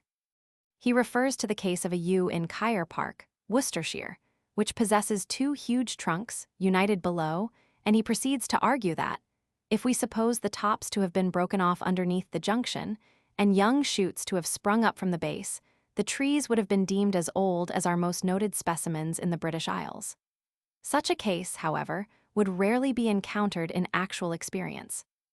Illustration. Fig. 69. Transverse section of yew showing annual rings. Longest diameter 5½ shortest 4, number of rings 51. It will be noticed that the section is eccentric. This is due to irregular growth. The light-colored outer zone is the alburnum or sapwood, the dark inner zone the duramen or heartwood. The large, radial cracks are the results of shrinkage. These cracks run along the lines of the medullary rays, though the actual rays are much too fine to be seen without a good lens. For an excellent description of such a section, see G.S. Balger, Wood, 2nd edition, 1908, p. 301. We will now examine de Candoll's ring method a little more closely. First, what is the botanical theory respecting the formation of the rings in a tree? In our climate, trees make little or no growth during the winter season, hence the new spring wood, with its wide, thin-walled vessels, is rather sharply defined against the narrower, compact, dense-walled vessels which were formed in the preceding autumn or late summer. The successive concentric cylinders of new wood, therefore, when seen in cross-section, appear as zones or annual rings. These rings are well shown in the transverse section of U Fig. 69. In vertical section, the rings appear as parallel strips, forming what is popularly called the grain of the wood Fig. 70. It is true, in general, that one ring represents 1 year's growth. The rule must, however, be applied under slight reserve. Dr. D. H. Scott clamped the branch of an elm in June, thus increasing the pressure on the cells. The result was that wood was formed similar to that which is usually associated with autumn. After 6 weeks, during which the nutrition had been practically uniform, the clamp was removed and another ring was produced. Illustration. Fig. 70. Longitudinal tangential section of U. In this section taken with the grain, the annual rings appear as alternate parallel strips of dark and light wood. The tracheids, or elongated thick-walled cells, are invisible to the unaided eye. A branch is seen emerging on the right, forming a pin, which would be obnoxious to bowyers. The conditions just described were artificial and abnormal, but varying temperatures, if extreme, might act in a similar manner. Sequoias and redwoods may naturally form several concentric wood rings in a year, a result probably due to alternations of heat and cold. Against the danger of overcalculation of age from neglecting such factors may be set the consideration that, owing to damage by frost or to seasonal peculiarities, no ring may be formed within the year. In normal circumstances, 1 ring, 1 year is a trustworthy maxim. Unfortunately, to verify this rule, should its accuracy be challenged, the tree must be cut down a most undesirable proceeding. Moreover, if the tree be aged, counting the rings is a matter of some difficulty. One must use a lens and a pair of needles, moving these counters as if scoring at a game of cribbage. Now Dr. Lowe, while doubting whether the U may not form more than 1 ring per year, a contingency that would seriously upset all computations, based on this system feels confident that in this country young trees produce 1 only. He is of opinion that the ring test consequently holds good for uninjured trees up to 200 or 250 years. Beyond that period, he asserts confidently that the U sustains injuries from storm or disease sufficient to invalidate the rule. To the extent, let us say, of 250 years, Dr. Lowe's assumption runs parallel with that of de Candoll, who believed that there is practically no limit to the age of the U, except disease. After the 3rd century, Dr. Lowe, as we shall soon see, actually claims a more rapid rate of growth, at least intermittently. The errors to which de Candoll's method is liable are thus epitomized. A U which has been maltreated by lopping or injured by the browsing of animals may thicken and form bosses, and so increase the apparent girth. Trunks may be fused together. Wounds may prevent the formation of rings. Small shoots may be enveloped by the spread of the bark, and thus a vast number of rings may be formed which eventually become concentric. Nevertheless, since we cannot always cut a tree down, some other method of estimating the age must be followed. And if the actual circumference be not always the true measure of the normal free-growing parent stem, our observations should, by way of counterpoise, be correspondingly numerous. Whoever has attempted to measure a U, with the object of employing de Candoll's rule, will recognize the force of Dr. Lowe's contentions, yet one cannot but think that the risk of error has been exaggerated. We are told, again, that there may be a difference in the number of rings on the 2 sides of a tree, even at the same level. In other words, a given ring may not be everywhere of the same thickness. This is noticeable in the specimen Fig. 69. In the famous U of Darley Dale, Derbyshire, it is asserted that the number of rings varied from 33 to 66 in an inch of radius, taken horizontally, a curiously neat ratio. Mitchell-Montaigne, so far back as 1581, pointed out that the rings were narrower on the north side of the tree. Yet these occurrences do not hopelessly affect our conclusions. The writer possesses a section of a branch of yew from Offchurch, Warwickshire, which was overdeveloped on one side, the result of proximity to a stream and of a sunny aspect. The consequent curvature of the heartwood, though certainly disappointing to the bowyer who bought the tree, did not prove very troublesome even to the amateur ring counter. Taking the average of a long series of years and examining a large number of specimens, the inequalities in such specimens would be found to cancel each other. In an aged tree like that of Darley Dale, the coalescence of the rings would be far more perplexing than the unsymmetrical growth.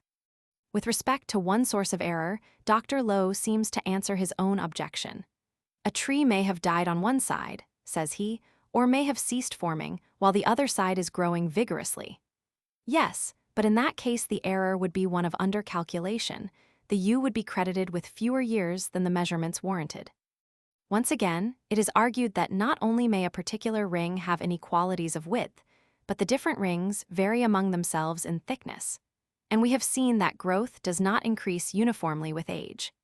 An oak of 50 years had a circumference equal to another which was 4 times that age.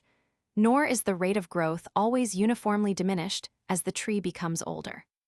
De Candolle found an oak, 333 years old, which showed as great an increase between the rings of 320 and 330 as between those of 90 and 100 years. Now, it is not mere captiousness to remark that these figures refer to an oak, not to a steady-growing yew, though Dr. Lowe claims that the observation would apply equally well to the latter tree. We may repeat, while variations in rainfall, temperature, and food supply correspondingly affect the rate of growth, it is a matter of common knowledge that our seasons tend to follow ill-defined cycles, and that a series of such cycles may be expected to equalize each other with a fair approximation to exactitude. Illustration, Fig. 71. Yew at West End of Tandridge Churchyard, Surrey. Though hollow, it is one of the finest specimens in England. A far graver indictment of de Candolle's figures is contained in the insinuation that his selected trees were stunted and ill-grown, so that the rate of growth was made to appear too slow. The supposition, if well grounded, would severely shake de Candolle's rule, but at present it is a supposition merely, as readers of the Physiology Vagae tale may learn for themselves. De Candolle did indeed believe that trees die from accident or disease rather than from old age, but how could the bias resulting from such an opinion make the age of a yew greater than it actually was? An injured tree whose development had been arrested would be credited with too few years rather than with too many. Take the case of the Tandridge yew in Surrey, Fig. 71. Aubrey found that this tree had a girth of 30 feet at a height of 5 feet from the ground. Manning and Bray, about 130 years later, gave the corresponding measurement as 32 feet 9 inches. Today the reading is only 32 feet 4 inches. Allowing for some discrepancies in the modes of measurement, the results are striking. The explanation is that, though the tree is still vigorous, it has long been hollow, and growth must have been slight, if indeed there has not been an actual arrest for the past century. The method, adopted by the two Christesons, of measuring a tree at known intervals of time, is perhaps open to less objection than that of assuming a mean rate of growth, based on the enumeration of the rings of selected specimens. A combination of both systems would be better, if not ideal. The interval method, nevertheless, overlooks the objection that growth is not quite uniform. De Candolle urged, as already noticed, that the rate diminishes in aged trees and gave several reasons. The roots are farther from the air, and they are also working in competition with those of neighboring trees. Should the soil be rocky or otherwise uncongenial, the lessened elasticity of the bark retards growth. Add to these factors the likelihood of oncoming disease, and the slackened development would be appreciable. Against these considerations, Dr. Lowe boldly affirms that there is abundant evidence to show that old trees grow, at intervals, much more rapidly than young ones. But he makes this concession: they do not, as I have said, grow uniformly, but have periods of comparative arrest of growth. These pauses, he believes, are due to the overshadowing head of the tree. Were the head to be broken every half-century or so, rapid growth would again commence. But to what degree does such a pollarding occur in nature? Does not the head continue, in the main, to overshadow the trunk and roots? The lopping of yews for making bows, as apart from true pollarding, will be discussed later. One reiterates, all systems are liable to error, but some systems are more accurate than others. And the interval method, especially if supplemented by estimating the total number of rings, according to an ascertained standard rate of increase, still awaits the coming of a better system to supersede it. The obtruding difficulty which now meets us is, where are we to measure the girth? Sir Robert Christison thought the ground level best, but wherever possible, he also measured the tree at 5 feet from the base. Yews, however, frequently thicken upwards. There may be swellings under the branches. The stem is often encumbered by bunches of young sprays. Aged trees are usually deformed and are studded with knobs and excrescences. To follow Christison's plan with the trees at Dryburgh, Roseneath, and Sanderstead, and other yews which have protuberances at the base, would result in too liberal an estimate. The reaction of root pressure tends to make trees lift themselves out of the ground.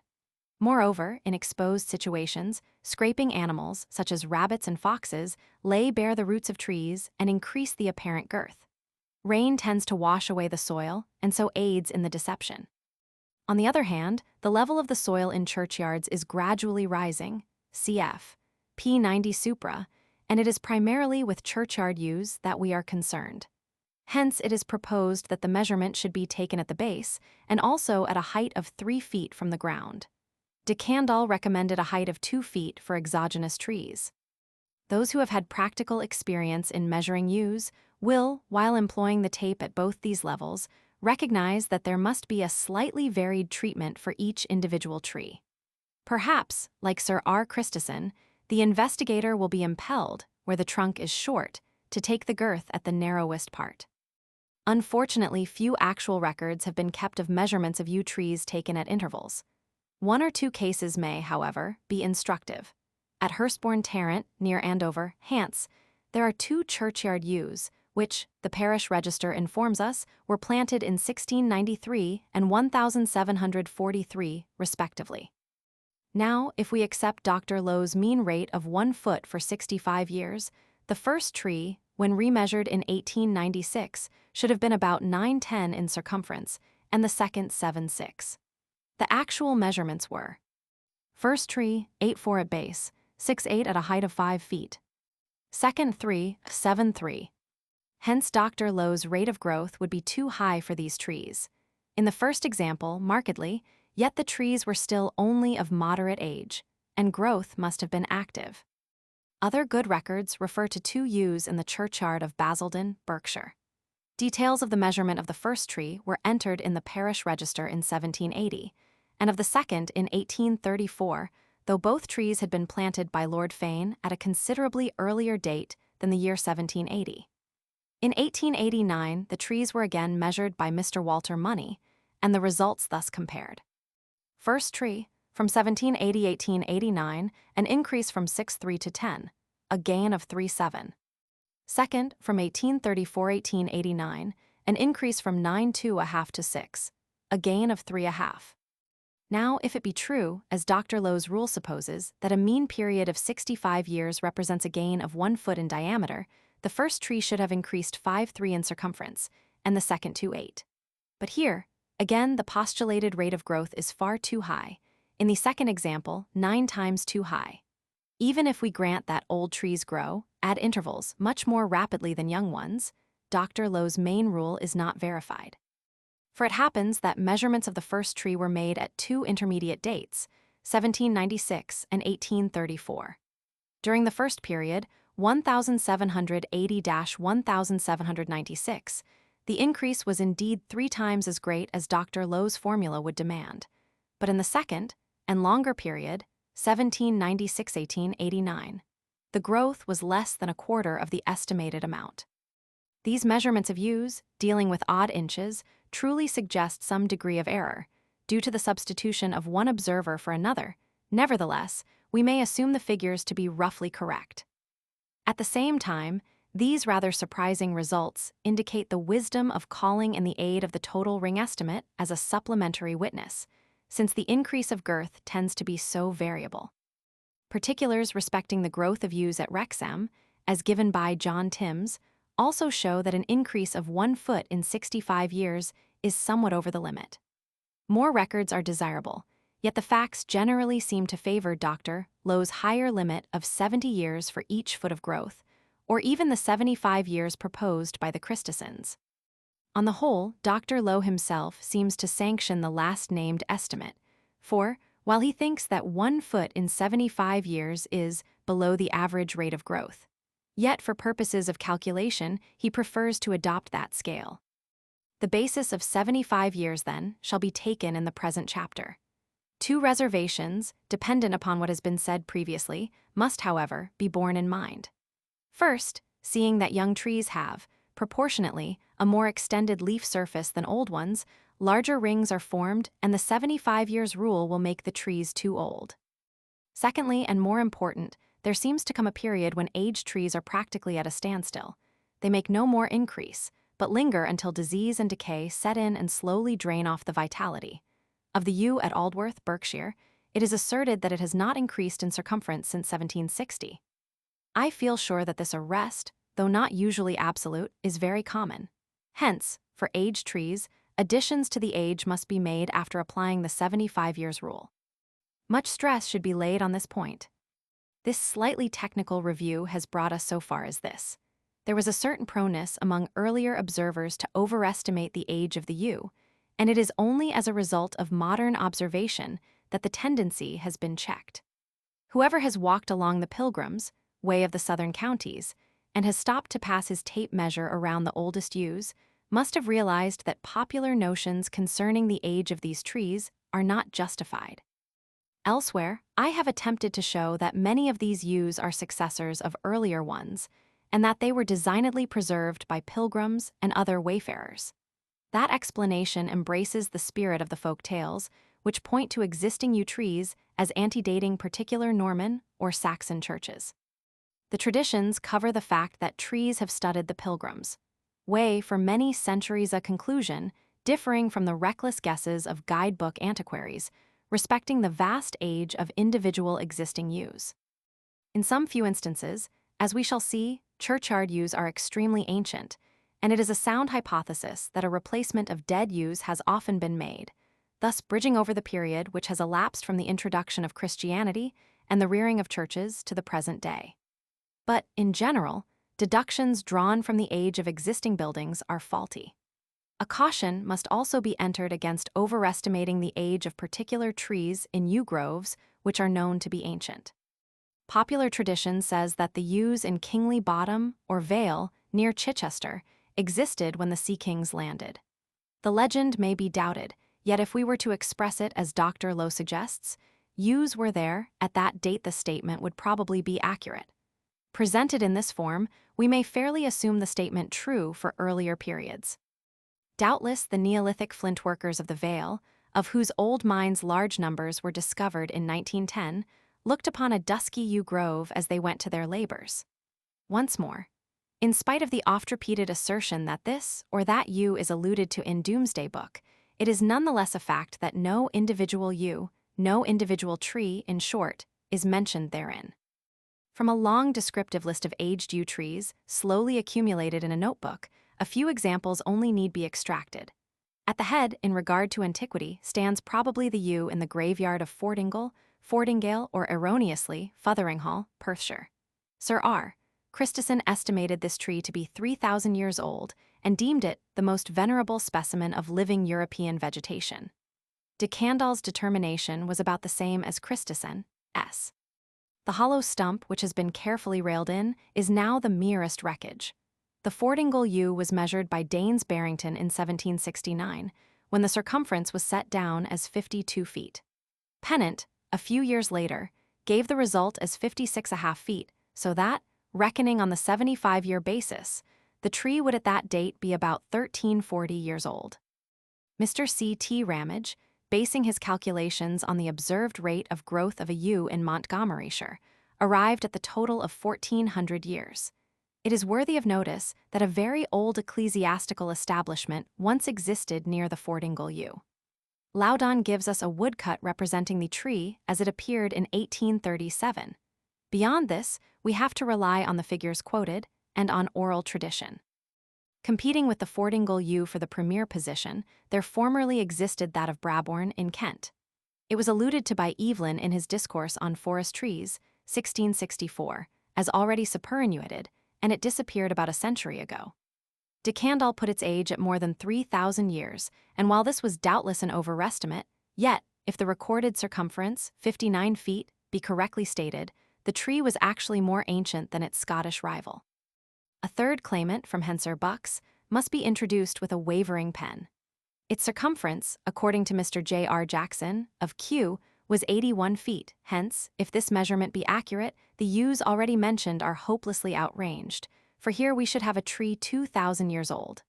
Unfortunately, this yew no longer remains to tell its own story, or to allow the measurement to be checked. The celebrated churchyard yew of Darley Dale, Derbyshire, has suffered much in reputation owing to travelers' tales. Half a century since its diameter was approximately 9.5 feet, its age may therefore be roughly estimated as 767-70 years. A dead yew, underpropped and chained together so as to preserve the upright position, stands in the grounds of Kersal Cell, Lancashire. This cell was founded about the middle of the 12th century, and Mr. Arthur Mayall has suggested that the seed from which the yew sprang was brought from the Holy Land at the close of the Second Crusade, 1149. The yews known as the Seven Sisters, which grew on a knoll near the mill at Fountains Abbey, Yorkshire, but of which only 2 remain, have been deemed by an able, though anonymous, authority to be most certain relics of the mid-12th century. The abbey was founded in A.D. 1135. For the sake of comparison, De Candolle's figures 1,280 years, although too high, may be noted. The Buckland yew, near Dover, which was removed from the churchyard in 1880, was one of those erroneously reputed to have been mentioned in Domesday Book. Serious historians, however, like Hasted, do not make this mistake. The tree was of vast size, though details are now lacking. At Watcombe, a lonely farm on the roadside between Wantage and Hungerford, stands a cluster of aged yews, possibly coeval with the Benedictine cell and church which were built there at the close of the 11th century. The trees form a kind of covered way or cloister, and now surround a central pond. Of Talbot's yew, in Tankersley Park, Yorkshire, it is said that a man on horseback could turn round inside its hollow trunk, and similar stories are related of other yew trees.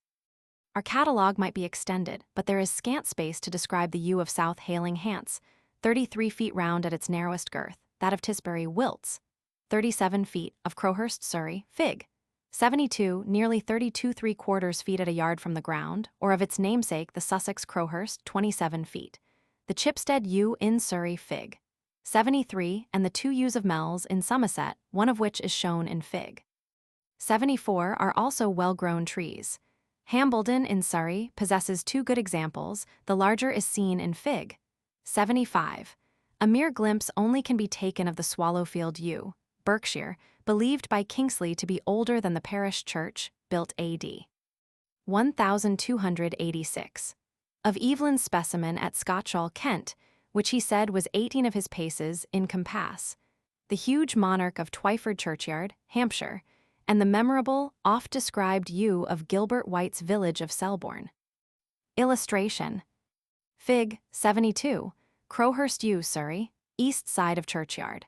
32 3/4 feet in circumference at a height of 3 feet from the ground. The inside, which was artificially hollowed in the year 1820, contains a table around which a dozen persons can be seated. Before taking final leave of individual trees, an example given by Strutt claims passing notice. Strutt cites an original charter which refers to the building of a church at Peron, or Peron, in Picardy, in A.D. 684. In this charter, a remarkable clause was inserted, giving instructions for the preservation of a particular yew tree. The writer adds that the tree was in existence in A.D. 1799. If we could be sure that the charter referred to the identical tree which survived till the latter date, we should here have a rival to the veterans of Fordingle and Brabourne. Illustration. Fig. 73, yew on north side of Chipstead Church, Surrey, circumference at 4 feet from the ground, 25 feet. The block-top doorway is transitional Norman, c. AD 1175. The arch is round, but is ornamented with the dog tooth. The northern position of the U was probably determined by the northern approach to the church. It has now been made clear that neither the exaggerated estimates of the earlier school of botanists nor the undercalculations of recent writers are quite satisfactory, and that, as of old. Illustration. Fig. 74. U. Mells Churchyard, Somerset. Girth, at a height of 3 feet from the ground, 11 ft 8 in. A slightly smaller tree stands a little towards the east, both specimens being situated on the south side. The middle path is safest. We next ask how the yew came to be planted in churchyards. One section of antiquaries teaches that the object was to ensure a supply of evergreens for great festivals, and to furnish, in particular, palms for the procession on Palm Sunday, the second Sunday in Lent. That the yew, or palm, served this purpose is abundantly proved by entries in churchwardens' accounts and by the actual evidence of living eyewitnesses. Nor is it entirely a valid objection that box, laurel, broom, and willow have been or are still used for a like purpose. It is on record, too, that twigs of yew were employed by the priests for sprinkling the holy water in the asperges before Mass. This class of evidence can be extended. The Liber Festivales, or Directory for Keeping the Festivals, an old. Illustration, Fig. 75. Yew, Hambledon Churchyard, Surrey, circumference at 3 feet from the ground, 29 feet, at 4 feet from the ground, 30 feet. Blackletter volume dated 1483 states that yew is carried about on Palm Sunday, for in Chesson equals cause, that we have none olive that beareth green leaf algate equals always. Irish peasants were wont to carry sprays of yew in their caps during Passion Week, and to place small portions beside the crucifix at the head of the bed. On St. Martin's Hill near Marlborough, as previously noted, p. 194 supra, there is an ancient earthwork, to which, so recently as 1858, a band of villagers went in procession on Palm Sunday, carrying boughs of hazel, not of yew. Although the yew was absent, the ceremony supplies an interesting link, and the connection of a Christian festival with prehistoric remains seems to indicate an early origin of the custom. Again, a well-known ecclesiastical ceremony consisted in the solemn blessing by the priest, on Palm Sunday, of branches of yew and box, which were then burnt to ashes, and these were preserved for use on the Ash Wednesday of the following year. When visiting Wookey in Somerset during the summer of 1906, I was told that the old churchyard cross, recently restored, was known as Yew Cross, because it was formerly decorated with yew on Palm Sunday. It is an astonishing fact, moreover, that in the northwest Himalayas, the yew is not only an object of veneration, but its twigs are carried in processions and incense is made of its timber. The enthusiastic antiquary might rashly adduce this as a proof of the Asiatic origin of the Aryans. Let us rather suppose, without prejudicing that vexed question, that it is another instance of similarity of custom developing independently among diverse races. Plainly, then, we have obtained at least a partial answer to our question. Further usages, of a somewhat kindred nature, suggest reasons for the presence of the tree in the churchyard. Yew branches were carried by mourners at funerals, sprigs of yew were scattered on the coffin, corpses were even rubbed with an infusion of the leaves with a view to preservation. Dryden speaks of the mourner yew. In Twelfth Night the clown sings of my shroud of white, stuck all with yew. Allusions are also found in the works of Dekker, 1603, Thomas Stanley, 1651, and other 17th-century writers. The association of the yew with funerals survived until our day. Sir Thomas Browne, discussing, with sonorous eloquence, the burials of the ancient Greeks and Romans, tells us that the funeral pyre consisted of sweet fuel, cypress, fir, larix, yew, and trees perpetually verdant, and continues later. Whether the planting of yew in churchyards hold not its original from ancient funeral rites, or as an emblem of resurrection from its perpetual verdure, may also admit conjecture. Turning to a more prosaic theory, we find it urged that yew trees were planted in churchyards to protect the fabric from high storms and to shelter the assembling congregation before the doors were opened. The chief basis for this opinion is discoverable in the notable statute, of which the date is believed to be 35 Edward I, A.D. 1307. Ni rector prosternat arbors in cemeterio, that is, the rector must not cut down trees in the churchyard, save, as the act proceeds to specify, for the repair of the chancel. The statute was a repetition of a decree of the Synod of Exeter, AD 1287, which forbade the felling of churchyard trees and expressly stated that they are often planted to prevent injury to the building during storms. A like prohibition, it is asserted, though mistakenly, had been earlier embodied in Magna Charta. It is more pertinent to the present inquiry to remark that the law is still binding. A foreign writer, whose name I cannot ascertain, is quoted as stating that the yew was planted for shade and conscience equals assemblies. With reference to the above-mentioned decrees, it is argued that the yew would be the principal, if not the only, kind of tree which needed preservation. If then, with Gilbert White, we adopt the shelter theory as one explanation of the presence of the yew, we tacitly admit that the tree, to have been of any service, must have been planted long anterior to the date of the statutes. Was the yew, it will reasonably be asked, well adapted for a screen or shelter? On the one hand, Dr. Lowe urges, as objections, the tree's slow growth and the horizontal habit of its branches. Against this opinion, we may set the more plausible view of Daines Barrington, that the thick foliage of the yew renders it better for the purpose than other trees. While not admitting that the shelter theory accounts for the original intention of the earliest planters, it seems obvious that even one yew would be effective in breaking the force of the wind from a particular quarter. Moreover, 2 or 3 trees were often grown in the churchyard. Slowness in reaching maturity would not be an absolute bar, if, indeed, the tree were not already well advanced in growth ere the church fabric was actually reared. As a matter of history, a case cited by Barrington shows that the felling of yews caused the roof of the church to suffer. Other trees besides the yew would, without doubt, be also employed. Whether this was the case in primitive times may, however, be questioned. The rugged elm of the elegy would come into favor in due course. Examples of magnificent elms are to be seen at North Mimms, Herts, Iford, Sussex, East Bedfont, Middlesex, and in many Essex villages. Ulfriston in Sussex has an immense elm, hollow with age. Somewhat later, the sycamore, as at Plumpton, Sussex, and the horse chestnut, as at Thursley, Surrey, were also utilized. This brings us probably to the 17th and 18th centuries, though the precise dates are usually not ascertainable. Cedars occasionally replace the yew, for example, in the churchyard of Lullingstone, Kent, or they supplement it, as at Ashdeed, Surrey. Rodmell in Sussex has a magnificent holm oak, besides a large horse chestnut and numerous elms. Walnuts are not uncommon. Mitcham and Great Bookham, Surrey, Clee and Great Coats, Links, furnish good examples.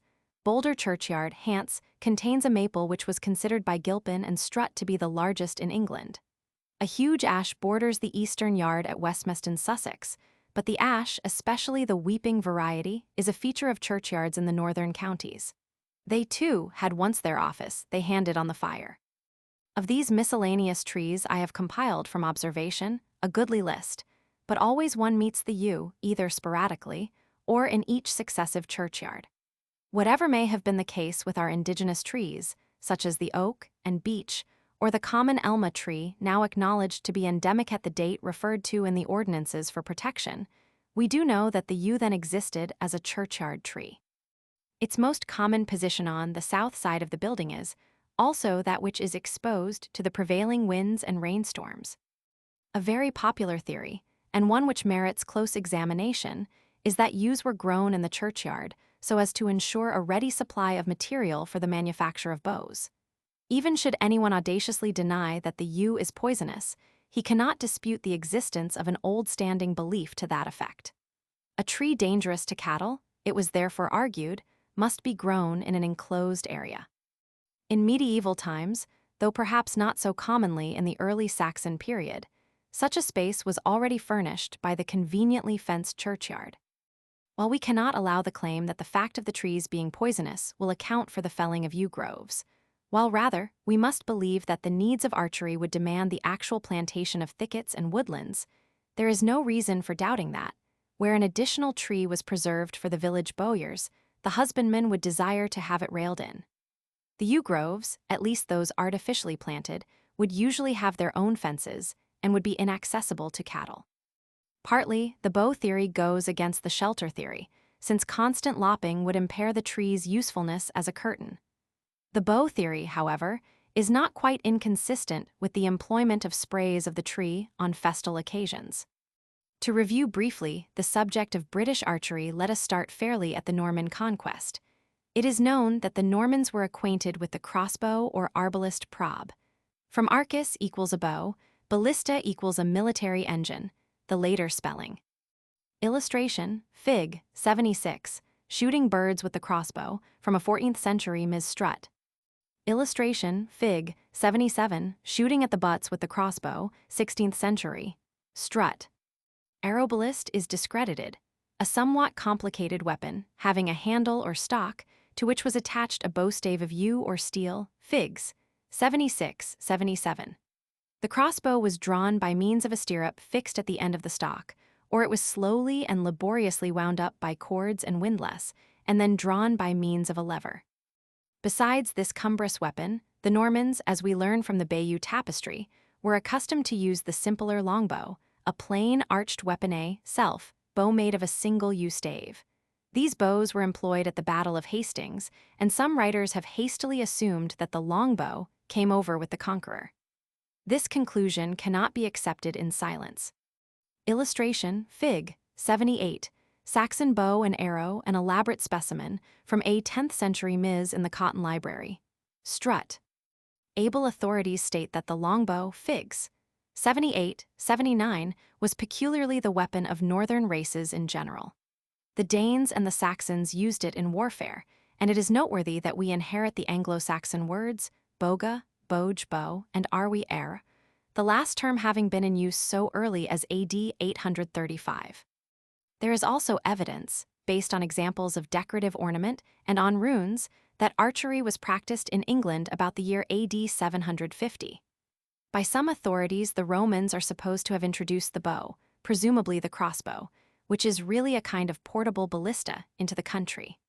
Sir John Evans, while admitting that the crossbow was in use during the Roman period, believes that it was not known in the Neolithic. Illustration, Fig. 79, Saxon archers with longbows from an 8th century Ms. in the Cotton Library. After Strutt. Age, when longbows made of yew were probably employed. Between these two periods vast centuries roll, and we may fairly assume that the crossbow does not belong to pre-Roman Britain. But what impresses us is the conviction that the plain longbow had never been entirely superseded.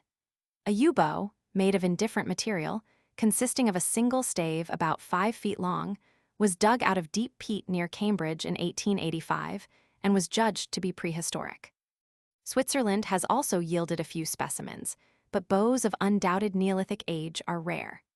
Reasoning from the unnumbered arrowheads of stone which have come down to us and which are now preserved in collections, we may infer that the longbow was in common use during the later Stone Age, even supposing that many arrowheads were really tips for shafts thrown by hand. We may peer yet further into a darker past, when, as Pitch Rivers suggests, primeval man fastened his lance to the stem of a young forest tree, which he improvised as a spring trap or an elastic throwing stick. This slight digression carries us thus far. The crossbow may possibly reach back to the Roman period, but the longbow is certainly of prehistoric origin. These conclusions have some bearing on the artificial planting of yews and are important to the upholders of the bow theory. It may be advisable, too, to notice the discovery of a spearhead of yew in the peat of the fenland. Now we may return to the Norman conquest and the Norman crossbow. To wind up and discharge this weapon was obviously a difficult and tardy process. For every bolt shot by the crossbowman, the archer could deliver 6 arrows. Mr. C. F. Longman and Carl H. Walrond consider this ratio much too favorable to the clumsier engine. Be that as it may, the longbow, swift and deadly, won for us Crécy and Poitiers. Aided by their field entrenchments, the English were able to give the national arm free scope, and the quarrels discharged by the Genos crossbowmen were more than answered by the English arrows. The scene makes us remember Gilpin's apposite observation that the Frenchman drew a bow, while the English bent a bow. For, in England, the crossbow had given the first place to its lightsome competitor in the 13th century. But the bolt and crossbow lingered for 2 more centuries, until the longbow itself was struggling for supremacy with the handgun or hand cannon, which had been introduced about the year AD 1446. A statute, passed in AD 1515, increased the property qualification for using a crossbow or handgun to 300 marks a year, and this sum was again raised a few years later. At the same time, the use of the longbow was enforced. We will now deal exclusively with the longbow. Statutes relating to archery are very numerous and range from the time of Edward I to that of Charles Roman II, during whose reign the longbow practically died out as a weapon in spite of many patriotic attempts at resuscitation. Very pleasant reading is afforded by some of these old ordinances. The first statute, 13 Edward I, AD 1285, known as the Statute of Winchester, ordered all males of a certain rank to shoot from the age of 7, and this act was not repealed until AD 1557. Statutes passed during the reign of Edward Roman III commanded that bows and arrows should be provided by the local authorities, and archery should be encouraged. Under Richard Roman II, all servants were to practice at the target, and Sunday was specially nominated for the purpose. Henry Roman IV, AD 1405, regulated the manufacture of arrowheads, which were to have a steel point and to bear the mark of the maker. Most important legislation was passed under 5 Edward Roman IV. See 4 Irish statutes. Every Englishman and every Irishman dwelling with Englishmen shall have a bow of his own height. Later came laws regulating the importation of bow staves. Here it should be explained that the timber of the yew, dense and elastic, was considered to form the ideal raw material. But modern bowyers have largely abandoned self-yew bows and seem to prefer a combination of 2 kinds of wood, yew for the inner and hickory for the outer layer. Since English yew was inferior to that of Spain, Portugal, and Italy, because it suffered from an excess of pins, spots from which branches had been trimmed, fig. 70 p. 367 supra, importation was necessary. First, then, bow staves were ordered to be brought over with other merchandise and marked accordingly. Next, they were to be imported with every butt of wine. The price was fixed, and soon the scale of charges became complicated. In AD 1504, good bow staves were admitted free of duty. And so the story might be continued. There are commands to practice the sport on feast days and on every possible occasion. The quality of the bow staves and arrows is to be improved, butts are to be erected or repaired. Entries under this last head are found in parish accounts extending well into the 17th century. The churchwarden's accounts of Ashburton, Devon, for instance, refer AD 1558-9 to lopping the yew tree and to payments to the bowyer. So late as AD 1772, several thousand bow staves came to England, chiefly from the Baltic ports and from Rhineland. Seeing then that the making of bows and arrows was, for many centuries, a leading industry both in England and on the continent, we are led to ask to what extent Sir A. Conan Doyle's lines express historical facts, since they are obviously not correct as they stand. What of the bow? The bow was made in England, of true wood, of yew wood, the wood of English bows. So men who are free love the old yew tree and the land where the yew tree grows. In the first place, it is abundantly clear that yew was the material most sought after. Roger Ascham says that yew was best for parfait shooting, and that bracelet, a hard, red dyewood, elmy, witch, and ass were mean for bows. Now the importation of foreign yew was rendered necessary, as already noticed, because the native material was not the most suitable. More than this, the supply of yew, even with the addition of cargoes from abroad, was insufficient. Thus, in 1541, to give one instance only, it was enacted that the bowyer should make 4 common bows of elmy, witch, brazil, ash, or other wood, for 1 of yew. Near London, the proportion might be reduced 2 bows of common wood to 1 of yew. Our English yew was so naughty that, as Brady sadly remarks, it was used for bows of boys and other weak shooters. While a bow made of the best foreign yew was to be sold for 6s. 8d. A bow of English yew was assessed at a value of 2s. only. The main point to be noticed here is that, as an historical fact, English yew was employed, at any rate in part. And Warner, a writer of the late 18th century, asserts that among the lower ranks, there was, in his time, a tradition that the churchyard yew was the source of bow staves. Apart from the churchyard tree, there were other supplies. A general plantation of yews, we are informed, was specifically commanded in 1483. Strutt cites the remarkable yew wood on the Isle of Inchkennakhead, Loch Lomond, as a probable result of such afforestation. General Petrivers suggested a like date and origin for the yews of Cranbourne Chase, and it is possible that several ancient copses of yew were much extended in area about this time. In the reign of Elizabeth so, we are told, but I doubt whether the assertion can be upheld yews were actually ordered to be planted in churchyards. It is also stated that Charles Roman VII of France, A.D. 1422-1461, commanded that the tree should be grown in all the churchyards of Normandy expressly to provide wood for crossbows. Incidentally, we observe that the yew was employed in making both kinds of bow.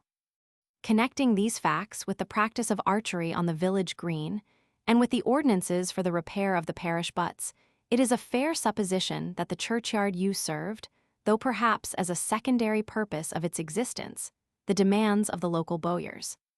Several objections have been raised against this last-named theory. The inferiority of English yew has been mentioned. In the face of a constant lack in the supply of yew, the objection is not weighty.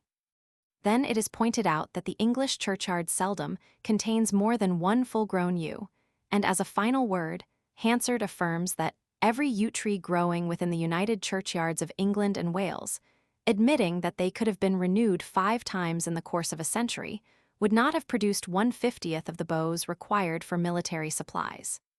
This is a hard saying. But in fact, churchyards sometimes have 2 or 3 yews, and probably, as Dr. Lowe hints, there may formerly have been more, though few have survived the severe periodical loppings. Again, it is not claimed that the churchyard stock of timber was more than supplementary and subsidiary. The yew avenues and yew groves of many a nobleman's estate would give toll. To argue that the churchyard yew could not have been pruned to make bows because that supply was insufficient would be as erroneous as if the future historian were to assert that English wheat could not have been used for bread in the year 1911, because 5 out of 6 loaves were obtained from external sources. And, as we have already seen, the plain facts prove that the combined native and continental stores of yew were so inadequate that the laws compelled the substitution of other kinds of timber in fixed proportions. This deficiency of raw material has led some writers to raise the question whether the artificial scarcity did not render the planting of yew trees in graveyards a strict necessity. Hansard himself admits that the inferiority of English yew has been too much insisted on. His other statement that Henry Roman IV forbade the royal bowyer, Nicholas Frost, to trespass for wood on the estates of any religious order does not finally dispose of the claim of churchyard trees, though in its own connections, the fact has some importance. A wary controversialist with a position to defend might urge that the injunction implies a former practice which was now, after this order, to be discontinued. Here we are concerned, however, to test fairly all the theories. Without resting the evidence, there seems good ground for believing that the churchyard yew supplied its quota of bowstaves to the village, and that this may have possibly been the case even in the pre-conquest period. Not for a moment, however, do I believe that the needs of archery explain the primary purpose of the first planters. A faint sidelight on the general subject of the utilization of churchyard trees comes from Rodmell, in Sussex. During the 16th century, the rearing of silkworms was one of the industries of this village, and a portion of the necessary supply of mulberry leaves was obtained from trees grown in the churchyard. It is stated that specimens of the trees were still standing in the 18th century. From interpretations based on social economy to those which make ornament the primary purpose of the churchyard yew, the leap is not great, since the latter idea, after running parallel with, may have been ultimately superseded by the former. Thus, the churchwarden's accounts of Bridgenorth Salop record the planting of a yew tree for reverence sake. Again, Giraldus de Barry, commonly called Giraldus Cambrensis, who visited Ireland about the year AD 1184, observed the yew in burial grounds and holy places. His words are, "Praeteris autumn omnibus, quas intravimus, lunge copiosus amara hic succo taxis abundat, maxime viro in coimiteries antiquis, locisque sacris, sanctorum virorum manibus allum plantatas, et decorum et ornamentum quem adire potrint, arborum istarum copium videas." The style of Giraldus is not beyond criticism, but his meaning is quite clear. In this country, more than any other which I have visited, yew trees, having a bitter sap, abound, but you will see them principally in ancient cemeteries and sacred places, where they were formerly planted by the hands of holy men, to give what ornament and beauty they could. While offering this as an explanation of the original intention, Giraldus informs us in another part of his work that, when Henry Roman II made his expedition to Ireland, his archers went to Finglas, about 2 miles from Dublin, and sacrilegiously laid violent hands on a beautiful group of ewes, in a most irreverent and atrocious manner, enormiter et irreverenter deceiver coeperunt. This took place, it will be noted, but a few years before the Welsh antiquary's own visit to Ireland, as secretary to Prince John, A.D. 1185. Incidentally, we may glance at a curious suggestion made by Mr. C.I. Elton. Referring to the reputed introduction of hive bees to Ireland by St. Dominic of Ossory, Mr. Elton supposes that there could have been little bee culture until the ewes had largely disappeared, for the tree is prejudicial to this industry. One would like to hear the opinion of beekeepers on this question. So far, one's own inquiries have been fruitless. From the idea of ornament, we turn to the motive force of superstition. The most curious example of this folly is given in a fantastic description by Robert Turner, a 17th-century writer on botany. The passage merits full quotation. The yew was planted, commonly on the west side, because those places being fuller of putrefaction and gross oleaginous vapors exhaled out of the graves by the setting sun, and sometimes drawn into those meteors called eans fatui, divers have been frightened, supposing some dead bodies to walk. Others have been blasted, not that it is able to drive away devils, as some superstitious monks have imagined, nor yet that it was ever used to sprinkle holy water, as some quarrelsome presbyters, altogether ignorant of natural causes, as the signification of emblems and useful ornaments, have fondly conceived. The writer further admits that the yew is poisonous, yet the growing of it in the churchyard is useful, and therefore it ought not to be cut down upon what pitiful pretense soever. Turner's lofty disdain of superstitious monks and quarrelsome presbyters, coupled with his own ideas of natural causes, is very diverting, but discounts his claim to accuracy. Yet we notice that, while pressing his own interpretation, he alludes to others which were probably current in his day. We should remember, moreover, that Turner wrote nearly 2.5 centuries ago, and that he was, to this extent, nearer the origin of the custom. Consequently, he may have caught the record of genuine folk memory, though that might have already become confused. In opposition to Turner's skepticism about the power of the yew to banish devils was the popular belief that the tree protects the graveyard from witches. Henderson says that the yew was indeed a very upas tree to witches, and that this accounts for its proximity to the church. Another writer, Mr. W. G. Black, in an excellent paper, takes a contrary view. Witchcraft was ever most powerful when it exercised its mysterious influences through instruments usually connected with the church.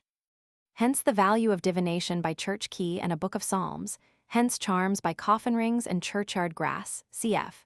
pp. 164, 302 supra. The yew was actually helpful to witches because it grew near the church. To harmonize these conflicting superstitions is unnecessary, yet they might perhaps be traced along converging lines to a common source. From religious consecration to sorcery is a short journey for the ignorant. Besides this, the antiquary is thoroughly accustomed to what one may call the contradiction of localities. The yew may have been a guardian against witches in one village, while in the next village, the midnight hag used it as a spell. Superstitions and customs cannot be adequately represented in a unilinear series. The tree of descent throws out branches which lie in many planes, and the terminal points may often be opposed to one another. It chances that a passage in Macbeth, easily glided over unthinkingly, bears upon the subject of the yew's uncanny properties. Slips of yew slivered in the moon's eclipse. Sliver, diminutive of earlier mod. Eng, slive, a variant of slip equals to cut off. The allusion to the balefulness of the eclipse arouses no special comment. The fatal and perfidious bark, which proved so unfriendly to Lycidas, was built in th eclipse. The Venerable Bede found it necessary to forbid Christians to practice witchery by the moon. The Chinese believe that the eclipsed sun or moon is being devoured by a dragon, and the Hindus attempt to ward off the ill effects of an eclipse by breaking earthenware vessels and casting out the food contained therein. It was natural, then, that eclipses represented times of foreboding and of mysterious rites. But why employ a sliver of yew? The answer is probably supplied by Sclavonic folklore. The devil, or storm spirit, claims the yew as his own. To use a beam of this tree, or even a branch broken off by the wind, that is, a picked-up portion, was unlucky. The devil would haunt the house of the sorcerer to regain his own. The witch, therefore, employs a mere insignificant slip, useless either to woodman or demon. Or was it that the three hags, being in league with the evil one, might lawfully use his instruments? In German folklore, there was a belief that the wood of the yew, ground to powder, made into paste, and baked in an oven, was a sovereign remedy against the bite of a mad dog. Alternatively, a die was made of yew, and letters and signs were cut in the block. Cakes stamped with this charm, toll halls, were given to the mad animal. These instances show that the yew, while feared as a ill omen, brought its measure of luck to him who could obtain and use it aright. The foregoing beliefs seem to form part of a tangled skein, which, if temporarily dropped, must be picked up again shortly. In the interval, material of a like nature may be examined. The dense, heavy tree, standing single in the midst of its own darkness, has been considered a just emblem of sin, death, and mortality. Being perhaps our most deadly indigenous tree, it materializes the adverse spirit of evil and destruction. In partial conflict with this idea, the vitality of the tree, its longevity, its durable timber, and its evergreen leaves have suggested to some minds the resurrection and the eternal life. This latter fancy may have been strengthened by the sight of young shoots springing out of the old, apparently dead, wood, even from a decaying stump, or a hole entirely hollow, and charred perchance by fire. Whether these symbolisms are altogether adventitious and derivative, and whether they can be quite reconciled, are difficult questions. The ideas have a medieval tinge, but nonetheless they may be relics of an older mysticism. The inquiry may be pushed back further, because there are a few miscellaneous fragments of evidence to be collected. Dr. Daniel Rock, whose volumes show wide research and carefulness in sifting ecclesiological details, casts aside the bow theory and proceeds to say that many of our yews were planted by Anglo-Saxons, and not a few by British Christians. The hardy evergreen yew is the analog of the cypress of hotter climes. The converted Britons, he believes, often, if not always, sought to build their churches near to some fine yew tree, even then, maybe, a few hundred years old. Dr. Rock gives the grand yew of Aldworth, Berkshire, as an example of this early planting, but we can scarcely accept his opinion.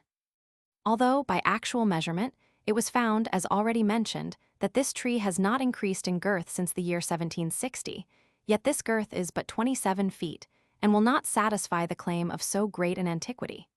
Undoubtedly, the yew tree was reverenced in the early times. Two churches, alluded to by an ancient Welsh bard, were renowned for their prodigious trees, the minsters of Esker and Hewlin, of celebrity for sheltering yews. Boswell Syme, the authority for this statement, adds that Hewlin signifies an old grove. We read, too, of consecrated yews. In the old Welsh laws, a consecrated yew was assessed at £1, a specimen of ordinary yew at 15 pence only.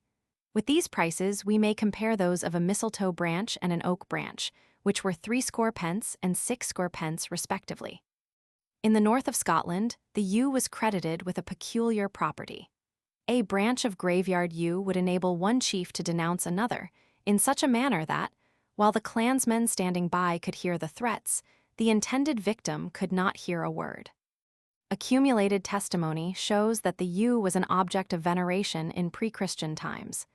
Mr. H.C. Coote has dragged forth evidence on this subject, as on many kindred questions which had previously lain unnoticed.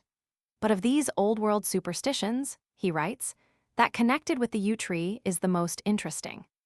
For, as of old, it was associated with the passage of the soul to its new abode, so, ever since the introduction of Christianity into this country, it has continued to adorn the last resting place of the body which the soul had left. He then quotes the poet Statius, who flourished about A.D. 81, Nectum illum aut trunca lustraverat obvia taxa Eumenides, that is, Amphiaraus had descended into Hades so quickly that the Eumenides, or Furies, had no time to purify him by a touch of the holy yew branch. The Furies are also fabled to have made torches of yew. In connection with the superstition mentioned by Statius, a discovery described by Wright is of interest. In a Roman cinerary urn, there was found a dark incrustation of vegetable matter, believed to be caused by the decay of a branch of yew.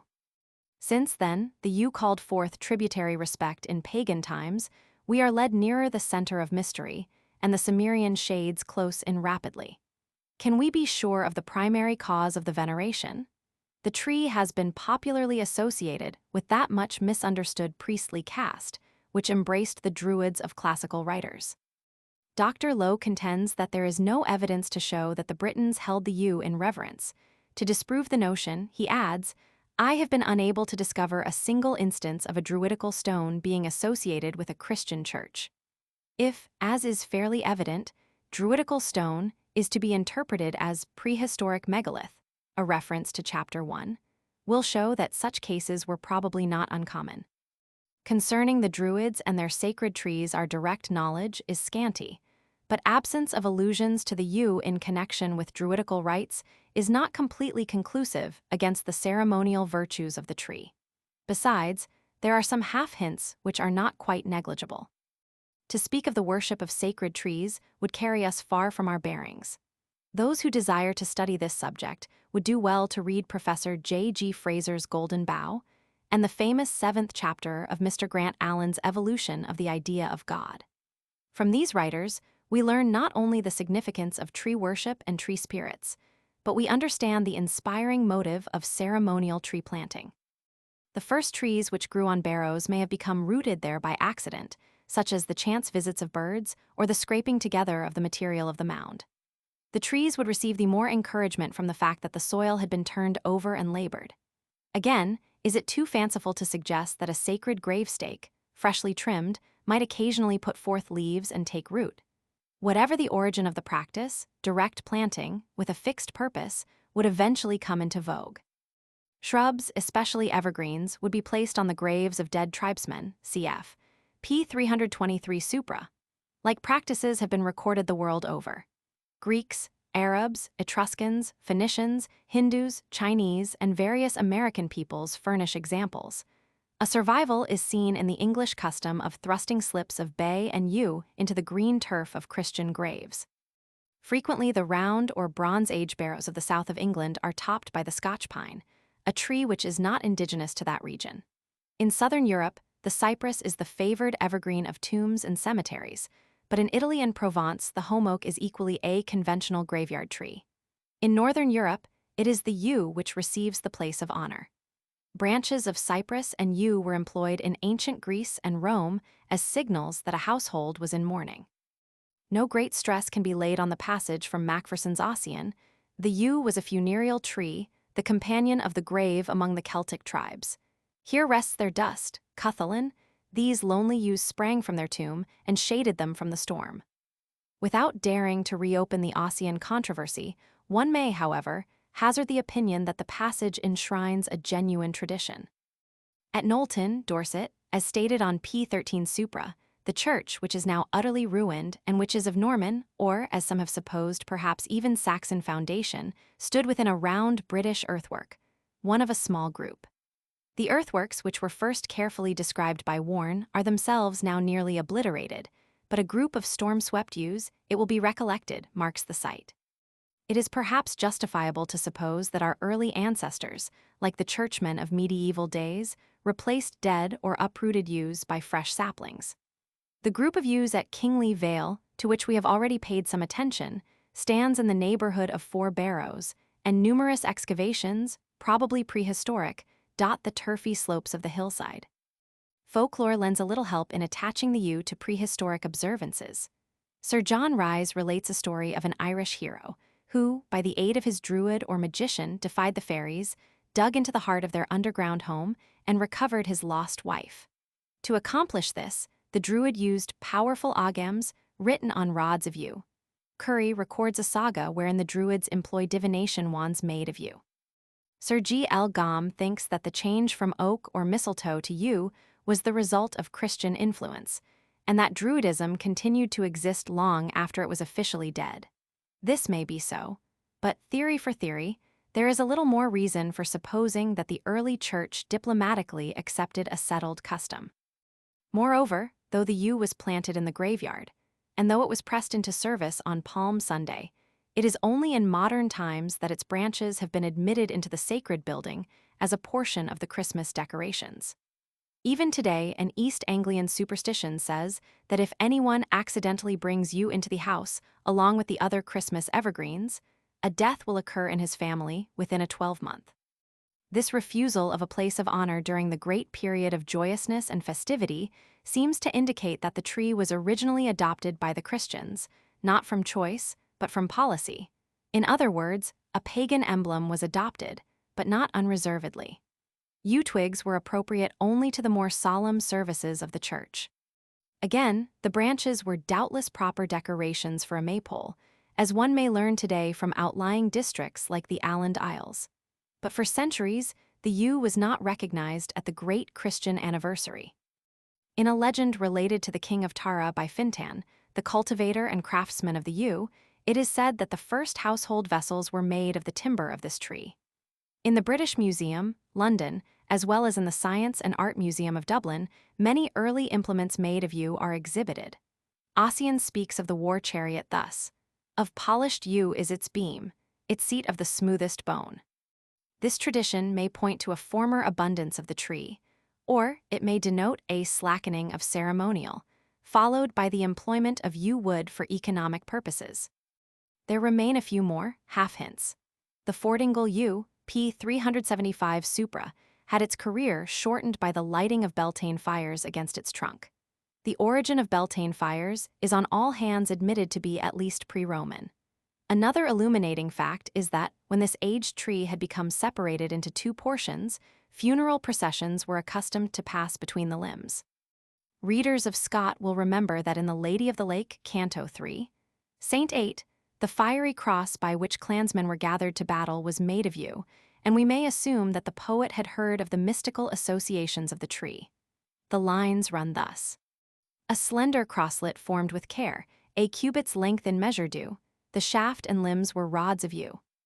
We return for a moment to the question of the association of yews with ancient remains. Professor H. Conwentz, at the meeting of the British Association in 1901, asserted that there exist some hundreds of place names in England, Scotland, and Ireland connected with the word yew. Ireland was especially rich in this respect, and in some of the Irish localities fossil yew had been found. The statement, if verifiable, is of deep interest, but our English philologists, up to the present, do not seem to have dealt with this series of place names. Near the churchyard yew of Darley-Dale are traces of British dwellings. The Cranbourne Chase Yew Grove is not far from the camp at Winkleberry, nor from the Romano-British villages of Woodcuts and Rotherley. Our churchyards, as shown in chapters I and Roman II, are sometimes in close proximity to prehistoric antiquities. The allusion to assemblies, conchenes, around the yew tree P. 383 supra may carry us back to Saxon or even early British customs. At least one example of such ancient usage has been brought to light by Sir G. L. Gaume. It refers to the market and fair of Langsett, Yorkshire, which, together with the manorial court, were held under an old yew. During the 18th century, when the tree still flourished, tradition said that the meetings went back to time immemorial. Within these last 60 years, again, a yearly fair or wake was held on Palm Sunday, a noteworthy date under the boughs of the old Surrey yew in Crowhurst churchyard. Fig. 72, p. 378. One further problem remains to be noticed. Why is the yew, in a majority of instances, placed on the south side of the churchyard, or, failing the south, why on the west? For it is manifest to the careful observer that the north side is little favored, and the east even less. In discussing the folklore of the cardinal points, we saw that parishioners formerly shunned the north side of God's acre and craved burial in the southern or western portions. The roots of this preference spread wide and deep, but even superficially there were reasons good enough. On the south side stood usually the churchyard cross, P. 328 supra. The main door and the entrance gate commonly faced the noonday sun. In Saxon times, when, as Dr. Rock remarks, the simple building had often only one door, this door looked to the south. Clearly this quarter was popular. Originally, man would be guided in his selection by considerations of physical warmth, Respect for solar influences on animated nature may have followed. Based on these feelings, ideas of sentiment and later of reverence would be kindled in the minds of the worshippers. For many years, I have been collecting details concerning the position of yews in churchyards. Turning to the county of Surrey, I find well-grown yews tabulated for 41 churchyards. The list is not quite exhaustive.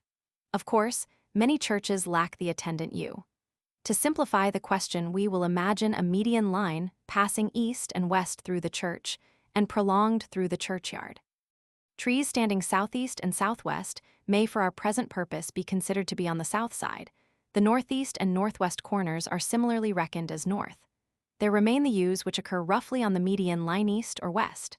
On this basis, 5 Surrey yews were noted as being on the north side and only 6 on the west. One only is recorded as standing due east. The remainder are situated due south or at intermediate positions in the sun's track. Partial explanations may frequently be offered. In one case of a western yew, there is a doorway at the west end only. In another, the tree is rather young and is a doubtful claimant to be catalogued. Again, at Chipstead Fig. 73 p. 379, a noble yew on the north overshadows a blocked-up northern door of transitional Norman date, so that formerly the villagers passed this tree as they entered the edifice. Still again, one north yew is perhaps accounted for by the fact that the southern yard is a mere strip, though to present the case fully, we must note that occasionally one finds a north yew where the southern burial ground is spacious, and the northern actually narrow and stinted. In order to form a just opinion on the subject of the yew's position, we ought to ascertain the earliest plan of the church and the original extent of the burial ground. It would then, I think, be discovered that the space most used for interments, and the porch or door through which the worshippers generally entered the building, correspond, in the vast majority of cases, with the position of the sentinel yew. Which is cause and which is effect may be an open question. Did the yew obtain its place generally, as we have seen, with the south aspect because of the superstitious notions already given, and were the graves afterwards made in a cluster around it? Or did the accumulating burials on a particular side call forth a desire for a funereal emblem, a warder of these buried bones, as Tennyson sang? Again, did the yew precede the church, or the church the yew, or were they coeval? Probably no single solution is the true one. Surveying the whole field, I think that the planting of the yew was generally an after event, because a preference for interment on the sunny side goes back to pre-Christian times, and because the yew is not a universal feature in churchyards. In some few cases, the building and the tree are apparently of equal age. In other instances, the church may have been built, one imaginez, adjacent to an already existing tree. The Surrey statistics are borne out by those of Hampshire. Out of 21 ancient yews which I have scheduled for that county, 5 only stand on the north side, 2 on the west, and 1 on the east. If a complete list were obtainable, it might tell a similar story. Here, as in dealing with Surrey, should 2 yews be present, the classification considers the older and more important tree. Should there be more than 2, the positions of the majority of old trees are taken. It frequently happens that there are several young trees. In those cases, what may be called a foundation yew often dominates the graveyard. 2 easterly yews and 1 northerly are alone recorded for those positions in Middlesex, 2 northerly for Berkshire, and similarly for other counties, though in no county is the list at all complete. Again, out of 19 Normandy villages with churchyard yews, the figures were 13 yews on the south, 5 west, 1 north, and none east. Hence, the preference is French as well as British. In districts where chalk and limestone are absent, the yew is comparatively scarce. On the boulder clay of Yorkshire and Lincolnshire, and, in fact, over the north of England as a whole, the ash, elm, and horse chestnut are the most usual trees. Frequently they are supplemented by a few pyramidal Irish yews of no great age. A rapid coordination of details may now be given. The yew appears to have been held in superstitious respect during the Bronze Age, and it is possible, in the preceding Neolithic period. The Romans and Greeks favored the tree for its funereal symbolism. The earliest Christians in Britain seem to have adopted the yew as a sacred emblem, occasionally, perhaps, building their churches by its side. And reverencing it because of its hallowed associations, they employed it for certain gloomy ceremonies. Early medieval symbolists saw in the tree a type alike of death and of resurrection, and the yew actually obtained a position in ritual and prestige in the church calendar. Much later, it crept into the Christmas decorations.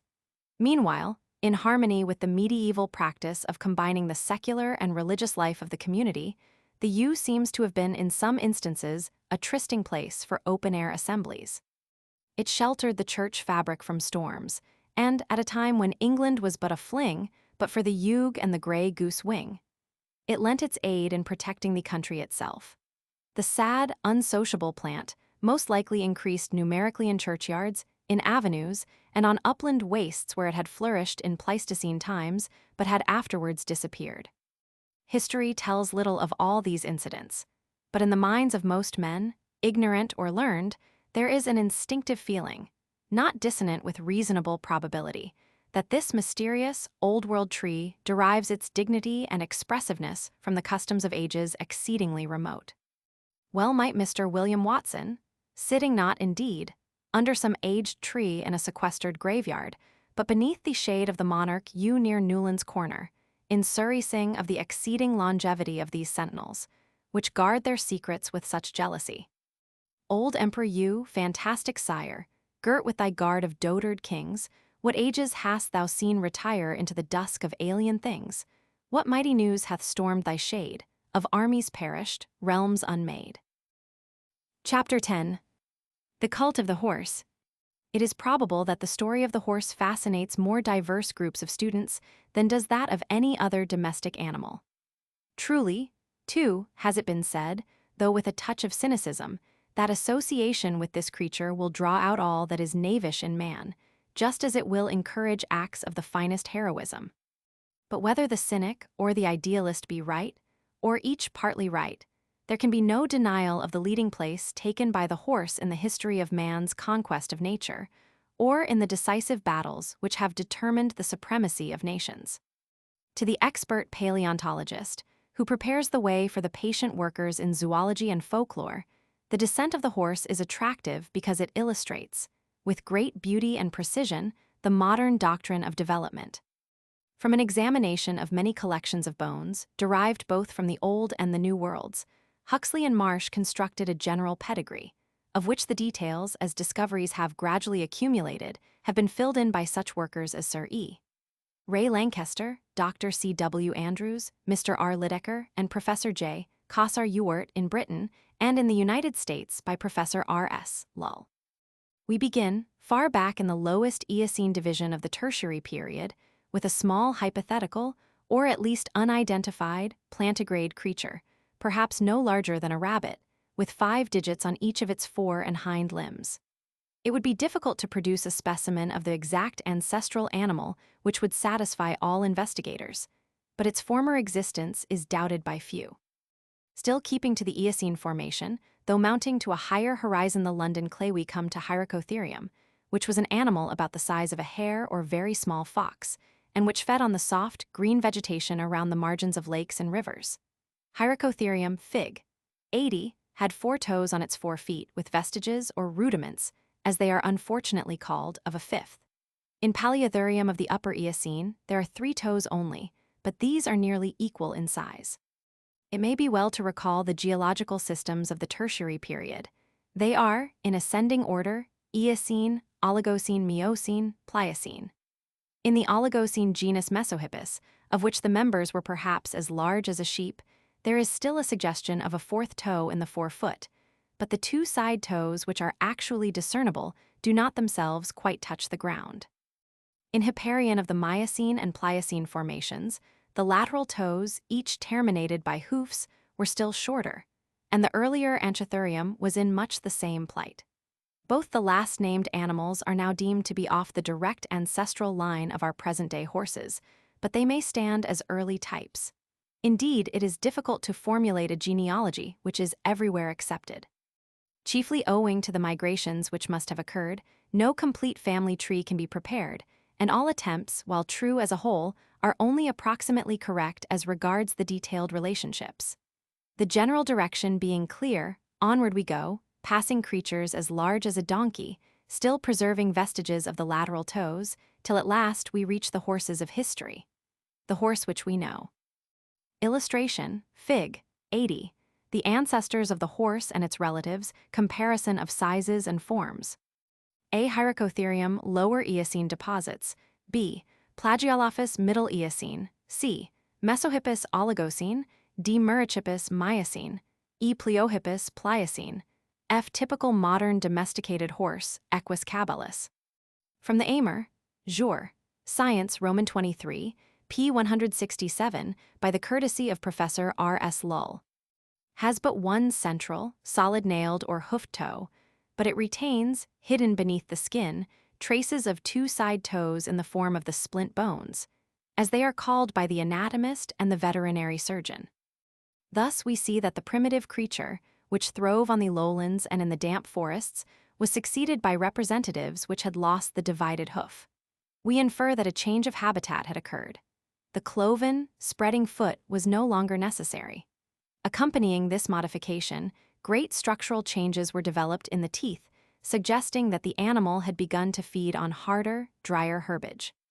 There are other decadent remnants visible in the modern horse, such as the callosities or chestnuts of the limbs, which are believed to have once been functional, possibly as scent glands. Viewed as a whole, the developed genus Equus is larger, swifter, and stronger than its ancestors, and it is proportionately more supple and graceful. The story just outlined is not a whispering vision vouchsafed to a few favored paleontologists. Behind the theory, there is reality, as may easily be proved by a study of authoritative works or by an examination of the specimens in the Natural History Museum at South Kensington.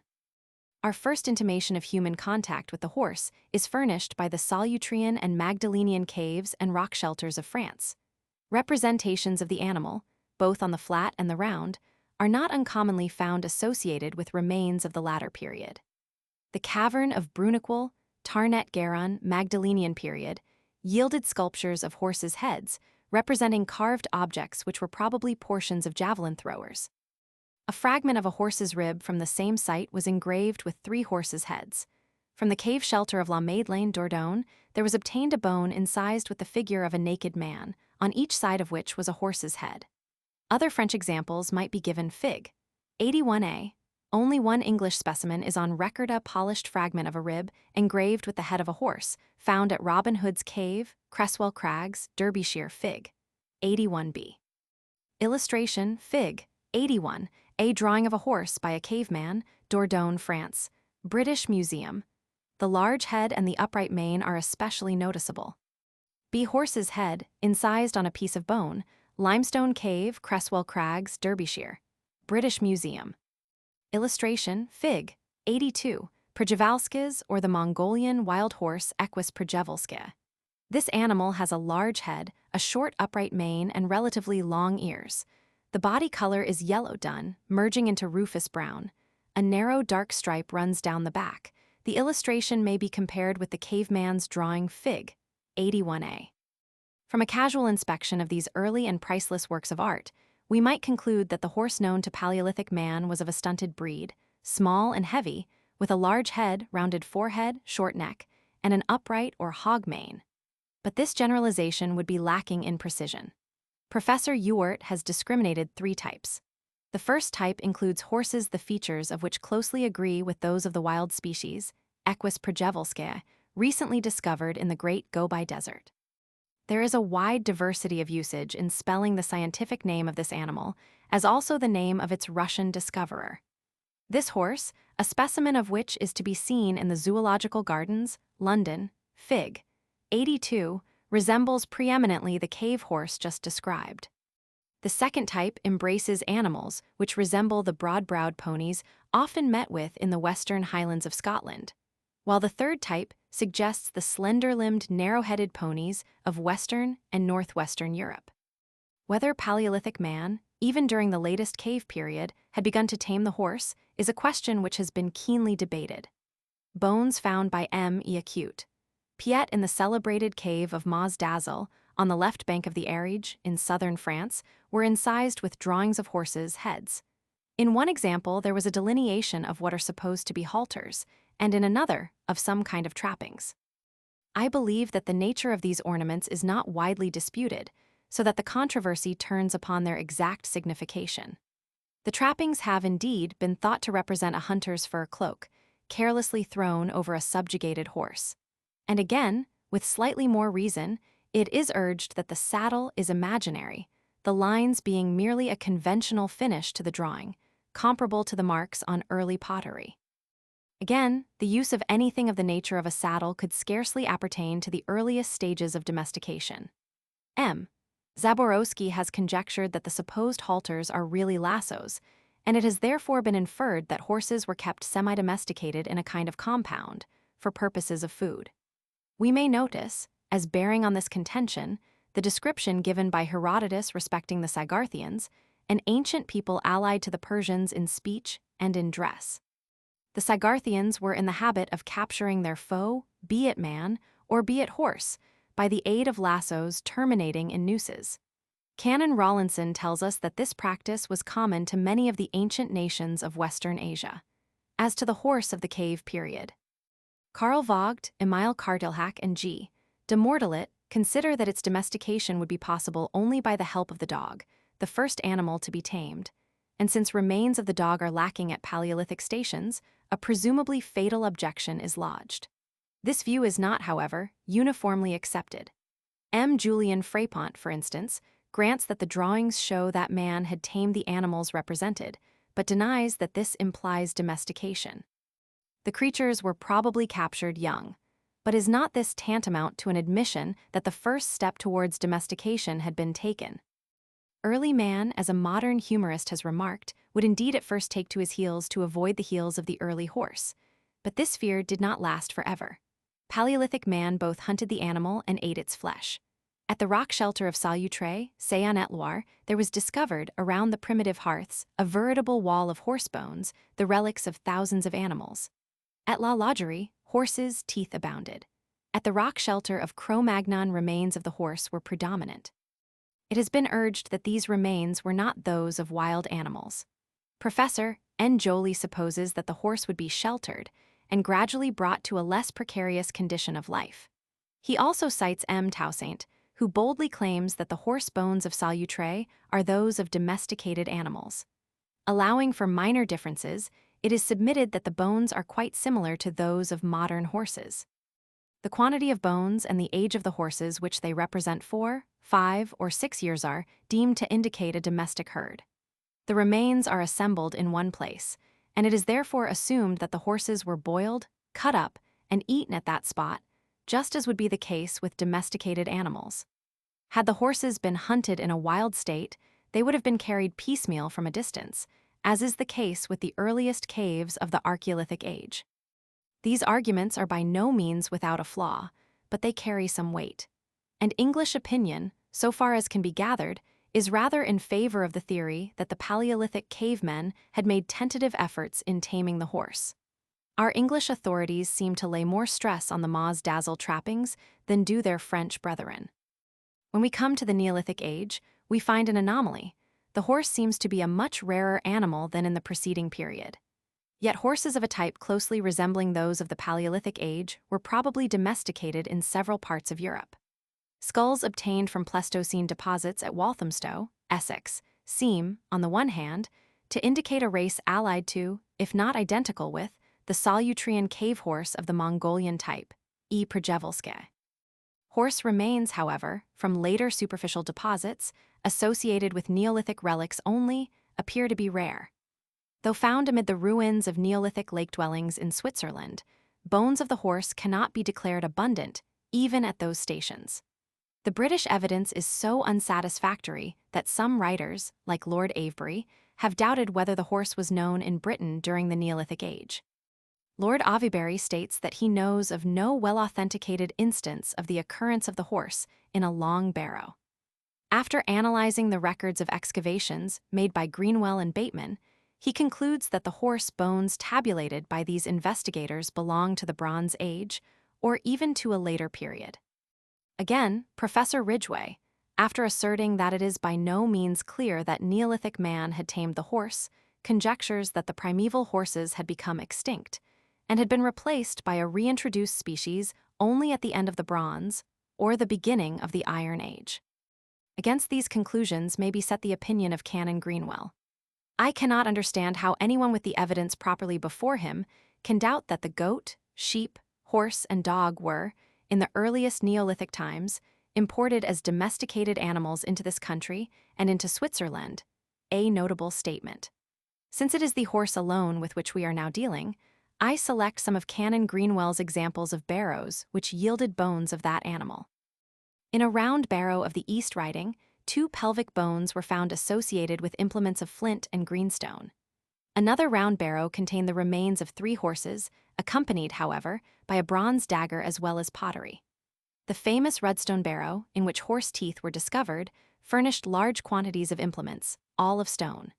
With these typical cases, the reader may compare those described by Mr. J.R. Mortimer, whose researches were also made in Yorkshire. If it be objected that round barrows are not Neolithic, it must be remembered that the Yorkshire round barrows form a special class. They enclose human remains which do not belong to one race only, and many of them are now assigned to the transition period, which is known as the Eneolithic, i.e. Bronze Stone Age. When stone implements alone are found in the barrows, the early, or at least transitional character of such mounds is emphasized. There is other evidence available. Professor Boyd Dawkins has recorded the discovery of remains of the horse Equus caballus from 5 British bone caves, and from 1 refuse heap in North Wales, all the stations being considered as belonging to the Neolithic period.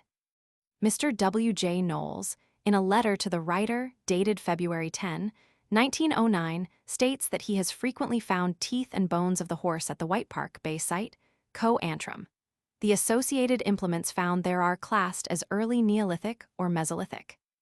Although Mr. Knowles has not himself found the relics in the old floor, he believes that they were derived from that level. Moreover, the Reverend G. R. Buick has actually obtained similar remains from this undisturbed black layer.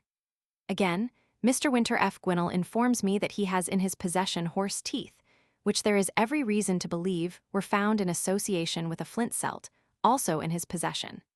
The implement and the teeth were dug up at Wigenholt, in Sussex.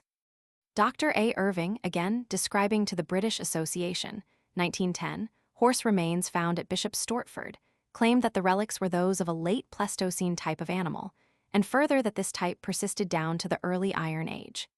Since the associated objects included some which belonged to the Bronze and early Iron, as well as the Neolithic periods, the age of this particular deposit could not, unfortunately, be settled beyond dispute. Some have even thought the remains modern. There is thus a measure of reasonableness in the belief that the horse has been here all the time, as a witty naturalist once expressed it. It is also not improbable that Neolithic man of Britain had tamed the animal, and that, partly in consequence, it had become less familiar to the primitive butcher. That the horse was eaten by man during the Bronze Age seems proven. The bones and teeth found in grave mounds of the period appear to be the relics of funeral feasts. Mr. J. R. Mortimer, who has excavated large numbers of barrows of the Eneolithic and Bronze Ages, deems it certain that the horse was eaten at the burial banquet. He relies for proof mainly on the fact that the bones were always found detached and often broken. From a study of classical references to the horse, and from a comparison of survivals existing among primitive peoples, one is led to infer that the horse was first domesticated, not for riding, but for yoking to carts and chariots. By some writers, it is conjectured that there was even an earlier stage, when Turco-Tartaric tribes impounded the horse and reared it for the sake of its milk and flesh. In corroboration of this hypothesis, Professor Ridgway and Dr. O. Schrader refer to the modern Kalmucks and Tartars, who retain a rooted preference for mares, milk, a legacy from the days when this liquid was used for daily nutrition. Among other races, and in other climes, the ox may have had a parallel history. But from this debatable ground, we move to matters better attested. Riding a horse, cap epsilon lambdita taugotic psi epsilon iodinu, was such a rare and curious exhibition in ancient Greece, that but a single casual instance is recorded in the writings of Homer. Equestrian exercise was the half-foreign accomplishment of the Kentoroi. It has, indeed, been suggested that the fable concerning the Thessalian centaurs, who were half man and half horse, originated in accounts of the earliest feats of horsemanship. At Marathon, BC 490, the Persians, but not the Greeks, used cavalry. The story of the horse in Greece seems to have been repeated in Ireland, as shown by the poetical literature of the latter country. Professor Ridgway states that, in the earliest Irish epics, the warriors all fight from chariots. There are no riders on horseback. In the later cycle, that of Finn and Ossian, AD 150–300, horses are little used, and when mentioned at all, they are ridden. Herodotus tells us of tribes who lived north of the Danube and who possessed horses of a peculiar kind. The description is somewhat precise. The horses were small and flat-nosed, or short-faced, and were incapable of carrying men.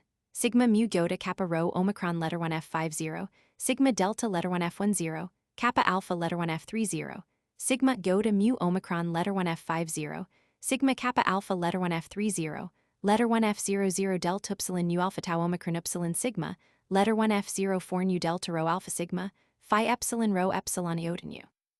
The animals were covered entirely with a coat of shaggy hair, 5 fingers in length about 3½ inches. Letter 1 F10, pi letter 1 F30, pi epsilon nu tau epsilon delta alpha kappa tau epsilon lambda omicron epsilon sigma, tau omicron beta alpha theta omicron sigma, to the depth of 5 fingers. Though not strong enough to bear men, the horses, when yoked to chariots, were among the swiftest known. While some writers have seen in this passage an allusion to creatures of the type of the Shetland pony, Professor Ridgway has remarked that the description agrees well with the skeletons of horses found near Macon, Seyon-et-Loire, especially in respect to the short, ugly-shaped skulls. The Hebrew scriptures contain numerous references to the horse, in connection with both riding and charioteering.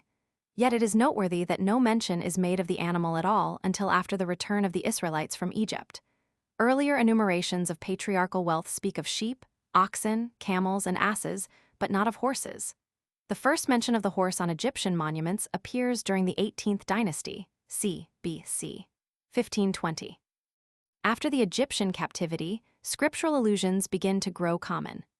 No lover of literary form will forget Job's magnificent description of a war horse, whose neck is clothed with thunder, and the glory of whose nostrils is terrible. It is well, too, to remember, as an historical event, the establishment, by David, of a force of cavalry and charioteers after his crushing defeat of Hadaezer. The deplorable deficiency of pictorial art in the Neolithic and Bronze periods deprives us of the means of fully checking the sequence of the stages in horse taming in Europe. The rock carvings, however, of Norway and Sweden, which date from the Bronze Age, show that the horse was used for riding and driving. That this age was preceded, in Scandinavia or Central Europe, by an era when the horse was employed for traction and transport only, is very probable. Swiss lake dwellings of the Bronze Age seem to indicate an overlapping of the stages. The discovery, on these sites, of numerous horse bits and wooden wheels would suggest that the villagers both rode horses and drove wagons or chariots. An incidental matter is of some little interest. How did the very earliest horsemen who, by the way, would ride barebacked mount their steeds? Stirrups, and perhaps even bridles, were at the beginning of the experiments unknown. 4 modes have been suggested as possible: vaulting with the help of a pole or spear, making the horse crouch, and lastly, as in the old Persian fashion, stepping from a slave's back. That the Britons of Caesar's day were expert equestrians and charioteers is sufficiently clear from the commentaries. The great general describes, with manifest admiration, the manner in which the Britons, suddenly quitting their chariots, charged the Romans in an unequal contest on foot ex ascetis desilierant et pedibus disperi prolio contenderant. More startling still was the amazing trick, exhibited by the drivers of chariots, of running along the pole, or standing upon the yoke, while the chariot was going at full speed. While the Celts of Britain were preeminently noted for their fighting, by a combination of infantry and cavalry, some of the more easterly Aryan races were unaccustomed to the latter mode of warfare. Dr. Schrader, whose authority has already been invoked on the question of the use of mare's milk by tribes living on the Asiatic steppes, brings out the contrast by a reference to the European Celts. These Celts built wagons and chariots, and it seems probable from a study of the Latin vocabulary that the Romans were dependent on the vanquished for the manufacture of such objects. Dr. Schrader cites, among other words, reda, a mail coach, and carus, a wagon, which are derived from Celtic sources. To Dr. Schrader's list may be added Caesar's word for chariot, esetum, and its synonym employed by Tacitus, Covenus. Since it is not intended to trace here fully the story of the horse in historic times, a short digression may be allowed in order to notice one or two important details. That the Saxons practiced horsemanship to some extent is proved by Bede's allusion to a party of young men trying the speed of their horses on an open piece of ground. Much earlier, in the reign of Alexander Severus, about AD 222, there is an authentic record of horse races, but these were probably held under Roman patronage. Like records are known, referring to races at the Roman stations of Netherby, Caerleon, Silchester, and Dorchester. King Athelstan paid some attention to the breeding of horses and imported animals from Spain to improve the species. William of Malmesbury describes a present sent to this monarch by Hugh the Great, Count of Paris. A portion of the gift consisted of racehorses equos cursors, with their rich trappings cum falaris.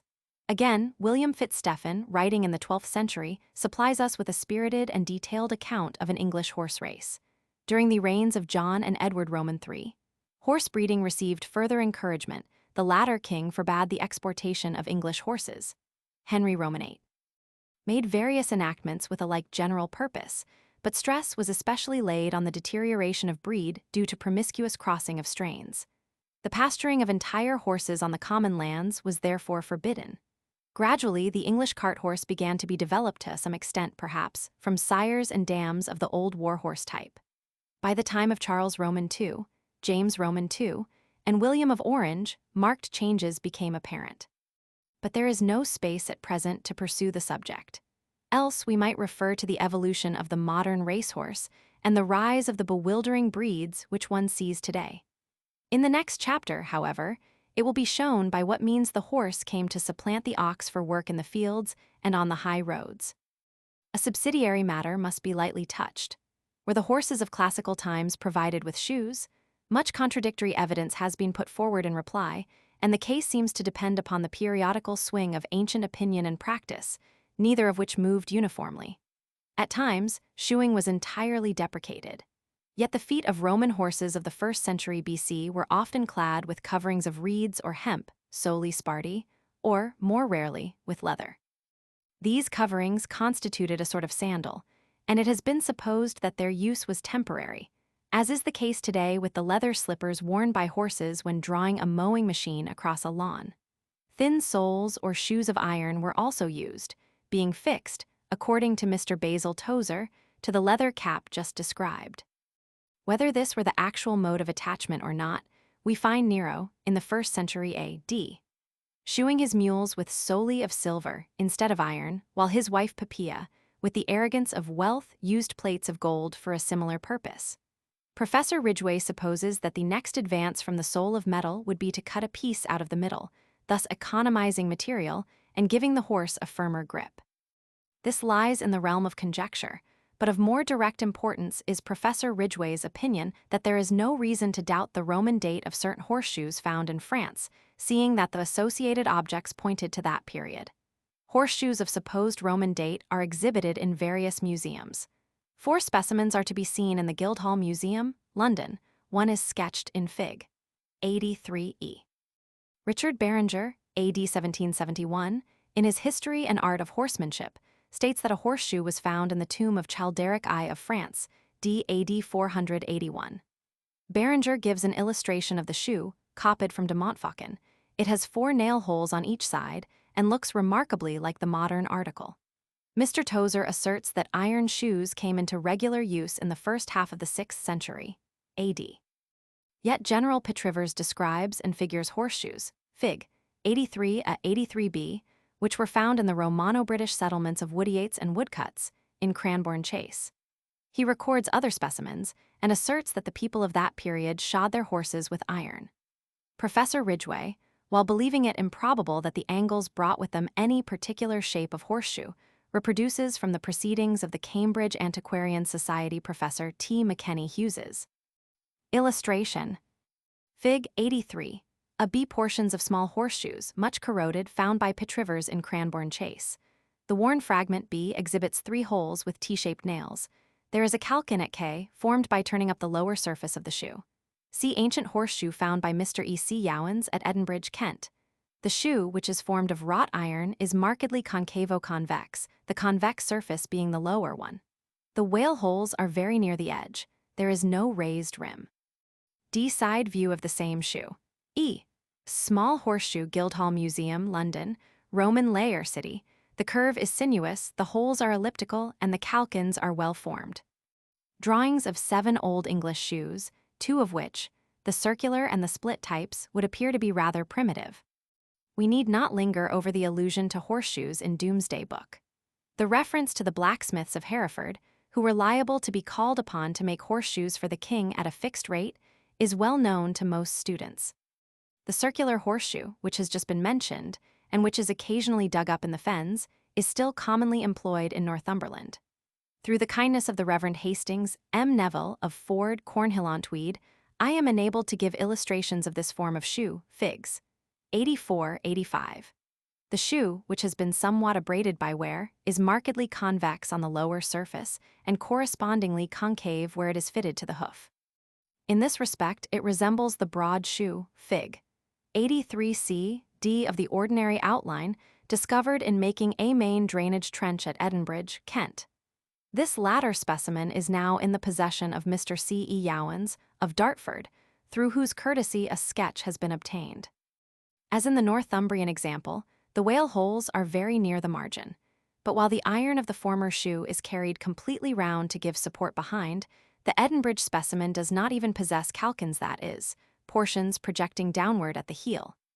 The Edinbridge shoe appears to be medieval, but it may perhaps be Saxon or even of earlier date. The specimen should be compared with the medieval examples in the Guildhall Museum.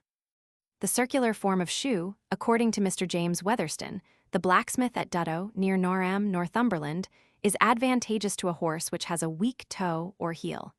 This shape has been used from time immemorial. Sometimes a leather sole, covering the whole foot, is placed between the hoof and the circular shoe. Again, a detachable iron plate, or complete shoe, is occasionally screwed onto the outside surface of the round one, so that, by removing the plate, the horse's foot can be examined without interfering with the shoe. In this case, the leather sole is omitted. The screws or cogs are square-headed and project to such a degree that the animal walks on them alone. Illustration.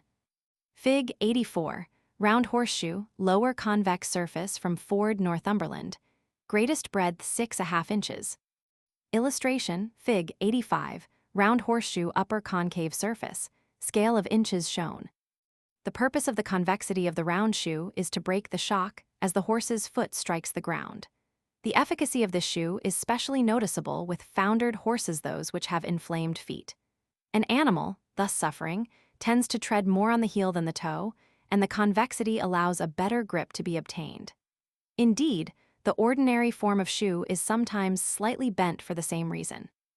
The Northumberland practice, with regard to soles and round shoes, while now based on expert veterinary principles, seems to represent a primitive plan. It is noteworthy that the round form of shoe is especially prized as a bringer of luck. Obviously, it is the material of the shoewich-hated iron which is there considered important. All folk memory respecting the virtues of the crescentic shape has perished. Youatt describes a shoe, under the name of the bar shoe, which appears roughly to correspond to the Northumberland type.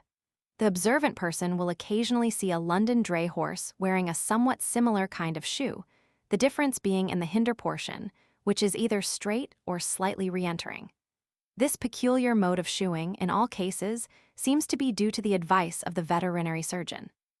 It will be well, for anyone who wishes to pursue the subject, to read the opinions of the authorities already given, pp. 423n, 424n. A slight digression may here be made to consider a kindred topic. Iron objects of peculiar shape, commonly called hippo sandals, have been discovered in various places, notably by Pitt-Rivers, in the Romano-British settlements in Cranbourne Chase. Some authorities have thought that the hippo sandal represents a kind of horseshoe, but Pitt-Rivers agrees with Fleming in scouting this theory. The shape, he considers, would be inconvenient for this purpose. Moreover, horseshoes, and so it is believed ox shoes, are represented among the relics of the settlements, so that another type of shoe, he argues, would scarcely be found at the same spot. This objection is, as Mr. C. Roach Smith has hinted, not conclusive against the use of hippo sandals for special occasions. The suggestion was made by Pitt Rivers that the hippo sandals were intended for shoeing the poles of sledges, and he figures a form of that vehicle in which the shaft skids along the ground.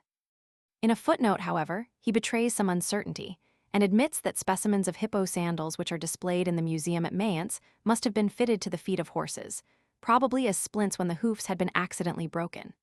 The hippo sandals in those cases would doubtless be attached by cords or straps which passed through the iron rings. Mr. Roach Smith, writing in 1859, stated that iron pattens, fastened to the hoof by means of leather straps, were still used in Holland. This fact supplies, doubtless, the key to the puzzle. The hippo sandal shown in the illustration, Fig. 86, was discovered, along with many other relics, at the Roman villa at Darenth, in Kent, and was first figured by Mr. George Payne in Archaeology Cantiana. About half a dozen specimens are on view in the Guildhall Museum. In connection with this subject, it may be noted that Youatt, in his book on the horse, describes and illustrates a light kind of openwork sandal for horses with delicate hoofs, made of strapwork and iron clips. Illustration, Fig. 86. Hippo sandal, found on the site of a Roman villa at Darenth, Kent, and now in the Rochester Museum. A slight retrospect of the shoeing question will be made when we deal with oxen, but we must now return to the British horsemen of the early Iron Age. At that period, so engrossing was the craft of the chariot warrior, that care was often taken to provide the dead chieftain with the means of renewing his pastime elsewhere. Thus it was not unusual to inter a horse, or chariot, or both of these, in the burial mound. Kiesler quotes numerous instances of the custom, chiefly with respect to the ancient Scythian and Scandinavian peoples. Records also implicate Tartars, Franks, Wends, and Finns as agents in like ceremonies. A well-known passage in Virgil seems to show that the practice obtained in classical times. Aeneas, on his descent into the lower regions, views with wonder the empty chariots of the chiefs and the horses feeding at large on the plain. The heroes retained their old fondness for chariots and shining steeds, and these necessaries had evidently been deposited in the earth at the time of the funeral. The English records of chariot burial are fairly numerous. The Reverend E. W. Stillingfleet, c. A.D. 1816, and Canon W. Greenwell, A.D. 1876, excavated several round barrows at a farm called Arras, near Market Weighton in Yorkshire, and discovered therein remains of horses, chariots, and harness. Associated with these mute memorials, there was found, in one instance, a boar's tusk, which had been invested with some ceremonial value, since it was perforated with a square hole, and was mounted in a brazen case. Interments of this class belong usually to the late Celtic period. A small urn, of unspecified age, dug up near Eastbourne in 1778, contained about a dozen horses' teeth.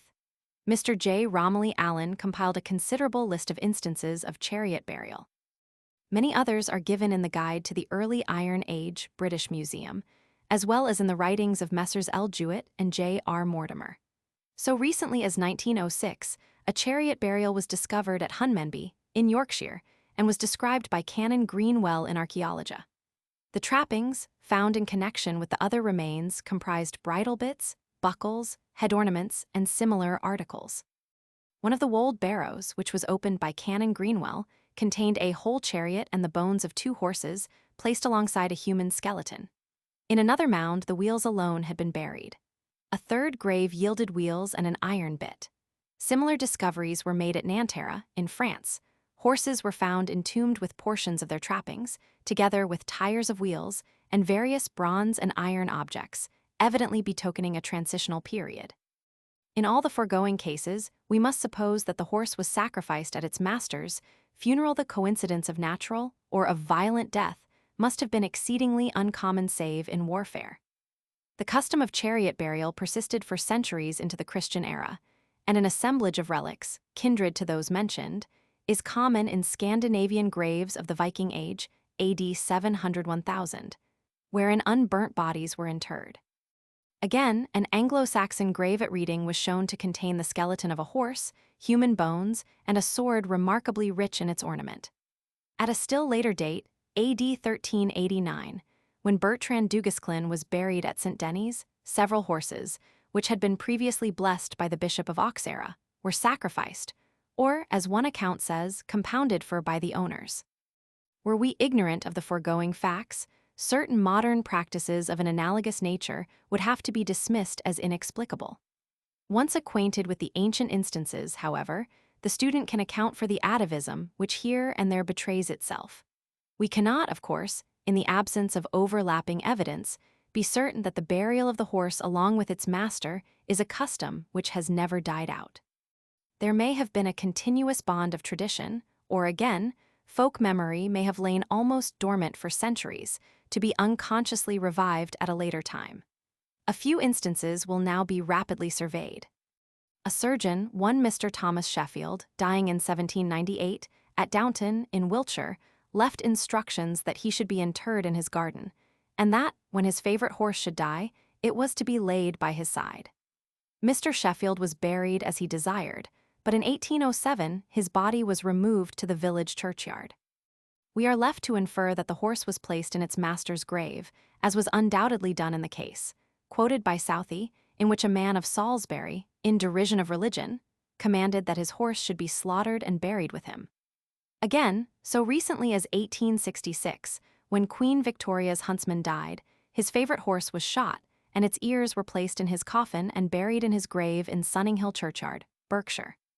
Parenthetically, we notice that in Patagonia, the horse of a deceased person is still killed at the grave. Such incidents as these do not seem to be far removed in time from the days of barrow burial.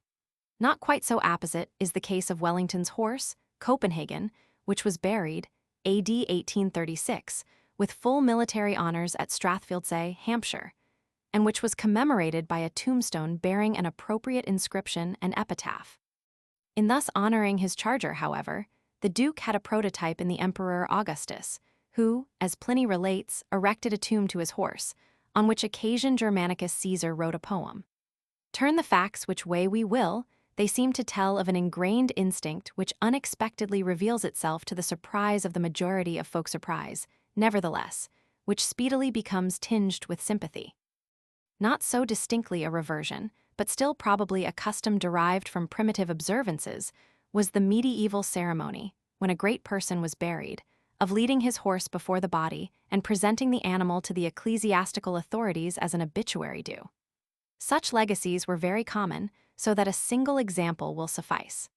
At the obsequies of Henry V, 3 war steeds were led to the altar, and were there formally bequeathed to the church. It will be fresh in the memory of all, how, at the funeral of King Edward VII, that monarch's favorite horse was led by a groom behind the body of his late master. In considering how far these lingering customs may represent real survivals, it will be of some assistance to collect examples showing to what extent the horse cult was observed in the ceremonial routine of the ancient Celts and Teutons. In the first place, we are struck by the respect which was paid to white horses in particular. Tacitus, in a familiar passage, asserts that the German tribes kept milk-white horses in consecrated woods and groves. From these horses, which were never degraded by being put to any kind of labor, warnings and auguries were received by the priestly caste. Grimm tells us that there existed, at Drontheim, temples in which sacred horses were kept and fed. Other peoples have betrayed a similar affection for the white horse. Such animals, Virgil relates, are not usually put to work, since they are beloved of the gods. It is criminal to kill or wound them, except for sacrifice. Herodotus describes how the sacred white horses of the Persians were drowned when Cyrus was endeavoring to cross the river Ganges. The same writer states that, in his day, Russia teemed with white horses. White was preeminently the noble color. In the Apocalypse, a white horse is symbolical of victory and triumph. This idea is also common among classical writers. The figure of a white horse appeared on the standard of the Saxons, and later, in the arms of Saxony and the House of Brunswick. In our day, a white horse constitutes the Kentish emblem and is popular as a tavern sign. The celebrated white horse, carved on the chalk downs near Uffington, Berkshire, and its fellow, incised on Bratton Hill near Westbury, Wiltshire, though usually believed to commemorate victories over the Danes, are more probably to be referred to the late Bronze or early Iron Age. In each case, the neighboring country abounds with prehistoric remains earthworks, barrows, and trackways. Certain details of the carvings, such as the bird-like head of the Uffington horse and the crescentic tail of the original but now destroyed horse of Bratton, have been compared with corresponding features on early British coins. These coins were probably debased representations of the gold stater of Philip Roman II. Of Macedon. In modern times, other intaglios have been cut on our hillsides. These, while reviving the practice, have introduced breeds of horses unknown to the Britons. This seems a fitting place to observe that we have some indication of horse figures in late Celtic ornament. On a late Celtic bucket, c. 1st century BC.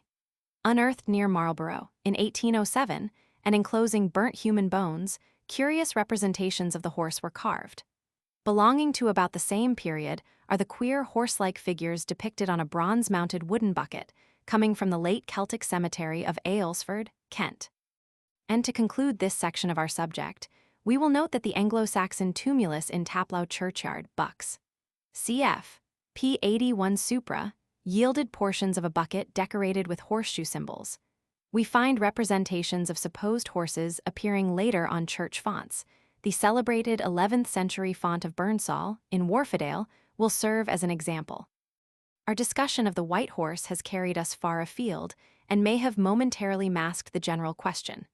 Not white horses alone were used in sacrifice and divination.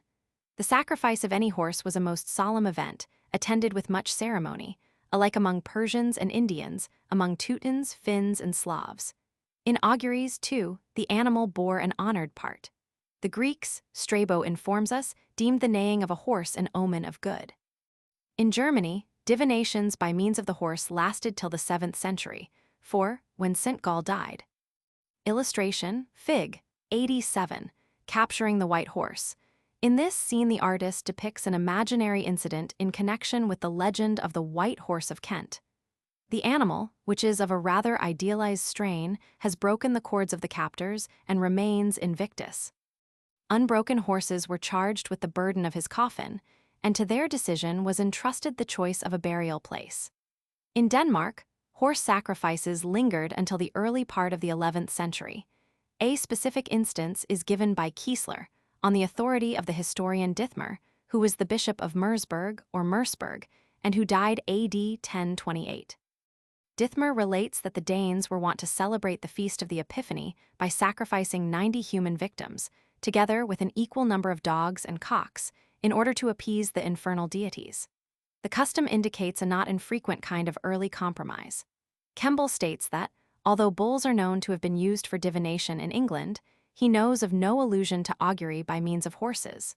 A few faint traces, however, suggestive of the horse cult, may be detected. There is, for example, that curious story told by Bede, how the priest Coifi rode on a stallion when he went to destroy the images in the heathen temple at Godmundingham, now Goodmanham, in Yorkshire, cf. p. 32 Supra. As Bede's narrative runs its length, we learn that a high priest among the pagan Saxons might lawfully ride only on a mare, and one is inclined to speculate whether any of the idols took the form of this animal. We know that the stallion was the most honored among horses, and it is expressly stated that, when Coifi borrowed the king's stallion, he did so in contempt of his former superstitions. The change of steed, at any rate, coincided with an onslaught upon established custom, and we shall see later that the priestly rule about riding mares only was abandoned. Another vestige of the horse cult was the belief, common among Teutonic peoples, that the last wisp of corn in the harvest field was inhabited by the sacred horse. For this reason, a horse, representing the corn god, was customarily slaughtered and eaten with special rites by the reapers at the harvest supper. Professor Fraser describes some quaint harvest customs, prevalent in Hertfordshire and Shropshire, which furnish examples of the corn spirit, appearing in the shape of a horse or mare. And again, in his recent work, Totemism and Exogamy, he records the Red Indian practice of sacrificing costly horses to appease the medicine or corn spirit. Underlying such observances as those which have been described, there is an idea which gives a clue to a much-discussed problem. Folk of our generation are continually asking why the flesh of such a clean-feeding animal as the horse, a true vegetarian, should be despised as food. The question is not indeed altogether of recent date, for it was propounded in AD 1720 by Kiesler, who reviews the subject at some length. He contends that the stringent prohibition must not be credited to the influence of the Mosaic Law. First, because no flesh, in itself, was deemed unclean for the saints, and secondly, because other articles of the ceremonial law had already at various times been abandoned with impunity. The rejection of horseflesh for food, Kiesler concludes, was due to the Christian teachers, who found our pagan ancestors employing the animal in sacrifices and auguries, and eating its flesh in the subsequent repasts. Hence, as a mark of disapprobation, this kind of food was forbidden to converts. The results, it is urged by the old antiquary, have been deplorable more especially, because there is no law of Christ which prescribes this rule of conduct. Christi cert lex nulla extat, qui eam agendi modum prescribat. These propositions, in the main, seem undeniable. We have seen that the Paleolithic caveman ate horseflesh freely, and that the Britons of the Round Barrow period were probably addicted to a like custom. There is little doubt, again, that throughout Roman Britain horseflesh was a common article of food. This is attested by the frequency of the occurrence of broken bones of the horse in the Britwelsh caves of the Iron Age. Corroboration of Kiesler's theory is afforded by historical facts. Pope Gregory Roman III, ruled AD 731–741, in a letter to St. Boniface, the Apostle of Germany, forbade the eating of the flesh of wild horses as an unclean and execrable act. Yet at a somewhat earlier date, Gregory Roman II, when consulted on the same perplexing subject, had sent a temporizing answer, shielding himself behind the famous passage in the epistle to the Corinthians respecting meat offered to idols. So long as the new faith held its converts insecurely, and wherever Christianity was merely nominal, the frontier line of authority alternatively advanced and receded. Nearly half a century after the death of Gregory Roman III, at the Council of Selchith, AD 787, the consumption of horseflesh was noted as a stain on the character of the British Christians. Their fellow believers in the East were not guilty of such a sin, quod nullus Christianorum in orientalibus facit. Yet the monks of St. Gall not only ate horseflesh, but returned thanks for it in the Metrical Grace, written by the monk Echehard Roman III. Died c. AD 1036, sit feralis equi caro dulcis sub crus Christi. Elsewhere too, the habit seemed incurable. The Norwegians, apparently in paying devotional honor to Odin, still ate the forbidden food during the 11th and 12th centuries. The growth of superstition tended to strengthen the Christian ban against horseflesh. This food was the reputed diet of giants and witches. Its preparation was associated with sacrifices. It was eaten with hallowed salt. The sacrifices, in turn, were connected with popular assemblies or folkmoots. Now witches and trolls were supposed to live under mounds. Inside these mounds, they held their dances and played on pipes made of horse bones. The hillocks were, as a rule, actually barrows, the burial places of bygone peoples, and the folk who had once raised them probably not only ate horseflesh ceremonially, but regarded it as welcome fare in times of dearth and scarcity. Successors of the mound builders continued to partake of horseflesh and coupled the act with the worship of Odin. The ecclesiastical decrees were thus primarily directed against the pagan practice, but because of superstition, the ban remained when its original necessity had passed away.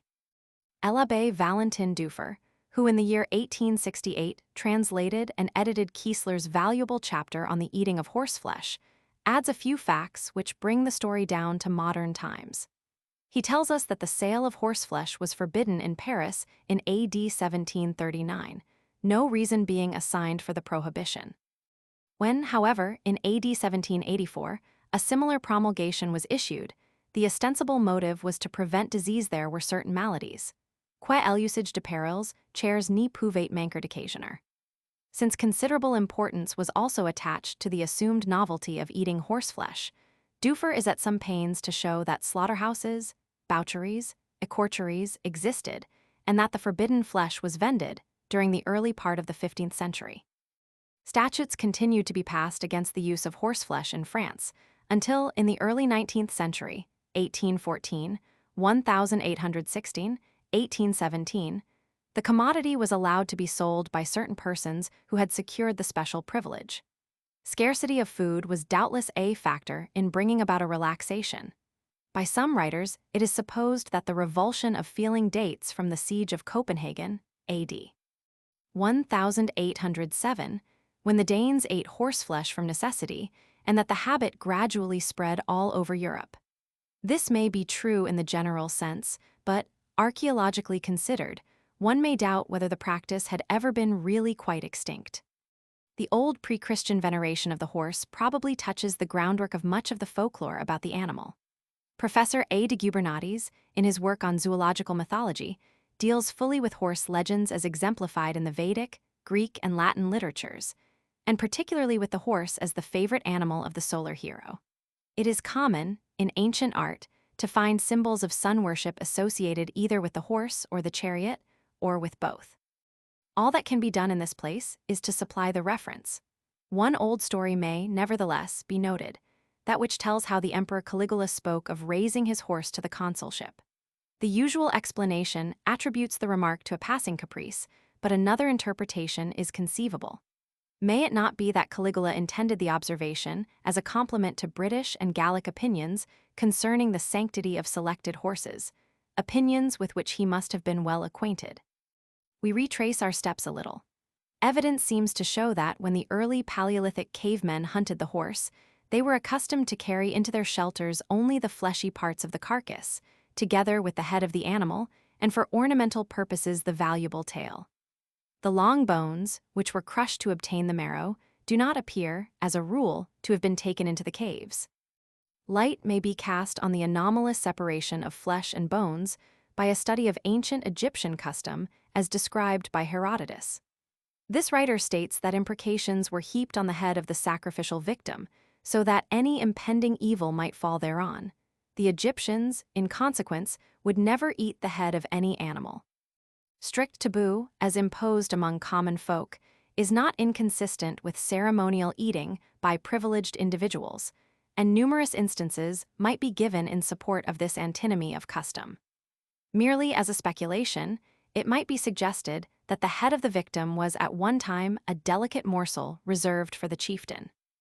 In the caves of the Neolithic and Bronze Ages, the skull does not seem to be of common occurrence, but in the early historic period, as shown by folklore, we catch echoes of its legendary repute. Tacitus relates that the ancient German tribes hung the heads of animals on trees as offerings to Odin. In Teutonic fairy tales, the horse's head works miracles, especially when played upon as an instrument. It was thrown by witches into the midsummer fire, a notable collocation of details. Russian magic teaches that ambrosia comes out of a horse's head and enables its possessor to do deeds of prowess. By virtue of this ambrosia, one hero discomfited 99 hostile monsters. In parts of Germany, horses' heads were buried in stables. In Holland, they were hung over pigsties. In Mecklenburg, they were placed under a sick man's pillow. Again, in Lower Saxony, horses' heads projecting outwards were carved on the gables of buildings, ostensibly for ornament, but in reality it is probable to prevent mischief to the horses kept within. A similar practice was observed by the builders of the older houses in Risha. In modern Norway, the handles of bowls and the ends of the wooden lever by which the primitive mangles are worked are often formed of carved horse heads. Numerous examples may be seen in the Horniman Museum, London. Specimens are said to have been met with in English houses also. Some authorities considered that the figures represented a Celtic legacy, but Grimm claims that the custom of carving these images, like that of horse worship generally, belongs equally to Celts, Teutons, and Slavs. The domain might be much extended. Even in our own day, 1865, such carvings as those described have been recorded from Jutland. They were once common, it is stated, in Sussex, and Miss M. Breitmeyer has figured a series of modern gable ornaments from different parts of Germany. When someone asked the meaning of the horses' heads on the Jutisch gables, the natives answered, "Oh, they are Hengist and Horsa." Note that the name Hengist equals a stallion and Horsa equals a mare. Whether or not Hengist and Horsa were historical personages may be left in abeyance.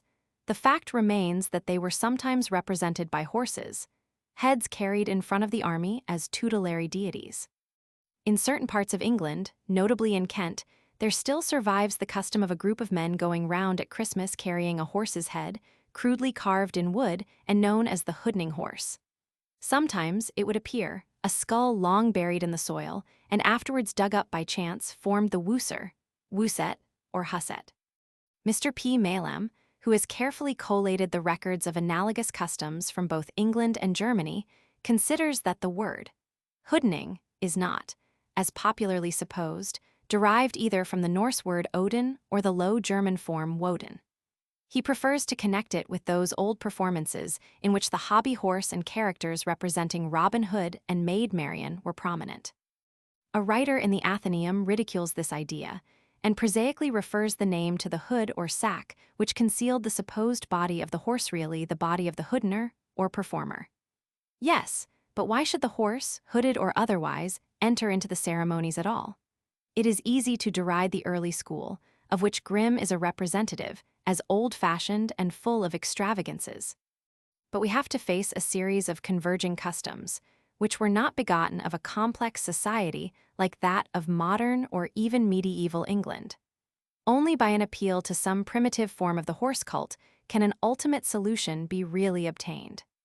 Standing in close relationship to the hoodning horse custom is a somewhat weird Welsh practice, which is now nearly extinct, but which some enthusiasts have lately attempted to revive.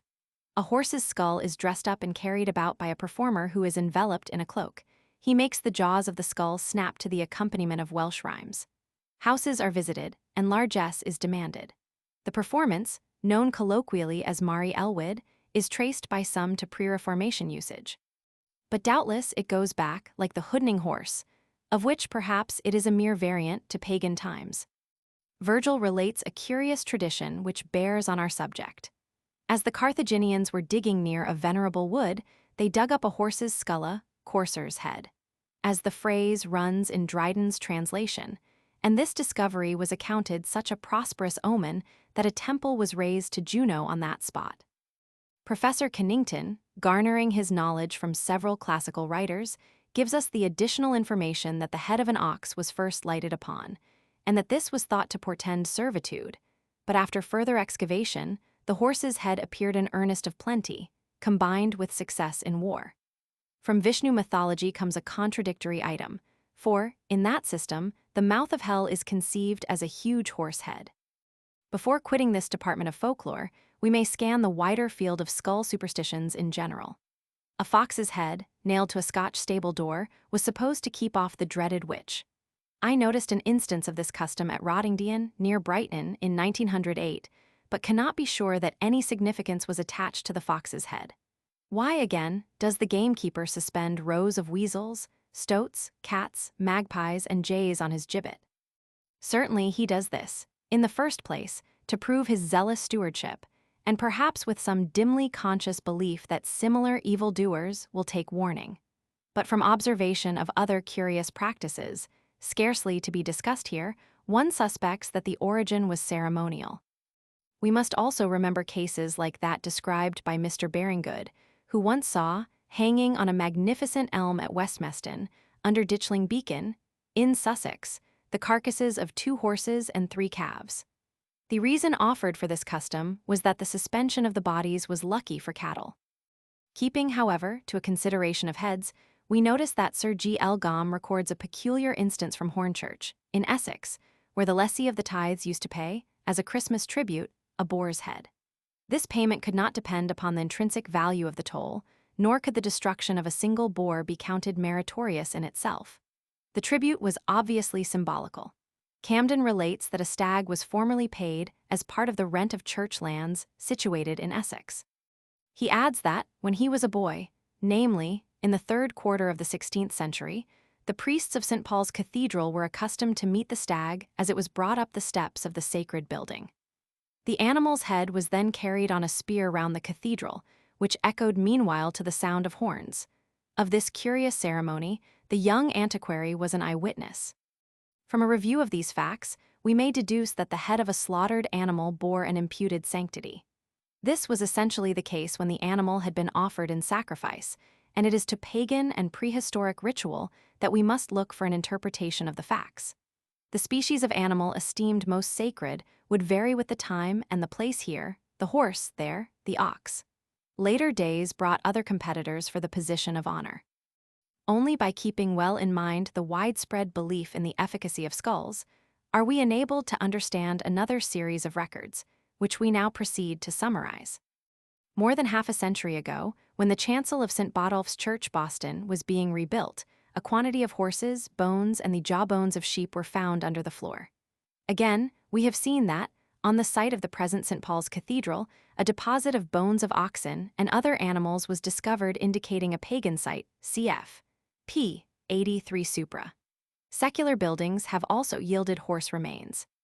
In 1895, when Colonel Stanley Scott was taking up the ground floor of a house in North Devon, he discovered, laid in order and well preserved, the skulls of 8 horses and 10 bullocks.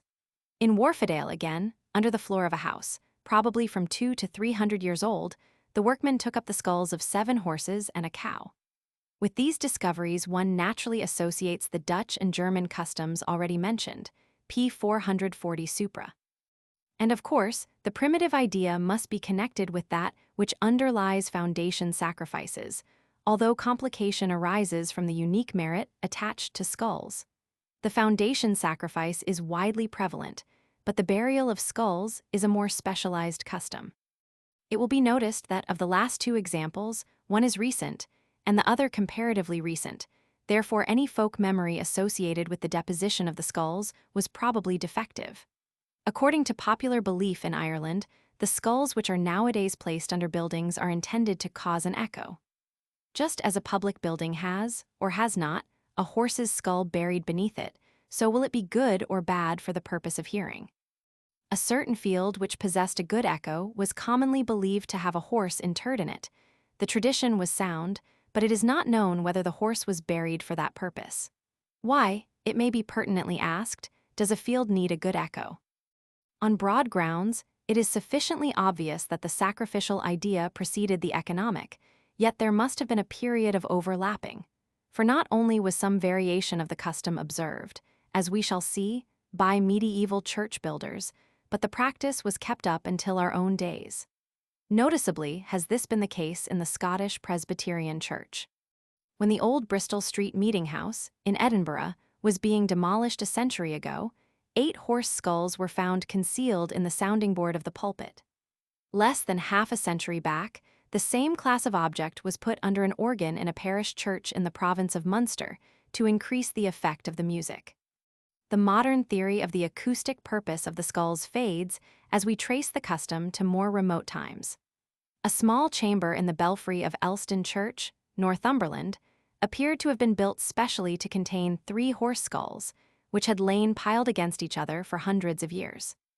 The masons of old time doubtless imagined that the skulls would make the tones of the bells more resonant, but, lulled in the countless chambers of the brain, there must have been almost forgotten memories of these traditional talismans.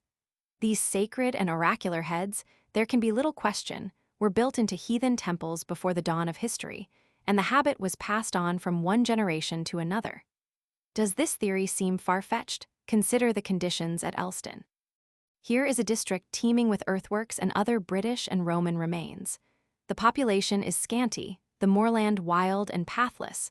There was, until recently, little intercommunication among the scattered folk. Hereditary custom held firm sway. Such was the preference for burial in Elston churchyard that corpses were carried many miles over the moors for interment. Yet pagan customs were rife. Well worship was carried on here until our own times, and not many decades have passed since cattle were driven through the midsummer bonfires to ward off disease. How much stronger was superstition when the village church of Elston was first built? There must have been dark, undisturbed depths of paganism in the lives of the countryfolk. We really know little of the true beliefs of the medieval peasant, as recorded by himself. Even our information about the faiths held by the official classes, though somewhat exiguous, reveals a basis of gross superstition.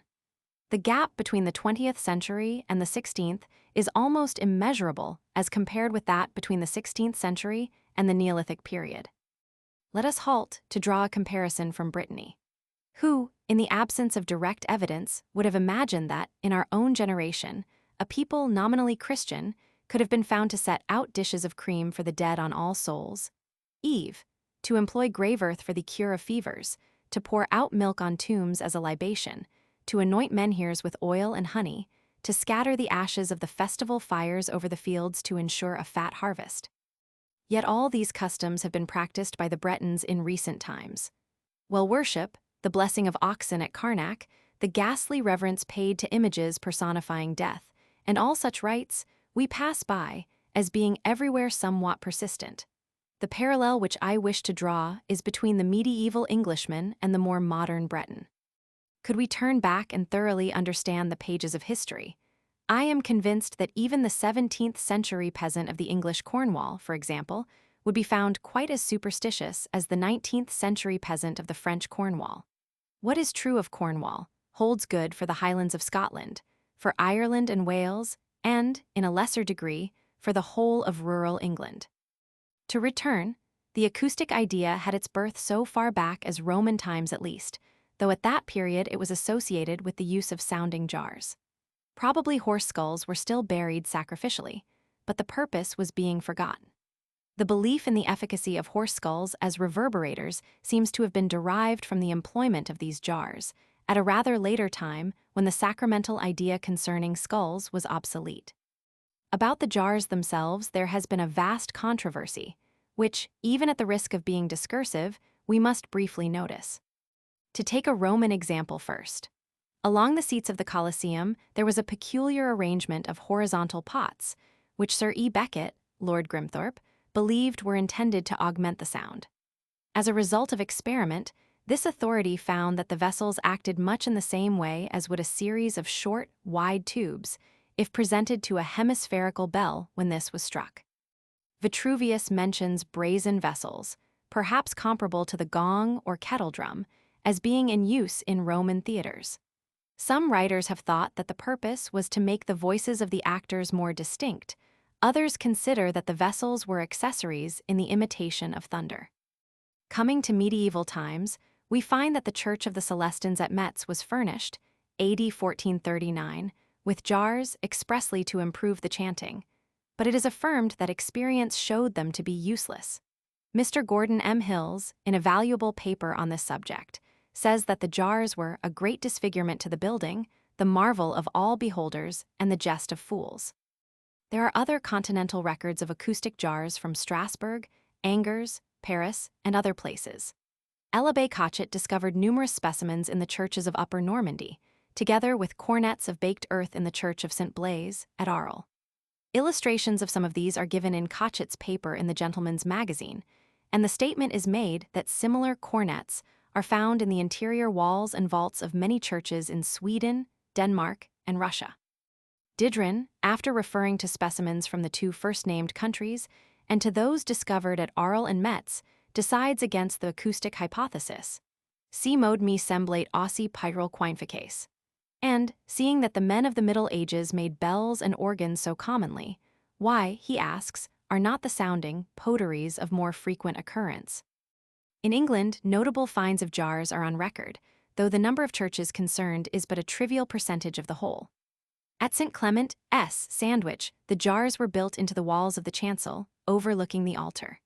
At Barkway, Hertfordshire, they were likewise embedded in the chancel wall, but on the floor level.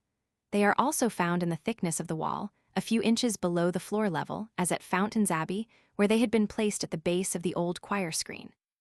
The fountains' vases lay on their sides, and both in and around them there was an abundance of charcoal. The charcoal, it is conjectured, may have had no more mysterious origin than a fire which occurred at the dissolution. Jars, supposed to be of Romano-British make, were found on the top of the chancel wall at East Harling, Norfolk. In each case, the mouth of the jar faced the interior of the chancel. For a long time, a coating of lath and plaster had concealed these curiosities, and one is led to wonder whether other jars may not, even now, lie hidden elsewhere. The gables of Newington Church, Kent, yielded 3 jars. Other records come from Farewell Staffs, Denford, Northants, St. Peter's Mancroft and St. Peter Permountergate in Norwich, Upton, near Newark, and from Youghal in Ireland. But the greatest collection of all was uncovered at the village church of Leeds, near Maidstone, in 1878. Altogether, about 50 earthenware pots were revealed. They were found on the top of each wall of the nave, below the wall plate. The walls and oaken roof belonged to the 15th century. The best judges at first declared that the vessels were of Romano-British manufacture and dated 1,000 years earlier than the fabric. This would seem to indicate that a series of urns had been discovered in the neighborhood and pressed into service by the medieval masons. Later expert opinion, however, declares that the jars, though possessing some Celtic characteristics, are of medieval date. The bodies of the jars were cylindrical and about 8 or 9 inches in diameter, while the mouths narrowed to 3 or 4 inches. The height averaged 10–12 inches. The bottom of each jar was convex and perforated. Mr. Hills calls attention to some perplexing general considerations. The jars are of any form and every form, they are old and new, they are placed, as if at hazard, from the floor to the roof. He therefore concludes that the intentions were several, although he does not himself suggest any other purpose to supplement the acoustic theory. In such a matter as this, difference of purpose, variety in underlying belief, changeable custom according to locality, confused folk memory and tradition, need cause the antiquary no surprise. The prime motive having vanished, the custom is bereft of its full meaning, and the course of development runs along divergent rather than parallel lines. Two other discoveries which seem to favor the acoustic theory may be given: those at Ashburton, in Devon, 1838, and Luppet, also in Devon, 1880. The Ashburton jars Fig. 88a, though convex at the base and exhibiting chevron ornament, are assigned not to the late Celtic period, but to the close of the 14th or the beginning of the 15th century. The jars from Luppet Fig. 88b are comparable to those found at Leeds. They were apparently made especially for insertion in a wall, as they are flattened a little in one portion. They probably belong to the 15th century. This question of acoustic jars has been dilated upon because it seems to involve an indirect derivative of the skull superstition, and one is induced to outline the story, however roughly and tentatively. We start with a period when the horse cult is rife, and when solemnity is the note of the priest and soothsayer. At a later date, a horse, or among some peoples, an illustration, Fig. 88, acoustic jars. A skittle-shaped specimen from Ashburton Church, Devon. The jar is gray and highly burnt. A, B are yellow bands on which are incised chevrons. B small jar, 6 times 4½ from Luppet, Devonshire. It has some of the characteristics of Celtic pottery, but probably belongs to the 15th century. Jour Archaeol, Asak, Roman 38, p. 220. Ox is slain and buried under the foundations of the pagan temple. By and by, the skull, representing the most mysterious and sacred part of the animal, is considered to be sufficient by itself. Instead of being uniformly hidden under the building, it is built into the wall or placed in a specially constructed recess. The depositories are not confined to one part of the building. At a later date, a purely practical interpretation is assigned to the skulls. Secular architects, or architects not versed in the mystic lore of their heathen fathers, become prone to substitute an urn or a jar for the skull. The early Christians, adapting, it may be, the old pagan site, and actuated either by necessity or diplomacy, at times prudently permit the old rite and custom. The two practices run side by side, but the motive is weak and ultimately becomes debatable. Then springs up the explanation that skulls and jars alike are used to produce sonorous beauty, and on this our modern theory is based. Nevertheless, these perversions of the original purpose have not been everywhere coeval. We have seen, for example, that the architects of the Colosseum had reached the structural stage of the idea and evidently turned the principle to good account. Folk memory weakens according to the degree of civilization and in response to outside influences. As on the one hand, the imperfectly hollow horse skull is supplanted by jars, vases, and urns, so, on the other, an ox skull becomes a mere ornament on the frieze of a Roman Doric building. Again, certain builders, apparently misled by the earthenware vessels and connecting them with traditions or actual experiences of urn burial, employ a modification of such vessels as pure ornament. The story has several parts. The mingling of the symbolic and the utilitarian idea is difficult to unravel, hence there is room for much speculation and need for some suspension of final judgment. Chapter 11. The Labored Ox. Two such I saw, what time the labored ox in his loose traces from the furrow came, and the swinked hedger at his supper sate. Camus, LL. 291–3. An easy-going reader, with no taste for agricultural inquiries, might admire the above picturesque lines and then pass on, counting as a trifle what is really a most important feature of early social history: the use of the ox as a beast of draught. Let us pursue the question a little. For, although the spectacle described was apparently commonplace to the poet, yet to us, a ploughing ox is undoubtedly a rarity. Some 2 or 3 teams in Sussex, perchance a similar number in Dorset, and, it may be, an odd team in the West Country, seem to complete the census of working oxen. By means of personal investigations made in various counties, and by the collection of scattered particulars given in certain periodicals, I have endeavored to determine at what dates the bullock was discarded as a draught animal. It may be well to give an epitome of the results, premising that what is now an exceptional occurrence was, at no remote period, the general rule, just as it is still the rule in the agricultural districts of Germany, Austria, and southern France, not to speak of such distant lands as Cape Colony and Ceylon. Commencing with the county of Broadacres, we find that Arthur Young speaks of having seen many oxen in harness between York and Beverley in the year 1768. Wagons were drawn by 2 oxen and 2 horses. For tillage, oxen alone were deemed more serviceable. A little later, in 1788, Marshall gives a somewhat different testimony.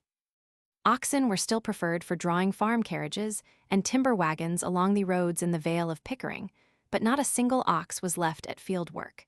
Near Whitby, however, bullocks were attached to the plough so late as 1826, and for hauling stones from the quarry, in 1858.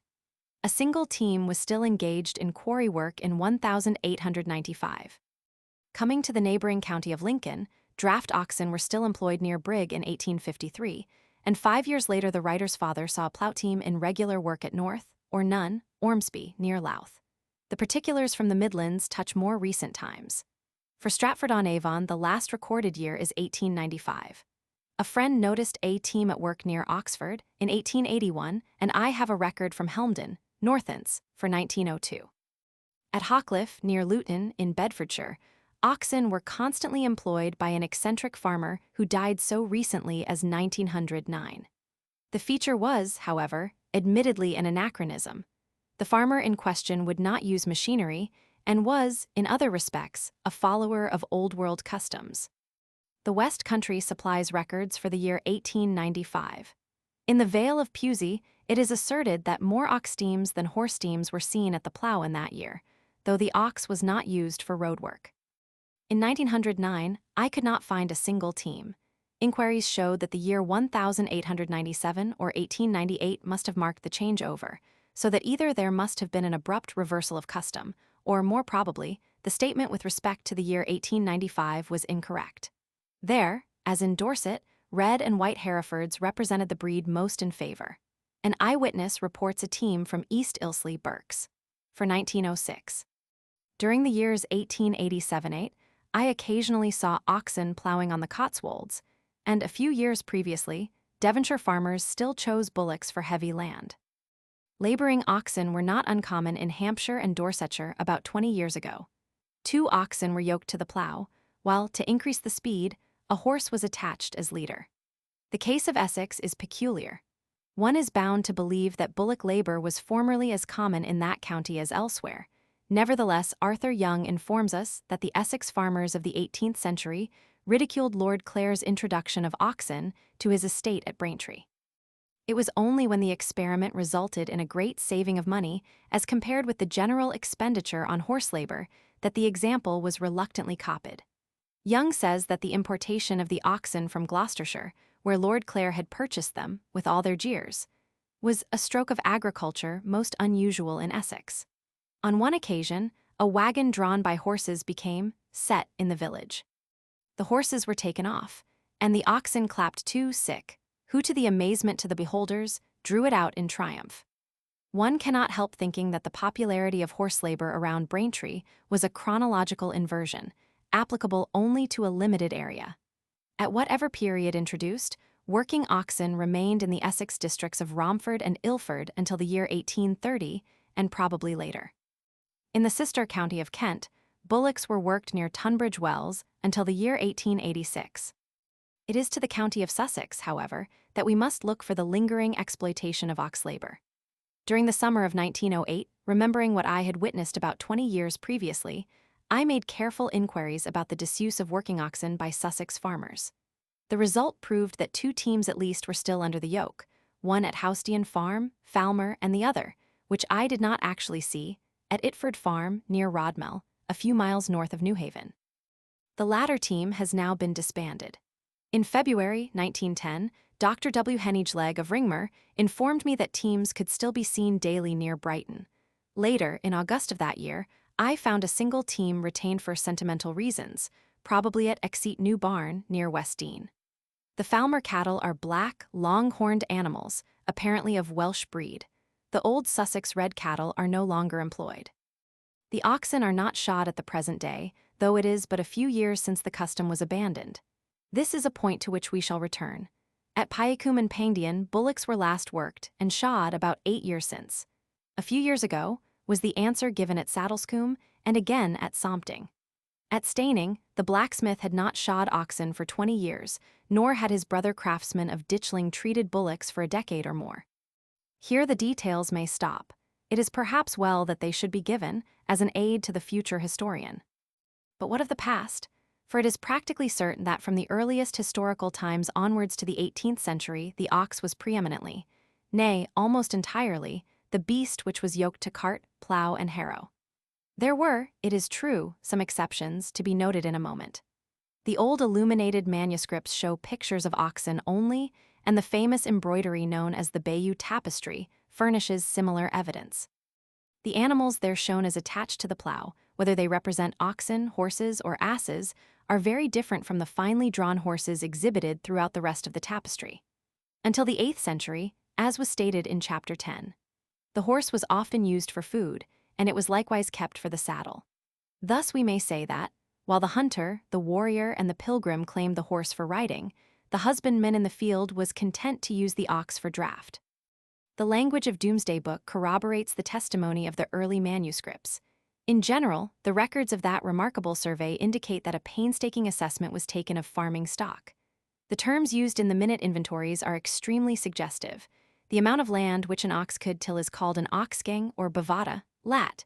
Bos bovis equals an ox plus otta. A bovata, originally 1 ox's worth, was half a jugum, a pair's worth, lat. Jugum equals a yoke, and a quarter of a carucata, post-classical Latin, car yuca equals a 4-wheeled carriage. Cf. Root quatuor, whence the word was later applied to a plough, possibly because it was drawn by 4 oxen, or, by extension 2 yoke of oxen, 4 abreast. Recollections of early medieval literature will emphasize the truth of our proposition. In the Vision of William, concerning Piers the ploughman, c. AD 1377, it was doubtless an ox team which ploughed the half-acre. Again, in the writings of Bartholomew Anglicus Sir, AD 1260, there is a description of the duties of Bubulcus, the ox-herd. He feedeth and nourisheth oxen, and bringeth them to leas and home again, and bindeth their feet with a langheldes m. Elangelin equals to bind together langel, lansel equals a rope or hopple, and spanels equals fetters. Cf. Germ. Spansail equals a tether, and nieth and cloggeth them while they be in pasture and leas, and yoketh and maketh them draw at the plough, and pricketh the slow with a goad, and maketh them draw even. And pleaseth them with whistling and with song, to make them bear the yoke with the better will for liking of melody of the voice. The oxen not only ear, equals plough the ground, but thresh the corn by treading. Bartholomew also speaks of their use in treading the flour. The trivial round of the oxherd's labors may be completed from an Old English dialogue of the 11th century, in which the garthman is made to say, "I stand over, waking against thieves, and then again in the early morning I betake them, well filled and watered, to the ploughman."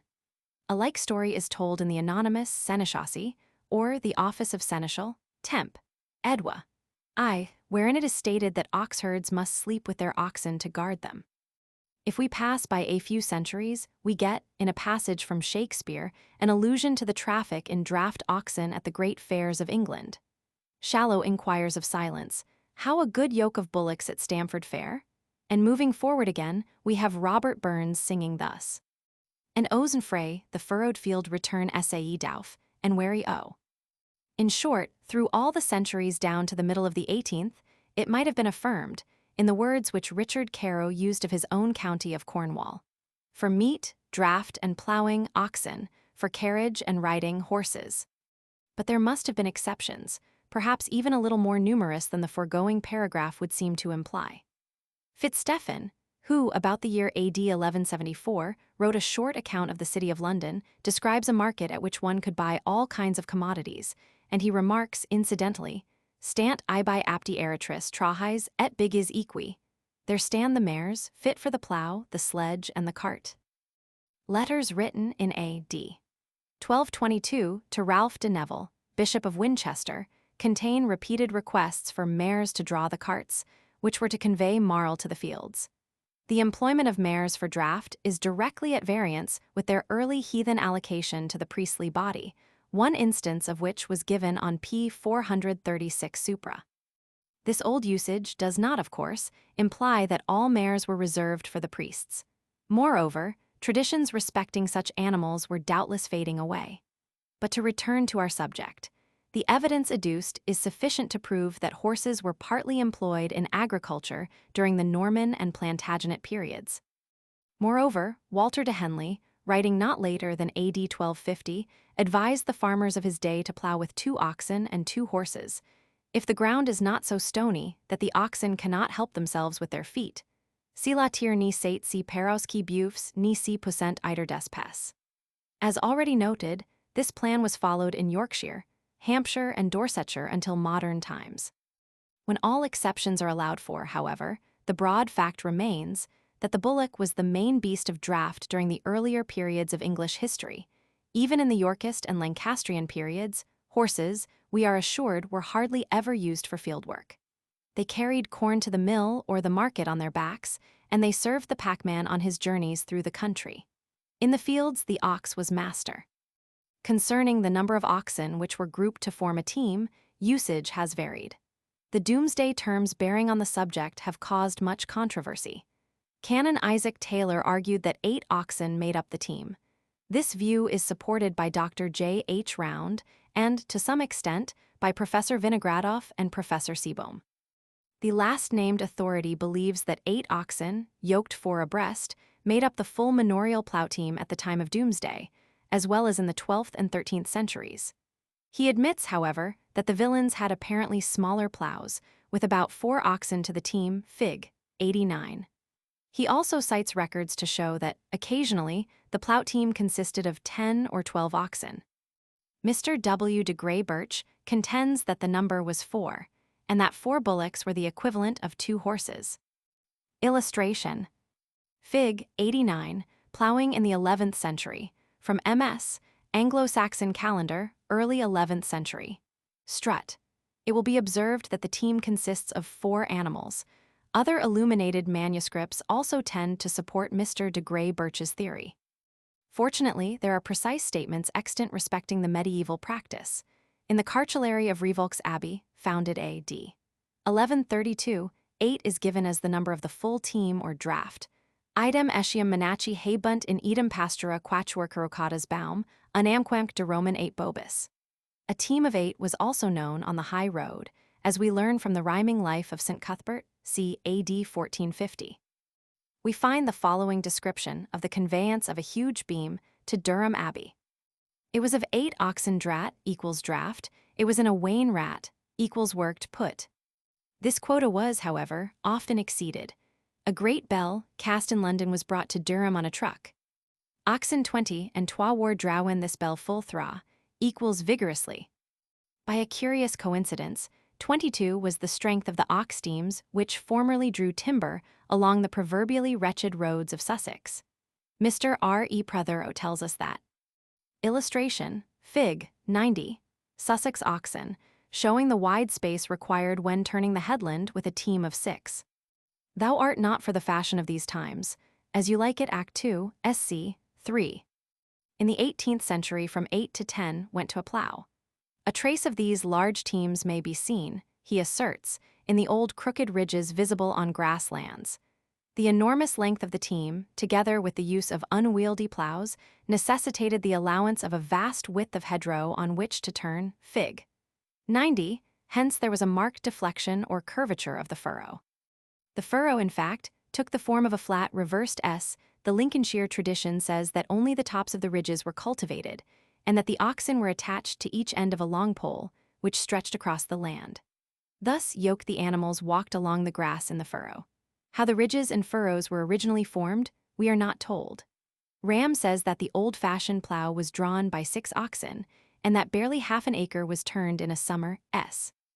Day, Youatt recommended 2 pair of oxen to a plow. He considered the ancient method of using 4 pair unnecessary. The modern Sussex team commonly, but not always, Fig. 91, consists of 6 or 8 oxen. 8 was also the usual number in Northumberland. Something, of course, depended upon the mode of harnessing the animals. A case is recorded, in which a country clergyman, departing from the common practice of attaching bullocks to the plow by means of a yoke, adopted Arthur Young's advice and used collars, with the result that 5 oxen, harnessed according to the latter mode, would do the work of 8 in yokes, i.e. paired, with equal ease. The yoke which was used in Sussex until quite recent years was a curved wooden beam about 5 feet long, 4 inches thick, and 6 inches deep. Near the extremities were light oval hoops made of ash, about 1.5 inches in thickness. These hoops passed round the necks of the oxen, and then went through the thickness of the illustration. Fig. 92, Ox Yoke, Sussex. Reliquary Xi, p. 222. Dimensions, length 5 ft, thickness 4, depth 6. The loops ox bows, which are of ash, are about 1.5 inches thick. Illustration. Fig. 93, Ox Yoke, c. AD 1800, Gayton le Wold, Lincolnshire, now in the Museum of the Louth Antic, and Nat. Soch. The material is ash. Length 51.5, breadth 6, depth 4.5. Ropes or chains passing through the vertical holes appear to have served as ox bows. Yoke, one of these yokes lay outside the blacksmith shop at Rodmell when I visited the village in 1910. Through the kindness of Dr. W. Hennigeleg, I am enabled to give an illustration of a Sussex ox yoke. Fig. 92. A Lincolnshire specimen, over a century old, now in the museum at Louth, is shown for the sake of comparison. Fig. 93. In Fitzherbert's time, AD 1534, the hoops were known as oxbows. It would appear, from a casual remark made by Ram, that the yoke was sometimes fixed across the horns. We may note, by parenthesis, that the team sometimes carried bells. One of these was discovered under the ruins of the Tower of Ringmer Church, Sussex. The tower fell at some period between the 15th and 17th centuries, and it is supposed that oxen had been employed to remove the fallen stones. Illustration. Fig. 94. Old Sussex plough and rake, in use about 150 years ago at Rodmell near Lewes, now in the castle grounds at Lewes. Of the various kinds of plough which have been in use for ox labor, a treatise might be written. What surprises the student most is the persistent crudeness of these implements down to a very late period.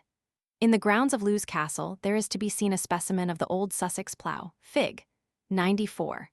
This dilapidated relic, which belongs to the authorities of the County Museum hard by, is probably a century and a half old and originally came from Northeast Farm near Rodmell. The plough is 12 feet long, and its 2 wheels are each about 2 feet in diameter. The hubs and spokes are of wood and are clumsily fixed to a narrow iron tire, which is circular in cross-section. This feature may be observed today in some of the ploughs of the neighborhood, and the method of attachment of the spokes is nearly as primitive in the modern implements. The mold board of this cumbrous old plough is a semi-conical iron plate, and the coulter cutting instrument, according to theory, is a heavy bar of wood with one edge a little narrowed. One may be sure that the medieval plough was of still ruder design.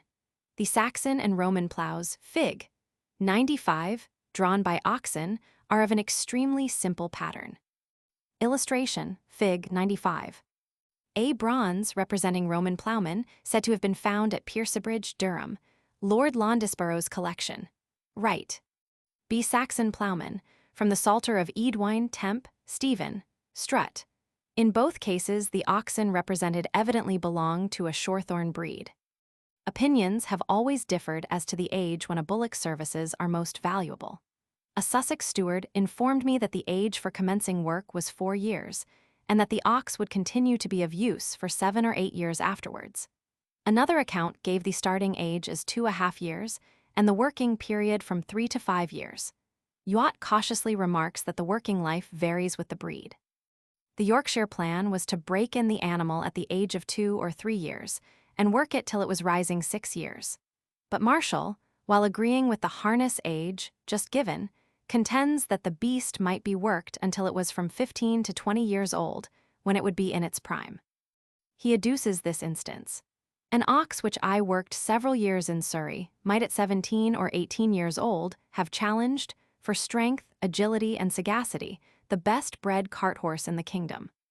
It will prevent confusion if we pause to note that the terms ox and bullock are properly applied to castrated males of the species after the age of 4 years. Up to that age, the animals are known as steers or stirks. The distinction, however, need not be made in the present survey. When the ox was no longer of service in the field, it was fattened, and wherever the food was of a generous kind, the beef, we are assured, was not especially tough. Besides, as an old Sussex peasant once remarked to the writer, we and all on us got bad teeth, sir. A more decided opinion was that of a New Haven butcher, who averred that he always used to consider the beef of ploughing oxen a special dainty for the consumption of himself and friends. And in general, the countryfolk of old acted on the advice of the Hebrew proverb, "If the ox fall, whet your knife." Worn-out oxen were doubtless a great boon. In medieval England, fresh beef was consumed chiefly by the nobles and the wealthy corporations, and by them only during a few months of the year. Many bullocks were indeed killed and salted in November, when provender had become scarce, but these represented grass-fed cattle. It is estimated that only a very small proportion of the whole herd was fattened for the table. Sir Anthony, or as he was termed Maester Fitzherbert, who has already been cited, describes the position of the husbandman very ingeniously. And if any sorrence equals injury, sore, disease come to an ox, wax old, broist equals bruised, or blind for Roman 2. As he may be fed, and than he is man's meat, and as good or better than you or he was. And the horse, when he dieth, is but carrion. Horse flesh in Fitzherbert's day had long been discarded as human food. See Supra, pp. 437-8. Among the reasons which led to the selection of the ox, rather than the horse, for dragging the plow or hauling sledges laden with farm produce, was the comparative cheapness of the keep of the former animal. During summer, the ox was mainly fed on grass, which was supplied by the common pasture. Winter found the poor beast living on a scanty diet of straw, with occasional meals of chaff. Therefore the yeoman who had only a few acres of land, with access to a waste or common, or the squire who possessed sufficient pasture to supplement his arable fields, discovered that bullocks formed the more economical team. Rogers estimates that the cost of keeping a horse between October 18th and May 3rd, during which term it could not graze, was nearly 4 times that of an ox.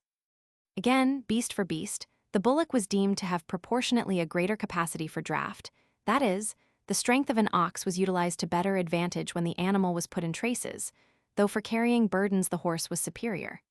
The assumption seems always to have been that 2 oxen could, in the mean, drag as much as a good cart horse.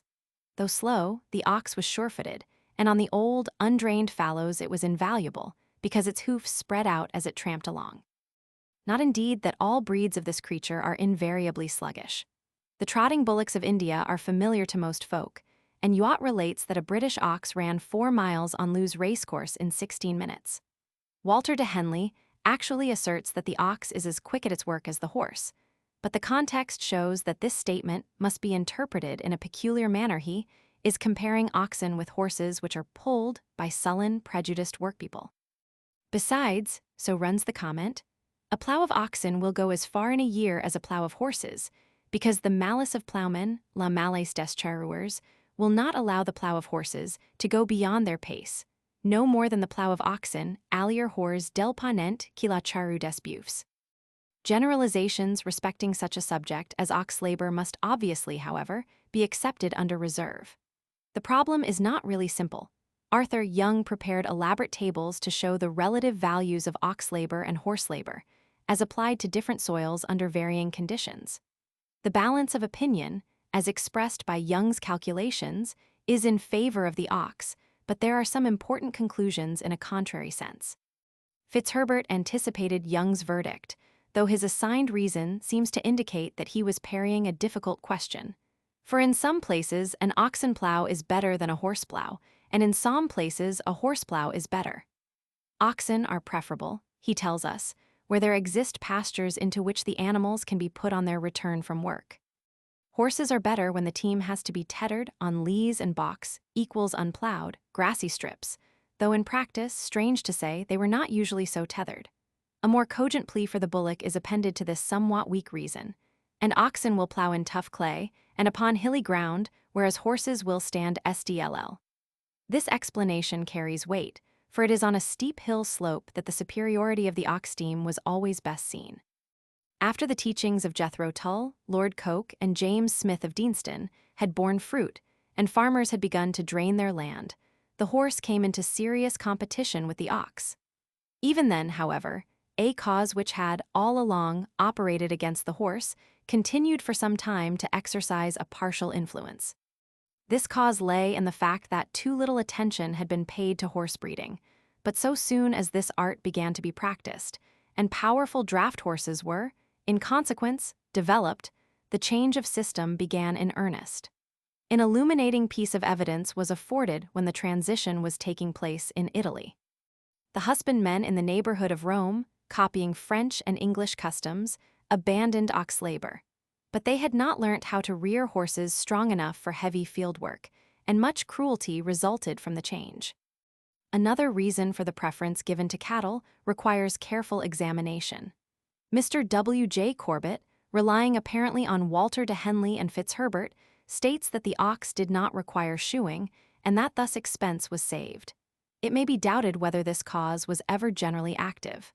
The custom of shoeing oxen seems to be very ancient. There is no obvious reason for disbelieving that the iron object found by General Petrivers at Rushmore, in Cranbourne Chase, was, as the discoverer supposed, a Romano-British ox-shoe fig. 96c. It was of crescentic shape, widened at one extremity, slightly concave on the upper side, and measured 3 times 1 inches. There is the possibility, of course, that it was part of a horseshoe, but that alternative is not so likely. The question of the existence of horseshoes in Roman times has been dealt with in the preceding chapter. It must be noted, on the one hand, that other objects of about the same age as the Rushmore example, found in association with Roman remains in ash pits at Dorchester and Silchester, and in the Cam Valley, have been considered. Illustration. Fig 96. A ox shoe or Q, made at Ditchling, Sussex. See ADB nail for fixing shoe. Author's collection. See ox shoe discovered by Petrivers at Rushmore in Cranbourne Chase. D. A ox shoes in position. Horseshoes. Cf. Details given on p. 424 supra. Against this may be set a few scraps of evidence which support the correctness of Petrivers's determination, assuming that the two opinions clash, an assumption which must not be made unless one has the opportunity of comparing the various objects. First, we learn from ancient writers like Pliny that the ancients shod, or at least bandaged, the hoofs of injured camels with woven or plaited hemp. They were also often shod with strong ox leather. Cf. Information about horseshoes, p. 423 supra. Roman mules, and therefore, presumably, horses and oxen, were shod with iron when they had to cross miry places, or when pomp and display required some ornamentation of the team. The shoes were indeed ill-fastened and were often lost in the stiff clay. If, in view of facts like these, we feel disposed to allow that the Rushmore plate was really an ox shoe, then there follows a strong presumption that the custom of shoeing bullocks was never altogether given up. That vis inertia of social habit, which so impressed Palgrave, and the continuity which arose from that condition, are nowhere more noticeable than in the history of agriculture. We turn to re-examine the medieval authors already mentioned. On their writings, partly, one supposes, Thorold Rogers based his statement that oxen were shod, though the shoe is far cheaper than that of the horse. Unless, however, Rogers is basing his assertion on writers other than de Henley and Fitzherbert, whom he frequently quotes, it is obvious that he has misread his authorities. De Henley, in explaining his preference for ox teams, says that, if the horse must be shod, it will cost each week more or less a penny in shoeing. We may fairly infer, then, that de Henley does not sanction the shoeing of bullocks, and is a little doubtful about horses. Fitzherbert's objection, again, to horse labor is that the animal must be well shod on all 4 feet. This assertion, standing by itself, might be taken to imply that cattle were shod on 2 feet, only the 4 ones. All dispute, however, is removed by Fitzherbert himself, a little later. Speaking of oxen, he definitely tells us, "And they haw no shoes as horses haw." Neither can I find any allusion to the shoeing of oxen in Grosseteste's rules, c. AD 1240, nor in the Seneschaussy, which was probably written about half a century later. In spite of this negative evidence, one may be bold enough to suppose that such a careful writer as Thorold Rogers did not go seriously astray in this matter, and that he had somewhere met with references to the custom in medieval works. There exists, in fact, some corroborative testimony, because it is asserted by one who speaks from personal investigation, that in a 15th century will made in the city of York, a certain man is described as an ox shoer. This takes us back beyond Fitzherbert's days. 2 centuries later than the York evidence, in the years 1666 and 1667, there are clear records of payments for shoeing oxen in the northern counties. Thus, there is a fair case to be put for the prevalence of the custom locally for the last 4 or 5 centuries. Evidently not all oxen were shod. Without doubt, too, the practice differed according to the county or district. Recalling, then, the conservatism of agricultural methods, there is a possibility that the custom has never been altogether in abeyance since the Roman period. The evidence against the former shoeing of cattle might be advanced equally to show that horses were not shod, at least, universally. De Henley, if indicates that the custom was not without its exceptions, just as some modern equestrians like Mr. W. S. Blunt are exceptional in their opposition to the shoeing. Nor is Mr. Blunt's doctrine without ancient precedent and parallel among modern primitive folk. The Jews of Palestine, in the time of Isaiah, did not shoe their horses, believing that this breach of custom, if it were indeed a breach, would ensure hoofs, like flint. This was a great advantage in warfare, comparable, in the opinion of the prophet, to the strong man's possession of sharp arrows and chariot wheels swift as the whirlwind. As to present practice, the Arabs, the Tartars, the Gauchos of the Pampas allow their horses to go barefooted. Whatever decision we may reach respecting the medieval custom, more recent records, till within the last few years, afford sufficient testimony of the shoeing of cattle which worked on the farm. The animals were also shod when taken long distances to fairs. The Sussex tradition is sound on this point, for old drovers still talk of the former usage. Within the last decade, the custom of shoeing has been abandoned, at the time when the labored ox is itself about to disappear.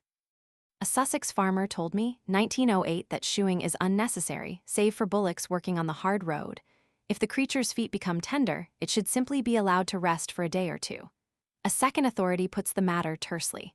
Once begin to shoe, and you have to keep on doing it. The operation needed some skill. A rope, girt or girth, was placed around the neck of the animal, while another cord embraced one fore and one hind leg.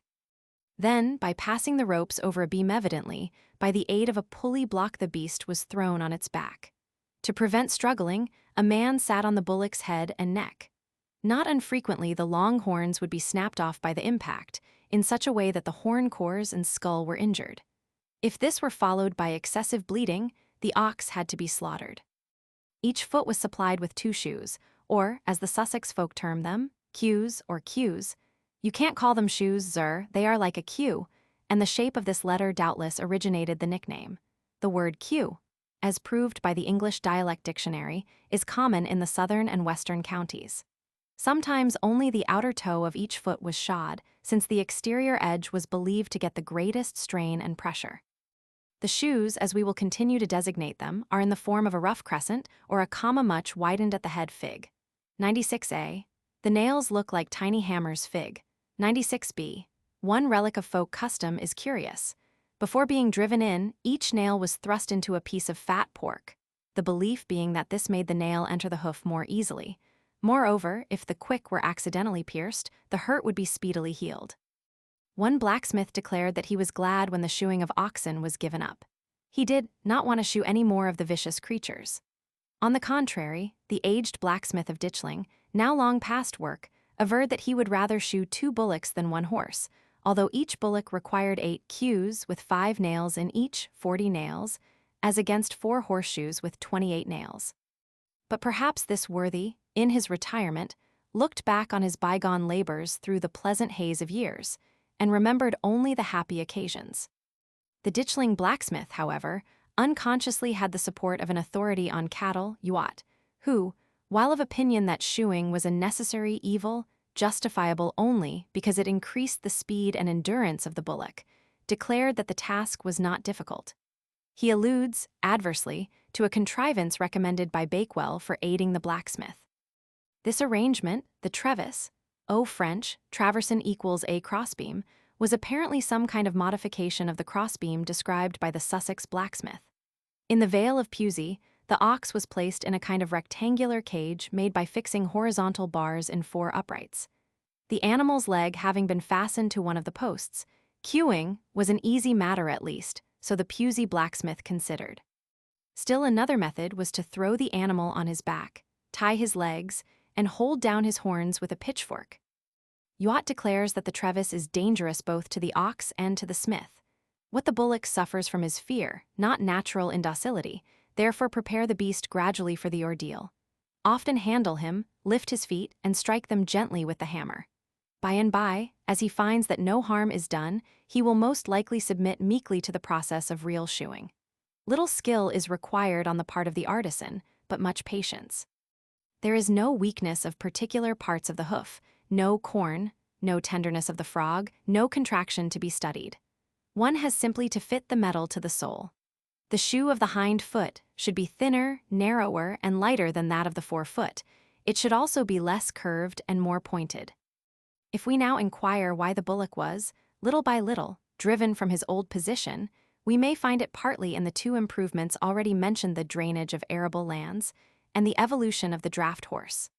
Another reason which has been assigned was the wild condition of the boundary hedges of fields, which, although now usually trimmed and pleached, had been allowed to straggle wastefully and to increase in height. The consequence was that the horns of the cattle often became entangled when the team turned at the headland. Where the branches of hedgerow trees hung low, the risk was still greater. The narrow roads and hollow lanes, too, were frequently so overarched with branches and climbing plants that the craven breed of cattle, whose horns were a yard in length, were in danger of breaking either their horns or their necks. During great heat, Mr. Stephen Blackmore informs me, the oxen would often fall exhausted in the furrow, while the horses labored on. Always, too, in hot weather there was anxiety lest the team, being attacked by flies, should become ungovernable, and dragging the plow over ridge and furrow, dash madly for the nearest thicket or pond, to the dismay and peril of the plowman. Such are some of the causes which are supposed to have wrought the revolution, but surely these reasons must have been effective long before the actual change came. Another factor, more operative one would think, was the improvement made in the construction of plows, which now became lighter and more manageable. Roads, also, received greater attention. Trackways of soft clay, responsive to the cloven hoof, were superseded by metalled roads and rough causeways of limestone, in all seasons unfriendly to the feet of oxen. We thus see that it needed a strong set of forces to break the bond of tradition concerning draft oxen. For some decades, it is true, the horse and the ox continued to be allies in farm work, but the partnership was virtually dissolved about the time when the Lees were visited by the Kittelow steam huzzen and Mazen, the Blessed Wye, the Divil's own team. And now the tradition of working oxen has so nearly vanished that, except in Sussex, it is difficult to glean information on the subject. To begin the search for a cowshoe is almost like setting out to find the golden fleece. Even more difficult would it be to discover, outside a museum, a specimen of the framework, with its set of bells, which was formerly fixed above the yoke. The ox wagoner of these unromantic times, could we find such a worthy, would tell us that the bells were employed for ornament and for their musical sound. His ancestors, however, would have asserted that the jingling noise kept off witches and persons possessing the evil eye. There is, indeed, a considerable amount of folklore respecting the ox, but before examining this, time will not be misspent if we examine the pedigree of the animal. Most authorities now recognize 3 species of ox bows as having inhabited our island in Pleistocene and recent geological times. We will glance at the 3 species in order. The European bison, Bos priscus, is now found nowhere except in Poland and need detain us only a moment. This animal had. Illustration. Fig. 97. Skulls of British oxen. A. The Urus bos primigenius, from British Pleistocene Deposit, British Museum, Natural History, South Kensington. B. Upper portion of skull of the Urus, showing the long, curving horns, the bases of which form almost a straight line with the upper skull. C. Skull of the Celtic shorthorn Bos longifrons, showing the short, stout, downward curved horns and the depression in the skull between their bases. D. Skull of Chartley bull, one of our park cattle. This type exhibits the straight-topped skull, a feature not possessed by all the breeds of park cattle. The outline of the horns is comparable to that seen in the domestic longhorn breed, rather than to the pitchfork arrangement in the Chillingham cattle. Humps on its withers, and since none of our present breeds of cattle exhibits this feature, the claimant is deemed an impossible ancestor. Next in rank is the gigantic ox, known scientifically as Bos primigenius, which was characterized by long curving horns, of which the basal portions lay in a straight line with the top of the skull, Fig. 97a. This beast was domesticated in Switzerland in the Neolithic age, though in Britain, it seems to have been known only as a wild animal during that period. It had made its appearance in our island in Paleolithic days, but many writers suppose that it had become extinct here before the Roman invasion. Without much hesitation, this animal may be considered identical with the Urus, which Caesar describes as inhabiting continental forests. The Urus, he tells us, was a little below the elephant in size, while its appearance, color, and shape were those of a bull, high sunt magnitudine paulo infra elephantos, specie et color et figuratori. Its strength, speed, and ferocity were extraordinary. The Germans captured it by means of pitfalls and killed it, hos studios fovis captos interficiunt. It is stated as a fact of no little importance that the Urus, or, as it was sometimes called by German writers, the aurochs, survived in Poland and Lithuania until AD 1627. Since its extinction, the name of aurochs has been improperly given to the European bison, which, as already stated, still lives on. The interest of the late survival of the Urus lies in the theory that all European breeds of longhorned oxen, and indirectly through introductions from the continent some of our semi-wild cattle, are descended from this species. The famous breeds of Chartley Fig. 98, Lyme, and Chillingham Park are placed in this list. We say indirectly, because Professor James Wilson asserts that B. primigenius is not found in British deposits later than the Bronze Age, and hence cannot have left direct descendants in our country. Wild bulls are, indeed, mentioned in Fitzstephen's Life of Becket, as existing near London in the latter part of the 12th century, though it is extremely doubtful if these were Uri. They were probably more akin to our park cattle. And one reason for believing that these park cattle are derived from partially domesticated breeds is their white color, which, had natural selection been allowed free play, would have tended to bring about their extermination. Moreover, the park cattle occasionally have black calves. One was born in the Zoological Gardens, London, in 1909. This fact would seem to indicate that the original color was black. Professor Wilson's theory is that the park cattle are the wild representatives of oxen introduced by the Romans. Again, the present feral descendants of the supposed domesticated ancestors are not all of one type as regards skull and horns, so that the problem is not simple. Illustration. Fig. 98, Wild Bull, Zoological Gardens, London, the sole survivor of the mixed Chartley herd. Characteristics: white body, long level back, coarse hair, black muzzle. The horns, which are blackish towards the tips, project slightly downwards and then curve upwards again. Cf. The horns of B. primigenius and B. longifrons, Fig. 97b, c. Touching the origin of our domestic longhorned breeds, there are two views extant. The first hypothesis is that our longhorns are traceable to the Roman invasion. The Romans had a tame longhorned ox of a size intermediate between B. primigenius and B. longifrons, the last named being a smaller breed, to be noticed shortly. This Roman ox was perhaps the result of crossing B. longifrons with Italian stock. Alternatively, it may have been a domesticated form of B. primigenius itself, which, not having passed through so many generations as later varieties, retained more of the original features such as the long horns and straight foreheads, size alone being diminished. The other view taken of our long-horned cattle is that of Professor Boyd Dawkins, who, arguing from the occurrence of B. longifrons as the only species discovered at the Roman station of Uriconium, credits the Scandinavian invaders with the importation of the long-horned race. Professor Wilson has also strongly argued that the Norsemen brought over our polled cattle. Mr. R. Hedger Wallace, in an excellent contribution to this subject, considers that the Longhorns may even have been introduced from Holstein and the Low Countries in medieval times. This might be termed a third hypothesis, and before accepting it, the student should carefully read Professor Wilson's little volume. We pass to the last of our ancient types, the Celtic shorthorn, Bos longifrons equals B. brachyceros, already mentioned as known to the Romans.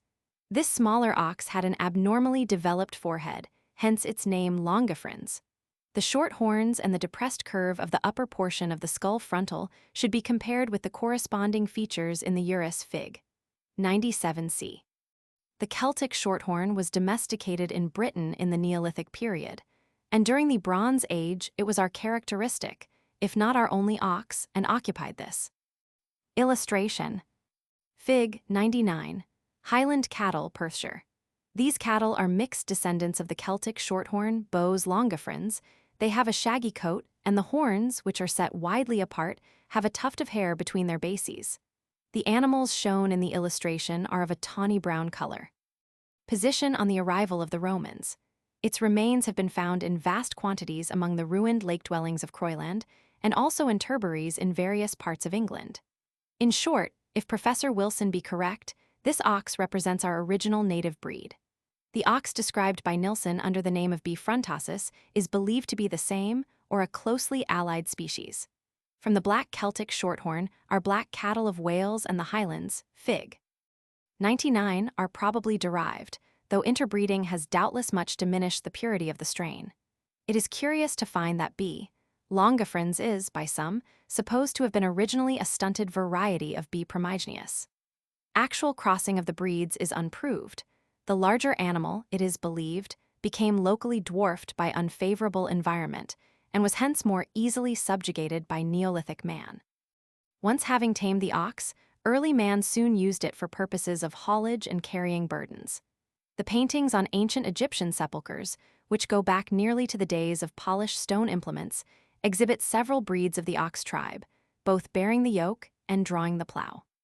Again, Dr. T. Rice Holmes cites authorities to show that an ox drawing a plow is depicted on rock carvings in Scandinavia.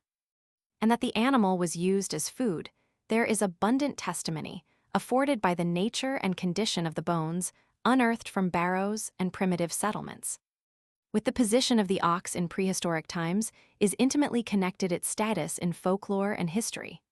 At once, however, we notice that the ox has not here played such a prominent part as the horse. With regard to sacrifice, Jacob Grimm sums up the case by the axiom that agricultural nations have leaned more towards bovine, and warlike peoples towards equine sacrifices. We may accept this as a general tendency, but perhaps not more. Among the Greeks and Romans, indeed, bullocks were the favorite victims. It will be remembered, too, that the Philistines, when about to send back the Ark of Jehovah to the Israelites, selected for the purpose 2 milch kine which had never been subjected to the yoke. These kine were offered as a burnt offering by the jubilant Israelites when the end of the journey was reached. In Sweden, almost down to the time of Grimm, B. 1785, D. 1863, there existed cattle known as God's cows. Grimm sagaciously hints that the term had its origin when such animals were claimed as priestly dues. One is inclined to trace the expression further, namely, to the days of real sacrifices. Among the Old Norse and Alemannic tribes, the sacrifice of oxen was a custom which was eradicated with great difficulty. A letter written to St. Boniface, died AD 755, speaks of ungodly priests who offered bulls and he-goats to heathen deities, qui tauros et hercos deis paganorum emolabent. Gregory the Great, in a letter to the abbot Mellitus, AD 601, uttered a like complaint against the Angles. Boves solent in sacrificio demonum multos occidir. The horns of cows intended for sacrifices were bedecked with garlands. somewhat in the manner of the Swiss cows, which are adorned with ribbons by their herdsmen. To witness the inveteracy of custom concerning the cult of the ox, it is only necessary to cross over to Brittany at the period of the great religious processions. Notably, one should get a glimpse of the display made during the pardon of St. Corneille at Carnac. At that period, cattle are driven many miles to be sprinkled with holy water at a sacred well. Such farmers as can afford the gift present an ox as an oblation to the church. As soon as the animal has been blessed, it is led away to be sold by auction, the money being delivered to the church authorities. Until about a century ago, at Clunog in North Wales, cattle were similarly offered to St. Buno. Apparently, both in Wales and Brittany, a Christian saint had supplanted a pagan deity. Indeed, at a Roman villa in Carnac, Mr. James Milne dug up the votive image of an oxa-suggestive discovery. There is another phase of the ox's domination that connected with the soothsayer. The ancient Cimbrians swore oaths over a brazen bull. In Hindu folklore, the bull appears in the ceremonial associated with childbirths, weddings, and funerals. In ancient Rome, as is familiar to most readers, the ox figured in oracles. Speaking with a man's voice, the beast gave dire warnings, such as that which bade Caesar beware the Ides of March. White oxen were sacrificed to Jupiter, and black ones to Pluto. The black ox was therefore deemed accursed, a herald of ill luck. In this superstition lies the explanation of such a proverb as, "The black ox has trodden on his foot," allusions to which are found in old writers like Thomas Tusser and Heywood the dramatist. Perhaps of more interest to us is Kemble's statement that there are records of bulls having been used for divination in England, p. 435 supra. In the Bronze and early Iron Ages, oxen were frequently sacrificed at graves when interments took place, as indicated by the prevalence of bones and teeth in the mounds. It is supposed that the animals formed part of the funeral feast. Ox skulls, B. longifrons, are recorded from many round barrows of the Eneolithic, Copper Stone, and Bronze period. But more remarkable was Sir R. Colt Hoare's discovery, in a barrow near Amesbury, Wilts, of the skeletons of 2 children, each resting on the head of a cow. The animal appeared to have been of small size. The head of one child lay to the east, that of the other to the west. There will perhaps be always some doubt as to which animals were used by prehistoric folk as daily food, and which were eaten only on ceremonial occasions. It seems probable that the earlier peoples did not commonly eat beef. Contrariwise, there is good evidence to show that horseflesh was much sought after, and we have seen how strong was the later tradition and how difficult it was to destroy it. Pliny relates the case of a man who was brought before the Roman people and condemned to exile for having killed an ox for purposes of food. The grave part of the offense was that the wretch had slain the beast the partner in man's labors with as little compunction as he would have killed one of his own peasants. And Virgil instances the eating of oxen, juvenci equals young bullocks, at banquets as a sign of degeneracy, and as not having existed in the Golden Age. Other classical writers give utterance to a like misgiving. This tradition of a Golden Age was probably an instance of subconscious recollection of the pastoral stage of society. Honor, therefore, was reserved for the ox.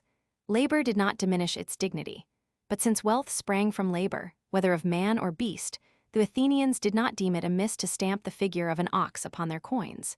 Yet the Athenians, Professor Fraser tells us, were accustomed to sacrifice the ox with elaborate ritual as the representative of the spirit of vegetation.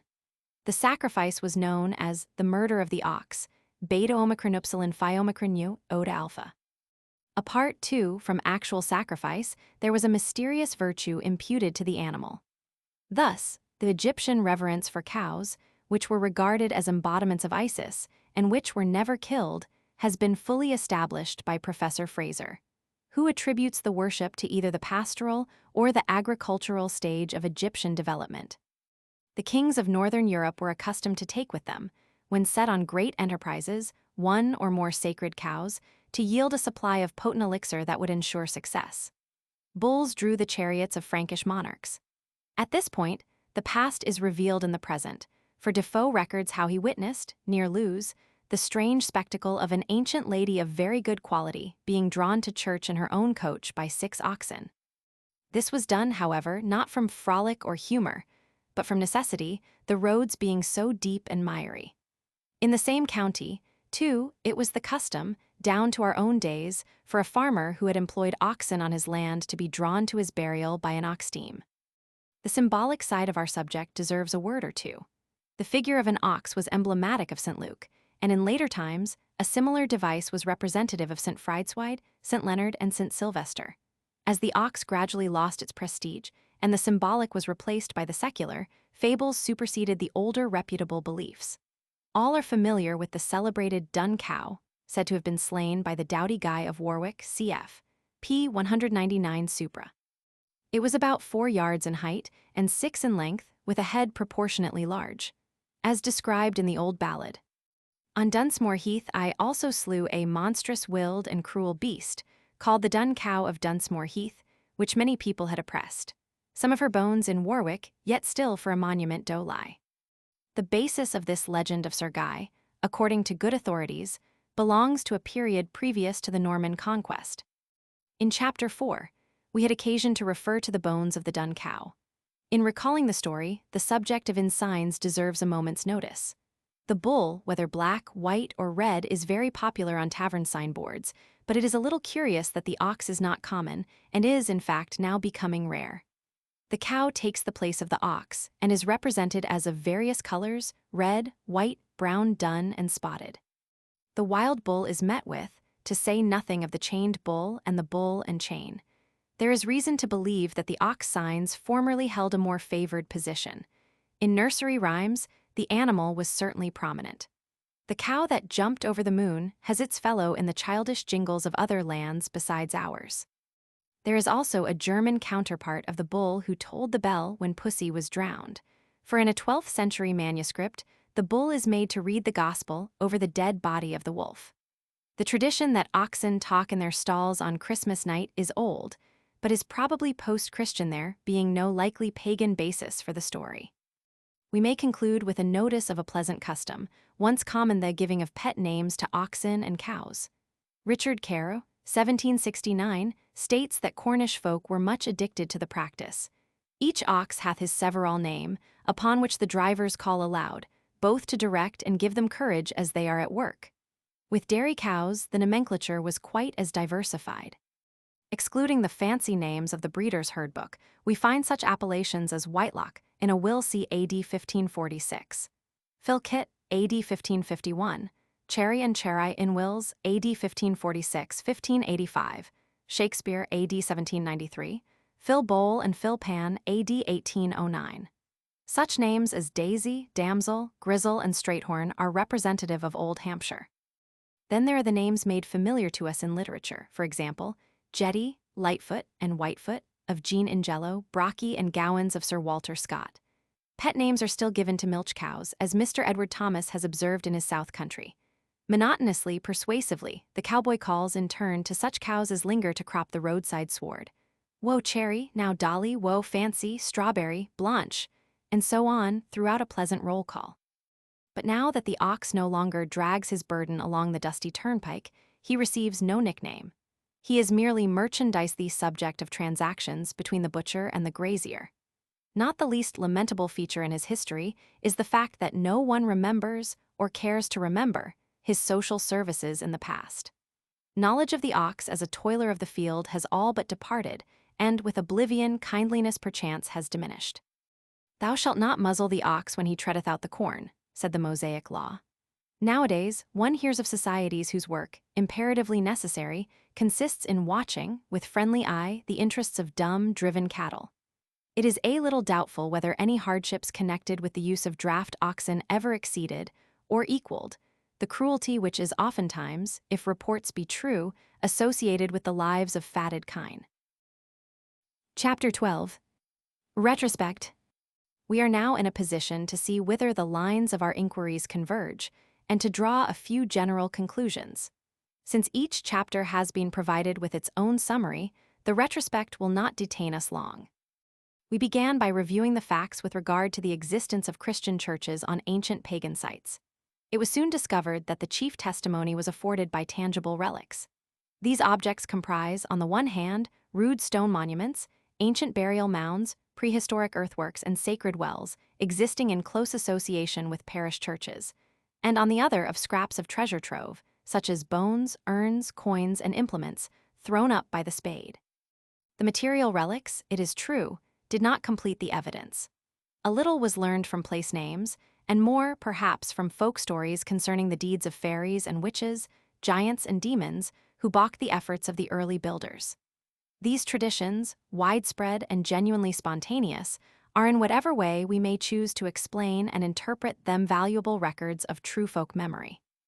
Our general verdict respecting the sites was that, in many instances, they were originally of pagan selection, although no existing building can be produced which exhibits, as a structure, undoubted continuity from the days of heathendom. From the site we went on to consider the church fabric. It was seen that some of the earliest churches were raised during periods when the community thought it wise to plan buildings adapted both for defense and worship. The truth of this proposition will, by most students, be deemed to have been satisfactorily proved. The part of the building specially designed for protection was the steeple, which was frequently, by turns, conning tower, beacon, treasure chamber, and fortress. Touching this ancient use, folktales have the true ring. As the centuries passed away, defensive towers became unnecessary, yet the idea survived in slight architectural features, now meaningless, unless interpreted by the light of history. The nave, however, continued to have its social value for several hundred years. Partly owing to the Reformation of the 16th century, partly in consequence of the pressure of population and the subsequent provision of more suitable buildings for secular purposes, even the nave was at last forbidden to the trader and the religious dramatist. Only a few trivial vestiges, such as the affixing of public notices on the church door, remain to tell of the old latitude given to customs, almost all traces of which have vanished from the memory of the common folk.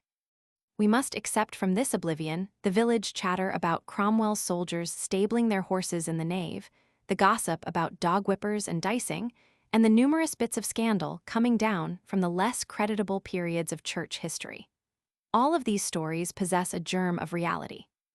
With respect, however, to the current explanations of lepers, windows, squints, priests' chambers, and deflected chancels, there is no direct tradition, these explanations having been obtained from outside sources. Again, with regard to the orientation of churches, the reasons given by country folk are obviously hearsay presentations of what has been taught by educated persons. We have, it is true, the records of ecclesiological writers to aid us, but these are, unfortunately, rather contradictory. Priest and architect seem to have conspired to keep any actual details of tradition to themselves, supposing, indeed, that any precise canons ever existed. This select corporation may have handed down the theory and the practice, but the rite is now shorn of much ceremonial, and the custom is followed almost blindly. Moreover, modern builders appear to be very careless in their alignments. The staple rudimentary idea of orientation is clearly pagan, and the broad general tradition of sun alignments must have been well kept during the early centuries of church building, whether any definite, exact rules as to seasonal alignment were observed or not. If the orientation of modern churches is settled in a somewhat haphazard manner by the builders, and if the primitive idea has become blurred and indefinite, the orientation of graves affords a splendid example of unconscious folk memory. Not only a sexton, but probably any villager chosen at random, would take into account the east and west direction in digging a grave, though he might not be able to assign a reason for his method. The primitive purpose has long since been driven aside by the force of events, and even the symbolists have had to introduce secondary explanations. In burial customs, with their numerous little superstitious observances, the survival of folk memory is well displayed. It is needless to repeat the evidence here how, in recent years, objects have been surreptitiously, and even openly, buried with the dead. How the funeral feast in an attenuated form lingers on, how we still scrupulously don the funeral garb, once the sign of deprecation or fear. How graveyard teeth are used as charms and remedies. True, the underlying ideas have much altered. Witness, for instance, the modern reasons put forward to justify the wearing of mourning. But so far as the practices are affected, we are still living, though, of course, unavowedly, in the Neolithic period. The superstitions relating to death cannot be expelled from the uneducated mind, which realizes too well that the event itself is inescapable. hence the prejudice against cremation, stubbornly defying enlightened opinion, and hence the stories of ghosts and apparitions furtively believed in by many persons who would be ashamed to admit such credulity. The folk memory connected with the points of the compass supplied us with some curious little touches of local superstition, and with the familiar objection to burial on the north side of the churchyard inherited antipathy coming down from prehistoric times. Next, the churchyard yew presented a complicated problem. During the 18th century, there appears to have existed an echo of the days when the churchyard yew was pruned for purposes of archery. In the few instances where traditions concerning archery are still extant, there is a strong suspicion that folk memory has been assisted by local writers and rambling antiquaries. Indeed, the strange silence about the yew in genuine popular legend is so complete as to be amazing. One does not refer to accounts of the employment of the yew on Palm Sunday and other similar observances. At most, these are valid only as furnishing secondary motives. The real puzzle remains. Here we have a graveyard tree, possessing strong distinctive character somberness, strength, longevity, perpetual verdure appealing eloquently to human sentiment. The planting of the tree was a custom in the early days of British Christianity, and the practice has never become obsolete. Individual trees, when decayed or uprooted, have been replaced by fresh ones. In face of the cumulative testimony, we cannot believe that the choice of the yew, like that of the elm or ash, was merely casual. Yet most of the trustworthy tradition respecting the tree has long since disappeared in a most extraordinary manner. Rapidly passing on, we recall the chapter relating to the horse cult. Neglecting the minor details, we observe in the obstinate prejudice against eating horseflesh a reversal of prehistoric ideas. Here, at least, the church made little admitted compromise, though the pagan habit died hard and backslidings are recorded. Strange to say, few persons could give a reason, except that derived from the Jewish law, for the general repugnance. On broad grounds, we should have expected to find some curious, inconsequent explanation, such as that involved in the superstitious fear of killing robins and swallows, or of eating certain kinds of fish. There could scarcely be any rooted distaste for horseflesh, nor natural repulsion to so clean an animal. Yet the original ecclesiastical ban has lingered long after its actual effective force has been lost. Perhaps a partial explanation is found in the fact that we have always had numerous other domestic animals which have furnished us with flesh food, though the native stores have had to be supplemented by importation. While folk memory has subconsciously kept alive the antipathy to horseflesh, the story of the working ox supplies us with an excellent illustration of the direct failure of oral tradition. The use of the bullock as a beast of draught constituted an economic question simply. So soon as the immediate material advantage was removed, owing to the disuse of ox labor, all interest in keeping up the tradition was lost. Consequently, it is extremely difficult to get sound information respecting a custom so recently abandoned, and not one person in 100 has ever seen an ox shoe. Had the ox been preeminently connected with British and early Teutonic sacrifices and superstitions, as was the horse, we should almost certainly have inherited a number of vagrant traditions. As it is, we possess but a few old ballads, legends, and nursery rhymes, like that of the Dun Cow of Warwick or the cow that jumped over the moon. The study of the ox, indeed, helps us to appreciate exactly where the strength and the weakness of folk memory lie. Roughly speaking, the soundest traditions are concerned either with essential details of urgent social economy or with religion and superstition. In these matters, oral transmission is usually faithful. This story shall the good man teach his son. But let an industrial practice be dropped, through its being no longer necessary or profitable, and a few decades will wipe out all direct remembrance. The most stupid myths will arise to account for this or that visible relic of the industry or custom. So long as the occupation brings material gain, the tradition is scrupulously passed on from father to son. Of superstition, or of widely felt fears, affecting both body and spirit, there is the same careful transmission and the same vivid retention. Scenes of horror also remain long in the memory of the people. Hence we meet with traditions of battles, massacres, raids, burnings. Just in proportion as the historical facts grow tenuous, the accounts become distorted and exaggerated, as, for instance, in the Irish legends about Cromwell. There are minor divisions of each series, such as those which comprise the stories about buried treasure, ghosts and bar guests, omens and amulets, together with superstitions respecting personal characteristics, times and seasons, health and disease, with many other matters. Viewing broadly the tract occupied by folk memory, we indeed find certain stable elements. We see the peasantry, diminishing numerically, but still forming a great multitude, slow-moving by nature and tenacious of their heritage of folklore. The dull, mechanical monotony of the lives of many of the industrial classes, again, tends to check any breaking away from tradition. Our educational system is, alas, still so uniform as to put a curb on originality. Hence there is a tendency for ideas to keep their traditional set. Opposed to these conservative factors, there is at work a well-known biological principle. As our society to use the Spencerian phrases being slowly transformed from a state of homogeneity to one of heterogeneity. As the individual becomes separated and specialized from the mass, the habit of acting instinctively like blind units of the human crowd is slowly lost, while race memory is weakened, and the primitive faculty of unconsciously preserving and transmitting unwritten lore becomes atrophied and almost worthless. Even the woefully scanty records of folk memory, such as those which we have noticed, are destined soon to disappear. Education, in spite of its cramped conditions, is destroying many foolish beliefs and baneful superstitions.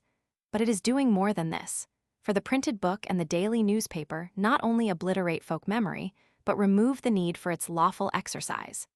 The reader no longer relies on oral tradition, but on the printed pages of history and on works of reference. Scarcely can we tell whether an important event took place 5 years ago or a dozen years ago. The speech and actions of famous men become confused in popular tradition always. There is some book wherein the record is kept. A credulous antiquary may proclaim that a certain mound is a barrow, and though the barrow was actually raised within the past 20 years, few folk can come forward to gainsay the statement. Or some old shepherd believes that he has used flint celts for bell clappers, whereas it is more likely that he has merely heard or read of such a practice. In fact, we are swiftly approaching the time when folk custom and folk memory will be so utterly vitiated by books and lectures as to be worthless. Caution is especially necessary at the present day. In his address to the British Association in 1910, Mr. W. Crook gave a timely warning respecting the half-drained amateur. Such a person, visiting India, may see a totem in every hedge or expect to meet a corn spirit on every thrashing floor. And, at home, the rash enthusiast may see an idol in every stone heap, an Iberian in every dark-haired man, a symbol in every line of an ancient building, a prehistoric grave in every stray bit of potsherd. There is, however, a middle course of action, and though folk memory is waning, there is work which can be done if it be done quickly. There are still waifs and strays of custom to be collected and correlated. Every village clergyman has his parish registers, which, though unfortunately not reaching back so far as one could wish, may yet give information on some of the topics which we have studied. The local antiquary who will make a precise record of all discoveries which connect the present with the past will do great service. The muniment room, with its deeds and charters, sometimes yields us timely help. The old chest, with its wills, leases, and covenants, may, in a few scattered sentences, throw light on some quaint custom. The ballads and folk songs, which are now being so sedulously collected and studied, still safeguard many curious fancies and superstitions. All these sources will gradually yield less and less to the searcher. It is true that there are libraries full of volumes which treat of antiquities, folk customs, and folklore, but the details need to be carefully rearranged, and, in many instances, to be revivified by comparison with the living present. Addenda. Page 9. Churches on Roman foundations. The piers of the chancel arch of Bosham Church, Sussex, rest on enormous square bases which are believed to be Roman. The capitals were also probably copied from Roman models. Mr. P. M. Johnston, F.S.A. in Victoria Hist. Of Sussex, 1907 Roman II. p. 362 suggests that the work represents possibly the triumphal arch of Vespasian's basilica. Roman relics have been found under the floor of this pre-conquest church. St. Michael's Church, St. Albans, retains much Roman material in its walls and piers. Since this chapter went to press, I have read Mr. Montagu Sharp's Parish Churches on Romano-British Sites, 1909, in which evidence is adduced to show that many of our parish churches occupy the sites of pagan rural chapels, say Sella, and are closely associated with the lines of centuriation as planned by Roman surveyors. The caecellum was a small unroofed place consecrated to a deity P4, containing an altar and sometimes a shrine edicula. The caecellum was also used for non-religious purposes, e.g. as a place of refreshment. Mr. Sharp states that the Roman surveyors divided a district into areas or blocks by means of 4 public ways via vicinals. In the canton of the London Civitas, a side of such a square measured 1 miles P2. Maps are given, one of which shows that 30 parish churches of the Isle of Wight had intimate connection with the lines of the Roman survey, P3. Such churches are especially found near crossroads. Mr. John Ward's The Roman Era in Britain, 1911, pp. 111-113, deserves notice in this connection, especially with regard to the conflict between the historical evidence and the comparative silence of archaeology. Page 14, Classification of Earthworks. A portion of the scheme is appended in order to explain the groups of earthworks to which reference is made. A. Promontory fortresses, partly inaccessible on account of cliffs or water, partly defended by artificial walls or banks. B. Hill or contour forts, fortresses situated on hilltops with artificial defenses following the natural line of the hill. C. Rectangular or other simple enclosures, including forts and towns of the Romano-British kind. D. Castle mounts, forts consisting of a mount with an encircling ditch or fosse. E. Castle mounts with baileys, fortified mounts wholly or partly artificial, having an attendant court or bailey. Page 118. Churches as fortresses. The Church of St. Michael, Torrington, Devon, was employed by the Royalists 1646, both as a prison and a powder magazine. Owing to an explosion, probably accidental, the church was blown up and about 200 prisoners were killed. The town referred to by Thorold Rogers seems to be Alton. Page 161. Arms taken to church. A few of the old oak seats in Clovelly Church, Devon, are notched, and it has been supposed that the purpose was the accommodation of weapons. In one case, there is a corresponding hole in the floor, rectangular in shape, which may have been intended to receive the butt end of a musket, cf. The stands in city churches for holding the sword of the Lord Mayor. Respecting the rating of the clergy for armor, see notes and queries, 11th Sir, Roman 4, p. 468. Page 167. The Borsholder. The powers of this official are enumerated in William Lambarde's work, The Duties of Constables, Borsholders, Tithingmen, and such other low ministers of the peace, 1583, pp. 15, 16, 20, etc. Page 201. Objects in churches. An enormous pole was formerly suspended in a horizontal position in the nave of Bosham Church, Sussex. It was traditionally said to be the staff of a medieval giant, Sir Bevis of Southampton, who was accustomed to stride across Bosham Harbour at one step on his way to Southampton. K. H. MacDermott, The Story of Bosham Church, Sussex, 1906, pp. 1415. For a list of curiosities formerly preserved in pagan temples, see J. Beckman's History of Inventions, Discoveries, and Origins, trans by W. Johnston, 1846, IPP. 280-34. Page 344. Plan of churchyards. Additional examples of churches which have little space on the north side: West Tarring, Sussex, Northam and Clovelly, Devon, Hambledon, Surrey. Small south yards, Furring and Lyminster, Sussex. Page 346. Introduction of headstones. It is asserted that the churchyard of Grasmere, Westmoreland, was devoid of gravestones until the early part of the 19th century and was used as the playground of the village school. Wordsworth thus refers to the churchyard in The Brothers. An orphan could not find his mother's grave, here's neither head nor footstone, plate of brass, crossbones nor skull type of our earthly state, nor emblem of our hopes. The dead man's home is but a fellow to that pasture field. Page 405. Tennyson and the Ewe. Two other lines from the same poem in memoriam, Roman 39, VV. 1, 2 deserve notice. Dark U, that graspest at the stones, and dippest toward the dreamless head. These lines suggest the Breton superstition that the U sends out a root into the mouths of the dead. Page 412. Drawings of the horse. Sketches of hog-maned horses bearing signs of halters have recently been discovered in the Magdalenian caves of North Spain. Page 440. Superstitions respecting the horse. In Bavaria, it was formerly the custom for horses to be taken to church once every year to peep at the altar or the effigy of the local saint. This observance was supposed to ensure good health to the animals during the next 12 a month. Notes and queries, 11th Sir, Roman 3, p. 266, authority cited. The practice is still followed in Italy. In our own country, horses were taken at Easter into the middle of Hertfordshire churches to be blessed. Notes and queries, 11th Sir, Roman 3, p. 318. Page 460. Curved ridges due to plough teams of oxen. The curvature indicative of ancient tillage generally takes the form of a flat reversed S, in other words, the unwieldy team turned to the left when approaching the headland. Mr. T. Blashilljour, Brit. Archaeol, Asoc, NS Roman 2, pp. 218-23, deduces that the old-fashioned heavy ploughs turned the furrow slice to the left. This is not, however, a necessary conclusion.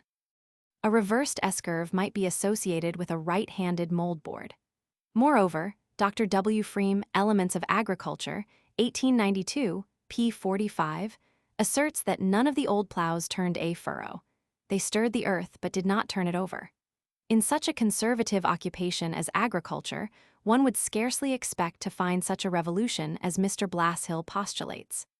He observes that modern ploughs are so made that the furrow slice is thrown to the right, and the team also turns in that direction at the headland.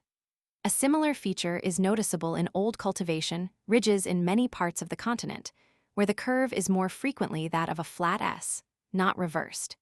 It should be remembered that the old turnrest plough, formerly employed in some parts of England, enabled the ploughman to throw the furrow either way. The line of beauty traced by old ploughs is alluded to by William Mason in his English Garden, BK Roman 2, LL. 51-6, Volume I of Works, 1811, p. 237. He is referring to ploughing steers. That peculiar curve, alike averse to crooked and to straight where sweet simplicity resides, which grace and beauty call their own, whose lambent flow charms us at once with symmetry and ease, 'tis nature's curve. To prevent overstatement respecting the connection between ox steams and the curved furrow, it should be added that formerly there was a prejudice, if not a superstition, in favor of crooked ridges. W.L. Ram, Dict. Of the Farm, 1858, p. 291.